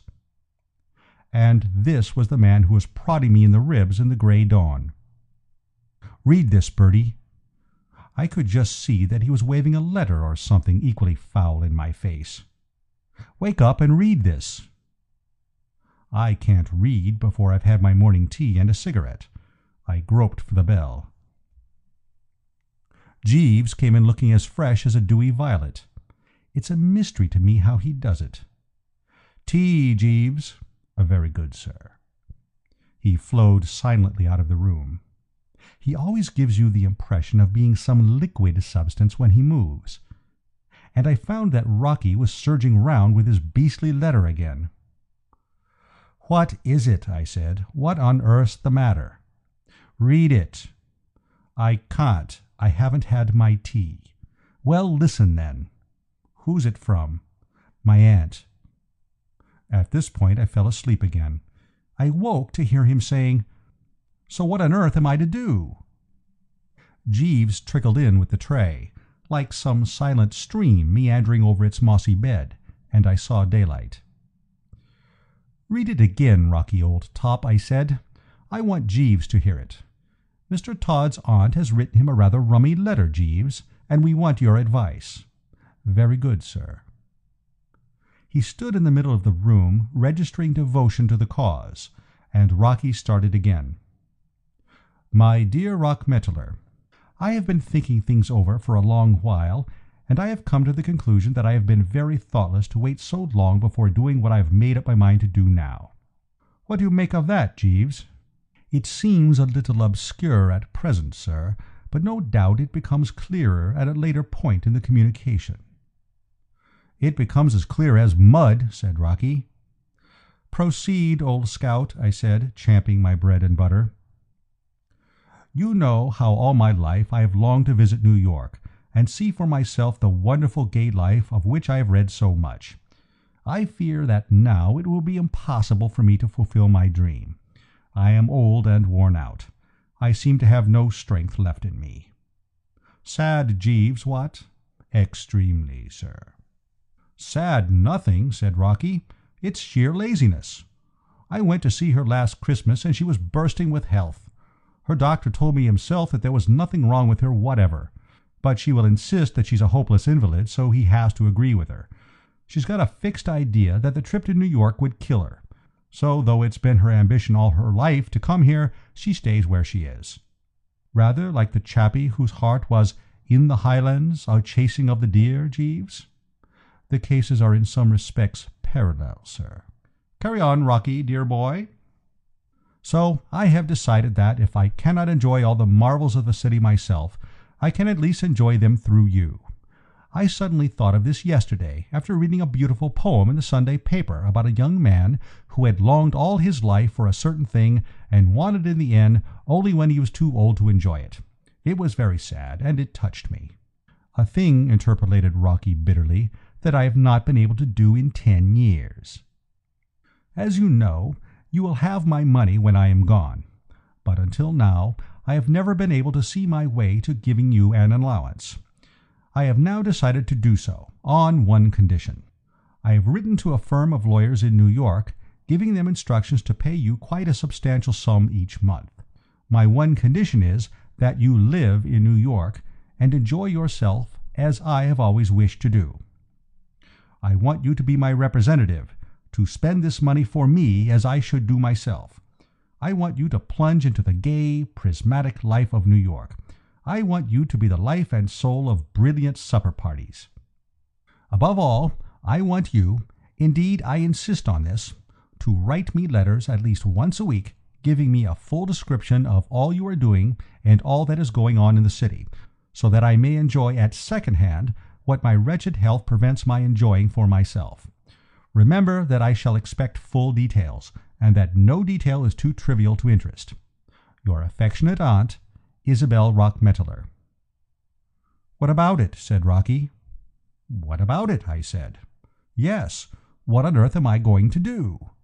It was only then that I really got on to the extremely rummy attitude of the chappie, in view of the fact that a quite unexpected mess of the right stuff had suddenly descended on him from a blue sky. To my mind, it was an occasion for the beaming smile and joyous whoop. Yet here the man was, looking and talking as if fate had swung on his solar plexus. It amazed me. "Aren't you bucked?" I said. "Bucked? If I were in your place, I should be frightfully braced. I consider this pretty soft for you." He gave a kind of yelp, stared at me for a moment, and then began to talk of New York in a way that reminded me of Jimmy Mundy, the reformer chappie. Jimmy had just come to New York on a hit-the-trail campaign, and I had popped in at Garden a couple of days before, for half an hour or so, to hear him. He had certainly told New York some pretty straight things about itself, having apparently taken a dislike to the place. But, by Jove, you know dear old Rocky made him look like a publicity agent for the old metrop. "Pretty soft," he cried. "To have to come and live in New York? To have to leave my little cottage and take a stuffy, smelly, overheated hole of an apartment in this heaven-forsaken, festering Gehenna? To have to mix night after night with a mob who think that life is a sort of St. Vitus's dance and imagine that they're having a good time because they're making enough noise for 6 and drinking too much for 10. I loathe New York, Bertie. I wouldn't come near the place if I hadn't got to see editors occasionally. There's blight on it. It's got moral delirium tremens. It's the limit. The very thought of staying more than a day in it makes me sick. And you think this thing is pretty soft for me. I felt rather like Lot's friends must have done when they dropped in for a quiet chat and had their genial host begin to criticize the cities of the plain. I had no idea old Rocky could be so eloquent. It would kill me to live in New York, he went on, to have to share the air with 6 million people, to have to wear stiff collars and decent clothes all the time, he started. Good Lord, I suppose I should have to dress for dinner in the evenings. What a ghastly notion. I was shocked, absolutely shocked. My dear chap, I said reproachfully. Do you dress for dinner every night, Bertie? Jeeves, I said coldly. The man was still standing like a statue by the door. How many suits of evening clothes have I? We have 3 suits full of evening dress, sir. 2 dinner jackets, 3. For practical purposes, 2 only, sir. If you remember, we cannot wear the 3rd. We have also 7 waistcoats. And shirts? 4 dozen, sir. And white ties? The first 2 shallow shelves in the chest of drawers are completely filled with our white ties, sir. I turned to Rocky. You see? The chappie writhed like an electric fan. I won't do it. I can't do it. I'll be hanged if I'll do it. How on earth can I dress up like that? Do you realize that most days I don't get out of my pajamas till 5 in the afternoon, and then I just put on an old sweater? I saw Jeeves wince, poor chap. This sort of revelation shocked his finest feelings. Then what are you going to do about it? I said. That's what I want to know. You might write and explain to your aunt. I might, if I wanted her to get round to her lawyers in 2 rapid leaps and cut me out of her will. I saw his point. What do you suggest, Jeeves? I said. Jeeves cleared his throat respectfully. The crux of the matter would appear to be, sir, that Mr. Todd is obliged by the conditions under which the money is delivered into his possession to write Miss Rockmetaler long and detailed letters relating to his movements, and the only methods by which this can be accomplished, if Mr. Todd adheres to his expressed intention of remaining in the country, is for Mr. Todd to induce some second party to gather the actual experiences which Miss Rockmetaler wishes reported to her, and convey these to him in the shape of a careful report, on which it would be possible for him, with the aid of his imagination, to base the suggested correspondence. Having got which off the old diaphragm, Jeeves was silent. Rocky looked at me in a helpless sort of way. He hasn't been brought up on Jeeves as I have, and isn't on to his curves. Could he put it a little clearer, Bertie? He said. I thought at the start it was going to make sense, but it kind of flickered. What's the idea? My dear old man, perfectly simple. I knew we could stand on Jeeves. All you've got to do is get somebody to go round the town for you and take a few notes, and then you work up the notes into letters. That's it, isn't it, Jeeves? Precisely, sir. The light of hope gleamed in Rocky's eyes. He looked at Jeeves in a startled way, dazed by the man's vast intellect. But who would do it? He said. It would have to be a pretty smart sort of man, a man who would notice things. Jeeves, I said. Let Jeeves do it. But would he? You would do it, wouldn't you, Jeeves? For the first time in our long connection, I observed Jeeves almost smile. The corner of his mouth curved quite a quarter of an inch, and for a moment his eyes ceased to look like a meditative fish's. I should be delighted to oblige, sir. As a matter of fact, I have already visited some of New York's places of interest on my evening out, and it would be most enjoyable to make a practice of the pursuit." "Fine. I know exactly what your aunt wants to hear about, Rocky. She wants an earful of the cabaret stuff. The place you ought to go to first, Jeeves, is Ragelheimer's. It's on 42nd Street. Anybody will show you the way." Jeeves shook his head. "Pardon me, sir. People are no longer going to Ragelheimer's. The place at the moment is Frolics on the Roof." "You see," I said to Rocky, "leave it to Jeeves. He knows." It isn't often that you find an entire group of your fellow humans happy in this world. But our little circle was certainly an example of the fact that it can be done. We were all full of beans. Everything went absolutely right from the start. Jeeves was happy, partly because he loves to exercise his giant brain, and partly because he was having a corking time among the bright lights. I saw him one night at the midnight revels. He was sitting at a table on the edge of the dancing floor, doing himself remarkably well with a fat cigar and a bottle of the best. I'd never imagined he could look so nearly human. His face wore an expression of austere benevolence, and he was making notes in a small book. As for the rest of us, I was feeling pretty good, because I was fond of old Rocky and glad to be able to do him a good turn. Rocky was perfectly contented, because he was still able to sit on fences in his pajamas and watch worms. And as for the aunt, she seemed tickled to death. She was getting Broadway at a pretty long range, but it seemed to be hitting her just right. I read one of her letters to Rocky, and it was full of life. But then Rocky's letters, based on Jeeves's notes, were enough to buck anybody up. It was rummy when you came to think of it. There was I, loving the life, while the mere mention of it gave Rocky a tired feeling. But here is a letter I wrote to a pal of mine in London. "Dear Freddie, well, here I am in New York. It's not a bad place. I'm not having a bad time. Everything's pretty all right. The cabarets aren't bad. Don't know when I shall be back. How's everybody? Cheero, yours, Bertie. P.S. Seen old Ted lately?"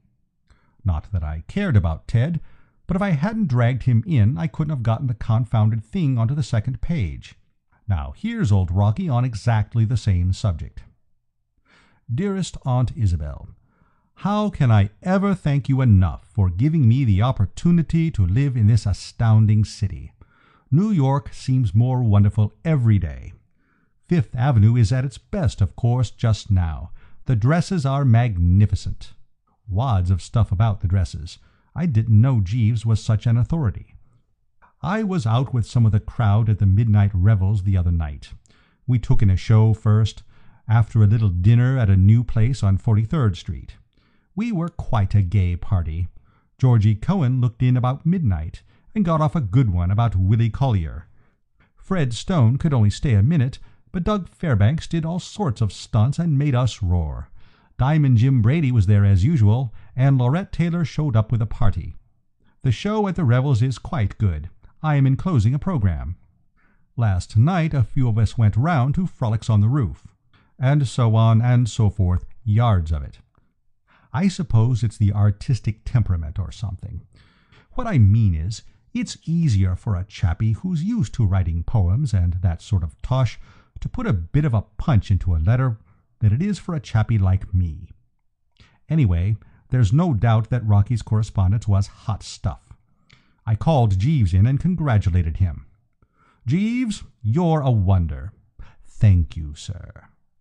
"How you notice everything at these places beats me. I couldn't tell you a thing about them, except that I've had a good time." "It's just a knack, sir." "Well, Mr. Todd's letters ought to brace Miss Ruckmetzler all right, what?" "Undoubtedly, sir," agreed Jeeves. And by Jove they did. They certainly did, by George. What I mean to say is, I was sitting in the apartment one afternoon, about a month after the thing had started, smoking a cigarette and resting the old bean, when the door opened and the voice of Jeeves burst the silence like a bomb. It wasn't that he spoke loud. He has one of those soft, soothing voices that slide through the atmosphere like a note of a far-off sheep. It was what he said that made me leap like a young gazelle. Miss Rockmetaler. And in came a large, solid female. The situation floored me. I'm not denying it. Hamlet must have felt much as I did when his father's ghost bobbed up in the fairway. I'd come to look on Rocky's aunt as such a permanency at her own home that it didn't seem possible that she could really be here in New York. I stared at her. Then I looked at Jeeves. He was standing there in an attitude of dignified detachment, the chump, when, if ever he should have been rallying round the young master, it was now. Rocky's aunt looked less like an invalid than anyone I'd ever seen, except my Aunt Agatha. She had a good deal of Aunt Agatha about her, as a matter of fact. She looked as if she might be deucedly dangerous if put upon, and something seemed to tell me that she would certainly regard herself as put upon if she ever found out the game which poor old Rocky had been pulling on her. "Good afternoon," I managed to say. "How do you do?" she said. "Mr. Cohen?" No." "Mr. Fred Stone?" "Not absolutely. As a matter of fact, my name is Wooster, Bertie Wooster." She seemed disappointed. The fine old name of Wooster appeared to mean nothing in her life. "Isn't Rockmetaler home?" she said. "Where is he?" She had me with the first shot. I couldn't think of anything to say. I couldn't tell her that Rocky was down in the country watching worms. There was the faintest flutter of sound in the background. It was the respectful cough with which Jeeves announces that he is about to speak without having been spoken to. "If you remember, sir, Mr. Todd went out in the automobile with a party in the afternoon." "So he did, Jeeves, so he did," I said, looking at my watch. "Did he say when he would be back?" "He gave me to understand, sir, that he would be somewhat late in returning." He vanished, and the aunt took the chair which I'd forgotten to offer her. She looked at me in a rather rummy way. It was a nasty look. It made me feel as if I were something the dog had brought in and intended to bury later on, when he had the time. My own Aunt Agatha back in England has looked at me exactly the same way many a time, and it never fails to make my spine curl. "You seem very at home here, young man. Are you a great friend of Rockmetaler's?" "Oh, yes, rather." She frowned as if she had expected better things of old Rocky. "Well, you need to be," she said, "the way you treat his flat as your own." I give you my word, this quite unforeseen slam simply robbed me of the power of speech. I'd been looking on myself in the light of the dashing host, and suddenly to be treated as an intruder jarred me. It wasn't, mark you, as if she had spoken in a way to suggest that she considered my presence in the place as an ordinary social call. She obviously looked on me as a cross between a burglar and the plumber's man come to fix the leak in the bathroom. It hurt her, my being there. At this juncture, with the conversation showing every sign of being about to die in awful agonies, an idea came to me. Tea, the good old standby. "Would you care for a cup of tea?" I said. "Tea?" She spoke as if she'd never heard of the stuff. "Nothing like a cup after a journey," I said. "Bucks you up, puts a bit of zip into you. What I mean to say is, restores you, and so on, don't you know? I'll go and tell Jeeves." I tottered down the passage to Jeeves' lair. The man was reading the evening paper as if he hadn't a care in the world. "Jeeves," I said, "we want some tea." "Very good, sir." "I say, Jeeves, this is a bit thick, what?" I wanted sympathy, don't you know, sympathy and kindness. The old nerve centres had had the deuce of a shock. "She's got the idea this place belongs to Mr. Todd. What on earth put that into her head?" Jeeves filled the kettle with a restrained dignity. "No doubt because of Mr. Todd's letters, sir," he said. "It was my suggestion, sir, if you remember, that they should be addressed from this apartment in order that Mr. Todd should appear to possess a good central residence in the city." I remembered. We had thought it a brainy scheme at the time. "Well, it's bally awkward, you know, Jeeves. She looks on me as an intruder. By Jove, I suppose she thinks I'm someone who hangs about here, touching Mr. Todd for 3 meals and borrowing his shirts. Yes, sir. It's pretty rotten, you know. Most disturbing, sir. And there's another thing. What are we going to do about Mr. Todd? We've got to get him up here as soon as ever we can. When you have brought the tea, you had better go out and send him a telegram, telling him to come up by the next train." "I have already done so, sir. I took the liberty of writing the message and dispatching it by the lift attendant." "By Jove, you think of everything, Jeeves." "Thank you, sir. A little buttered toast with the tea?" "Just so, sir, thank you." I went back to the sitting-room. She hadn't moved an inch. She was still bolt upright on the edge of her chair, gripping her umbrella like a hammer-thrower. She gave me another one of those looks as I came in. There was no doubt about it. For some reason she had taken a dislike to me. I suppose because I wasn't George M. Cohan. It's a bit hard on a chap. "This is a surprise, what?" I said, after about 5 minutes' restful silence, trying to crank the conversation up again. "What is a surprise?" "You're coming here, don't you know," and so on. She raised her eyebrows and drank me in a bit more through her glasses. "Why is it surprising that I should visit my only nephew?" she said. Put like that, of course, it did seem reasonable. "Oh, rather," I said. "Of course, certainly. What I mean is—" Jeeves projected himself into the room with the tea. "I was jolly glad to see him. There's nothing like having a bit of business arranged for one when one isn't certain of one's lines. With a teapot to fool about with, I felt happier." Tea, what?" I said. It wasn't what I meant to say. My idea had been to be a good deal more formal, and so on. Still, it covered the situation. I poured her out a cup. She sipped it and put the cup down with a shudder. "Do you mean to say, young man," she said frostily, "that you expect me to drink this stuff?" "Rather. Bucks you up, you know." "What do you mean by the expression, bucks you up?" "Well, it makes you full of beans, you know. Makes you fizz." "I don't understand a word you say. You're English, aren't you?" I admitted it. She didn't say a word. And somehow she did it in a way that made it worse than if she had spoken for hours. Somehow it was brought home to me that she didn't like Englishmen, and that if she had had to meet an Englishman, I was the one she'd have chosen last. Conversation languished again after that. Then I tried again. I was becoming more convinced every moment that you can't make a really lively salon with a couple of people, especially if one of them lets it go a word at a time. "Are you comfortable at your hotel?" I said. "At which hotel?" "The hotel you're staying at." "I'm not staying at an hotel." "Stopping with friends, what?" "I am naturally stopping with my nephew."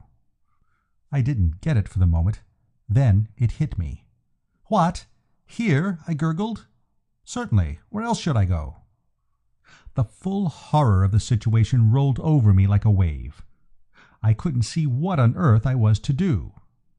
I couldn't explain that this wasn't Rocky's flat without giving the poor old chap away hopelessly, because she would then ask me where he did live, and then he would be right in the soup.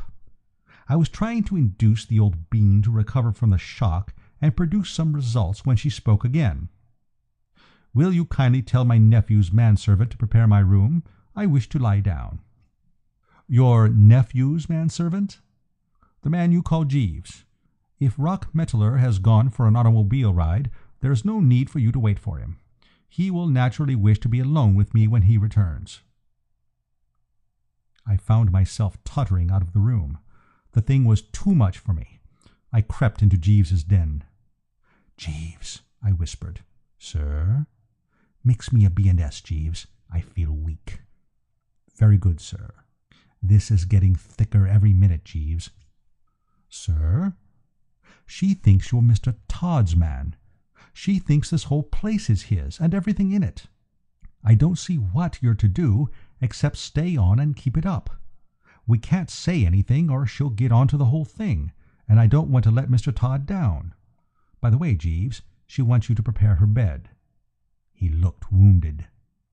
"It's hardly my place, sir. I know, but do it as a personal favor to me. If you come to that, It's hardly my place to be flung out of the flat like this and have to go to an hotel, what? Is it your intention to go to an hotel, sir? What will you do for clothes?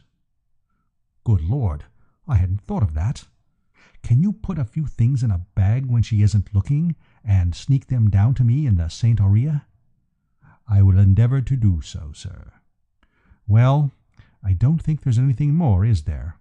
Tell Mr. Todd where I am when he gets here. Very good, sir. I looked round the place. The moment of parting had come. I felt sad. The whole thing reminded me of one of those melodramas where they drive chappies out of the old homestead into the snow. "Good-bye, Jeeves," I said. "Good-bye, sir." And I staggered out. You know, I rather think I agree with those poet and philosopher Johnnies who insist that a fellow ought to be devilish pleased if he has a bit of trouble. All that stuff about being refined by suffering, you know. Suffering does give a chap a sort of broader and more sympathetic outlook. It helps you understand other people's misfortunes if you've been through the same thing yourself. As I stood in my lonely bedroom at the hotel, trying to tie my white tie myself, it struck me for the first time that there must be whole squads of chappies in the world who had to get along without a man to look after them. I'd always thought of Jeeves as a kind of natural phenomenon, but by Jove, of course, when you come to think of it, there must be quite a lot of fellows who have to press their own clothes themselves, and haven't got anybody to bring them tea in the morning, and so on. It was rather a solemn thought, don't you know? I mean to say, ever since then I've been able to appreciate the frightful privations the poor have to stick. I got dressed somehow. Jeeves hadn't forgot a thing in his packing. Everything was there, down to the final stud. I'm not sure this didn't make me feel worse. It kind of deepened the pathos. It was like what somebody or other wrote about the touch of a vanished hand. I had a bit of dinner somewhere and went to a show of some kind, but nothing seemed to make any difference. I simply hadn't the heart to go on to supper anywhere. I just sucked down a whiskey and soda in the hotel smoking room and went straight up to bed. I didn't know when I felt so rotten. Somehow I found myself moving about the room softly, as if there had been a death in the family. If I had anybody to talk to, I should have talked in a whisper. In fact, when the telephone bell rang, I answered in such a sad, hushed voice that the fellow at the other end of the wire said hello 5 times, thinking he hadn't got me. It was Rocky. The poor old scout was deeply agitated. "Bertie, is that you, Bertie? Oh, gosh, I'm having a time." "Where are you speaking from?" "The midnight revels. We've been here an hour, and I think we're a fixture for the night. I've told Aunt Isabel I've gone out to call up a friend to join us. She's glued to a chair with 'This is the Life' written all over her, taking it in through the pores. She loves it, and I'm nearly crazy." "Tell me all, old top," I said. "A little more of this," he said, "and I shall sneak quietly off to the river and end it all." "Do you mean to say you go through this sort of thing every night, Bertie, and enjoy it? It's simply infernal. I was just snatching a wink of sleep behind the bill of fare just now, when about 1,000,000 yelling girls swooped down with toy balloons. There are 2 orchestras here, each trying to see if they can't play louder than the other. I'm a mental and physical wreck. When your telegram arrived, I was just lying down for a quiet pipe, with a sense of absolute peace stealing over me. I had to get dressed and sprint 2 miles to catch the train. It nearly gave me heart failure, and on top of that, I almost got brain fever inventing lies to tell Aunt Isabel. And then I had to cram myself into these confounded evening clothes of yours." I gave a sharp wail of agony. It hadn't struck me till then that Rocky was depending on my wardrobe to see him through. "You'll ruin them." "I hope so," said Rocky in the most unpleasant way. His troubles seemed to have had the worst effect on his character. "I should like to get back at them somehow. They've given me a bad enough time. They're about 3 sizes too small, and something's apt to give at any moment. I wish to goodness it would, and give me a chance to breathe."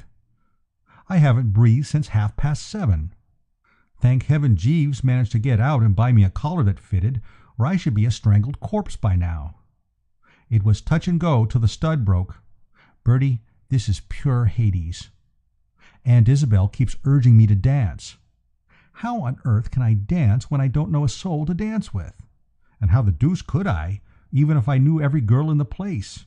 It's taking big chances even to move in these trousers. I had to tell her I've hurt my ankle.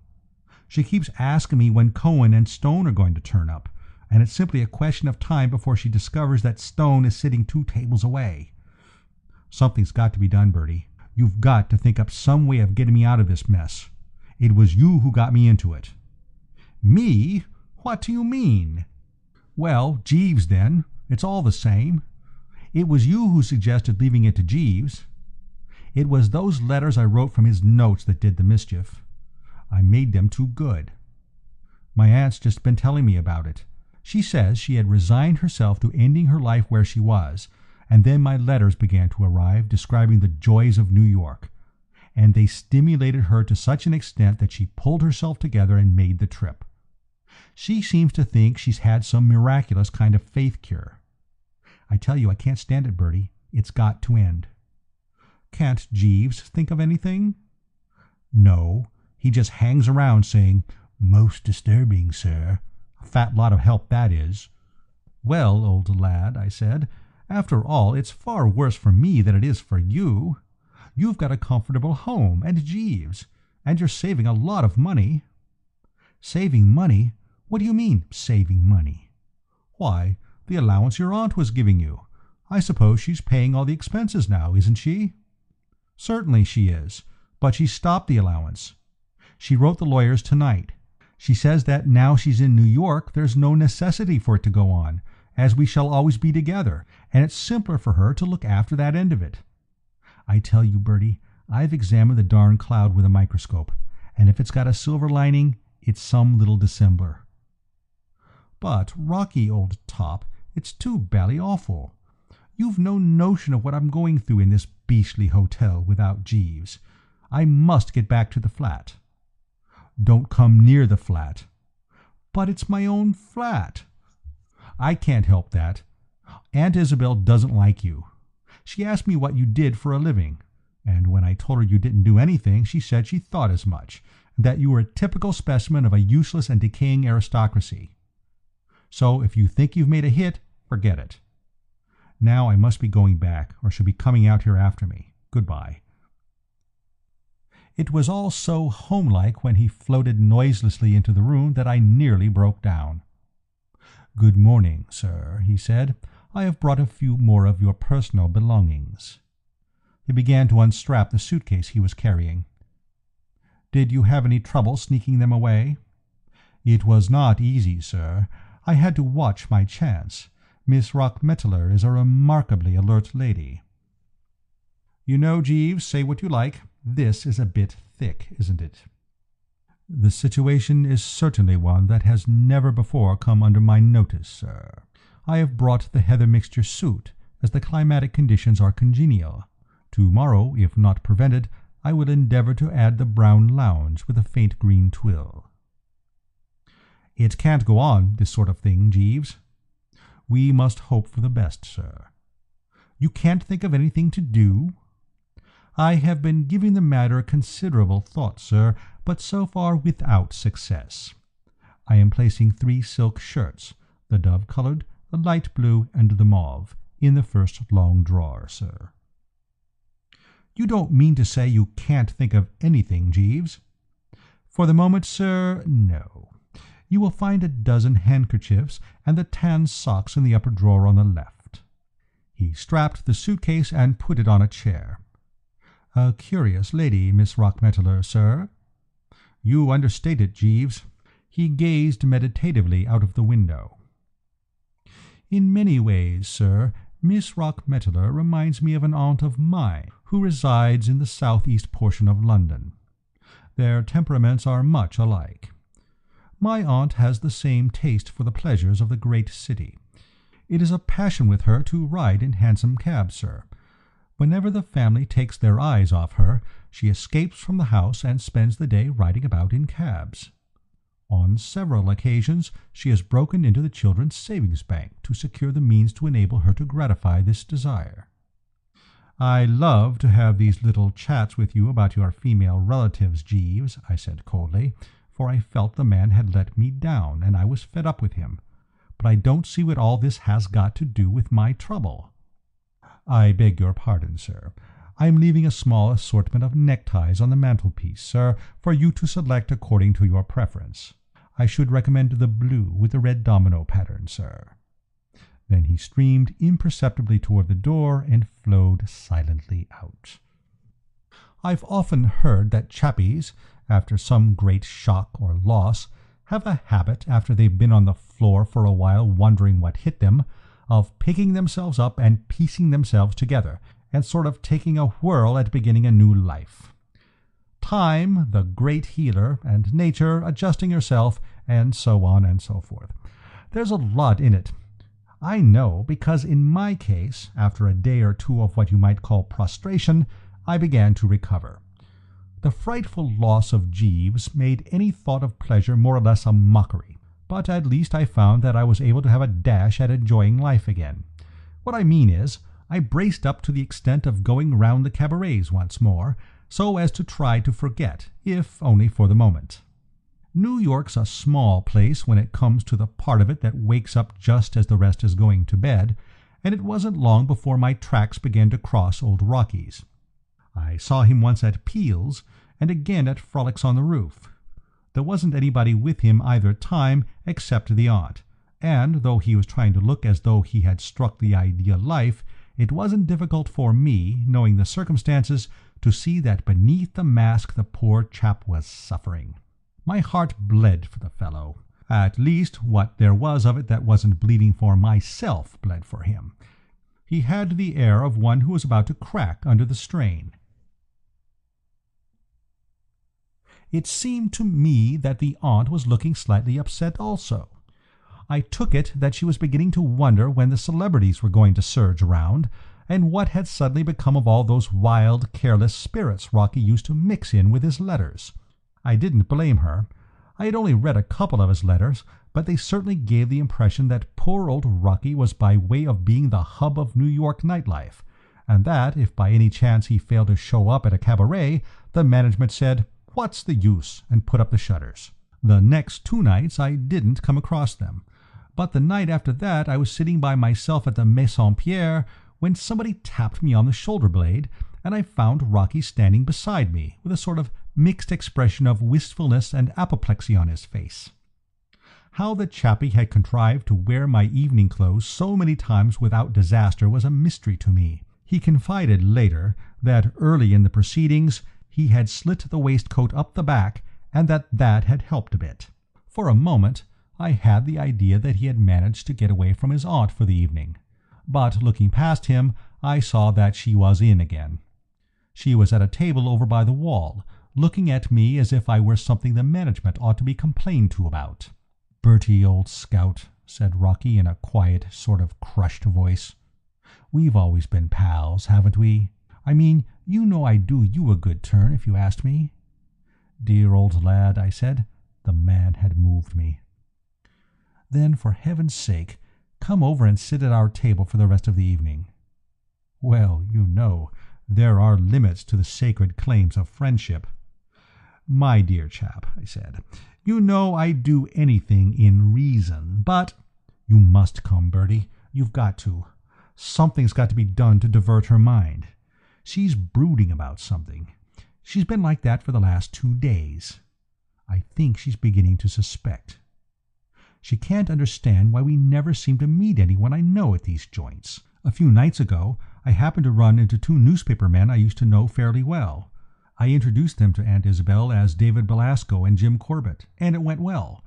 But the effect has worn off now, and she's beginning to wonder again. Something's got to be done, or she will find out everything, and if she does, I'd take a nickel for my chance of getting a cent from her later on. So for the love of Mike, come across to our table and help keep things going." I went along. One has to rally round a pal in distress.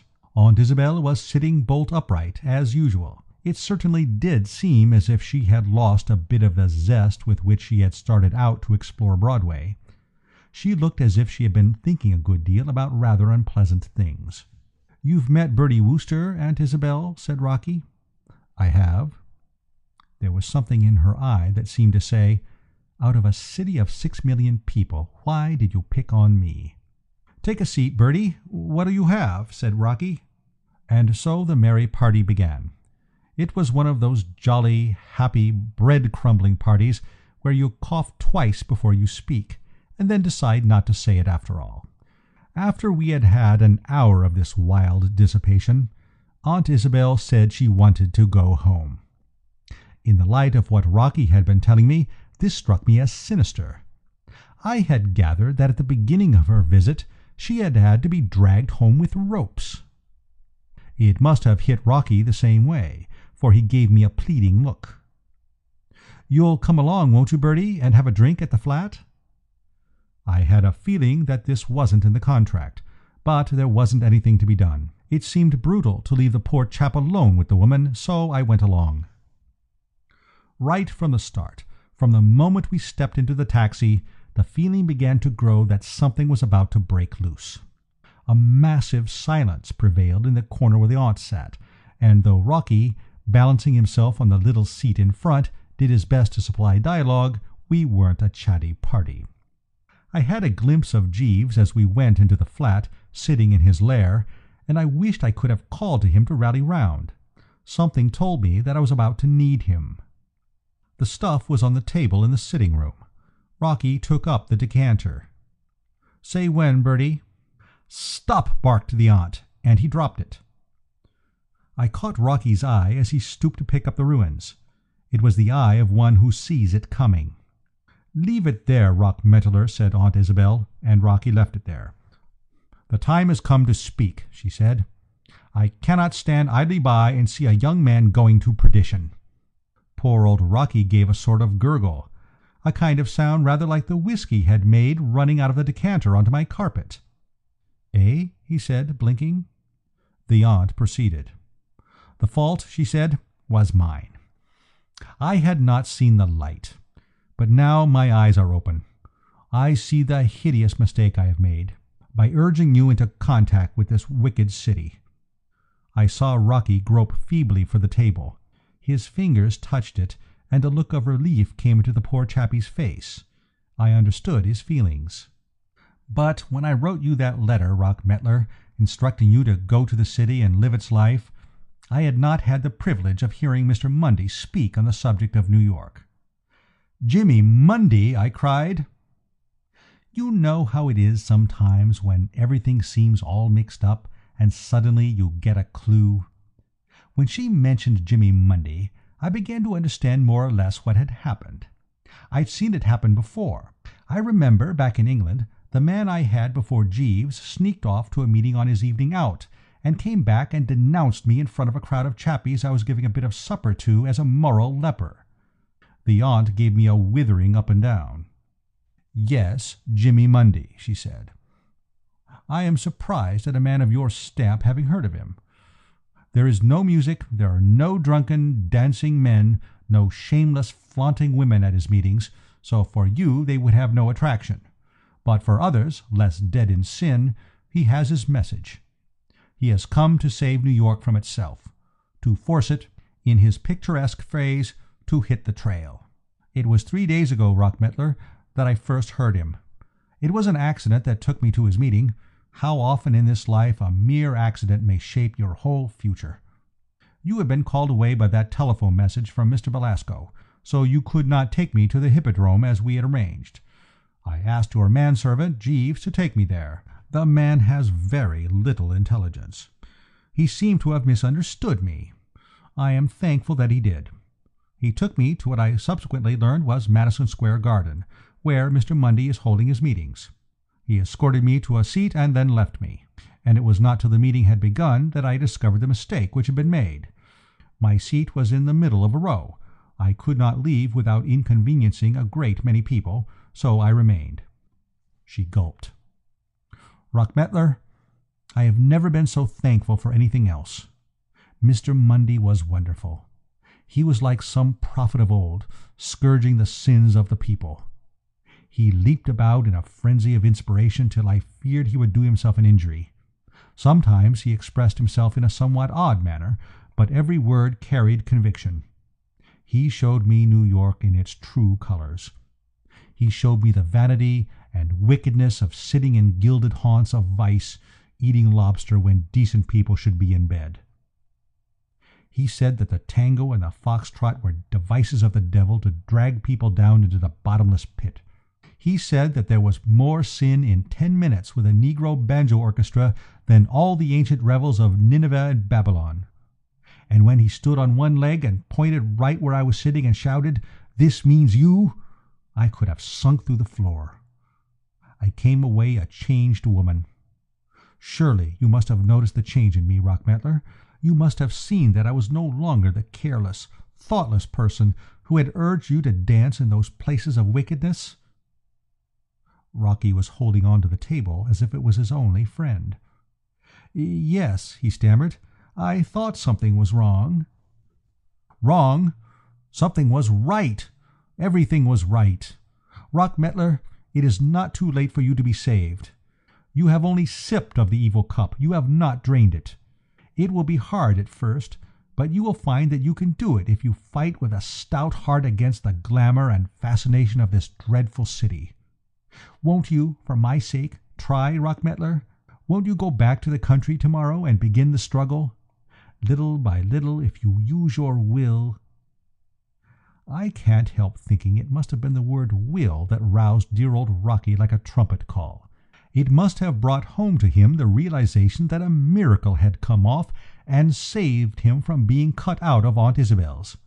At any rate, as she said it, he perked up, let go of the table, and faced her with gleaming eyes. "Do you want me to go back to the country, Aunt Isabel?" "Yes." "Not to live in the country?" "Yes, Rockmantler." "Stay in the country all the time, do you mean? Never to come to New York?" "Yes, Rockmantler, I mean just that. It's the only way. Only there can you be safe from temptation. Will you do it, Rockmantler? Will you, for my sake?" Rocky grabbed the table again. He seemed to draw a lot of encouragement from that table. "I will," he said. "Jeeves," I said. It was the next day, and I was back in the old flat, lying in the old armchair with my feet upon the good old table. I had just come from seeing dear old Rocky off to his country cottage, and an hour before he had seen his aunt off to whatever hamlet it was that she was the curse of. So we were alone at last. "Jeeves, there's no place like home, what?" "Very true, sir." "The jolly old roof-tree and all that sort of thing, what?" "Precisely, sir." I lit another cigarette. "Jeeves." "Sir?" "Do you know, at one point in the business I really thought you were baffled." "Indeed, sir." "When did you get the idea of taking Miss Rockmantler to the meeting? It was pure genius." "Thank you, sir. It came to me a little suddenly one morning when I was thinking of my aunt, sir." "Your aunt? The hansom cab one?" "Yes, sir.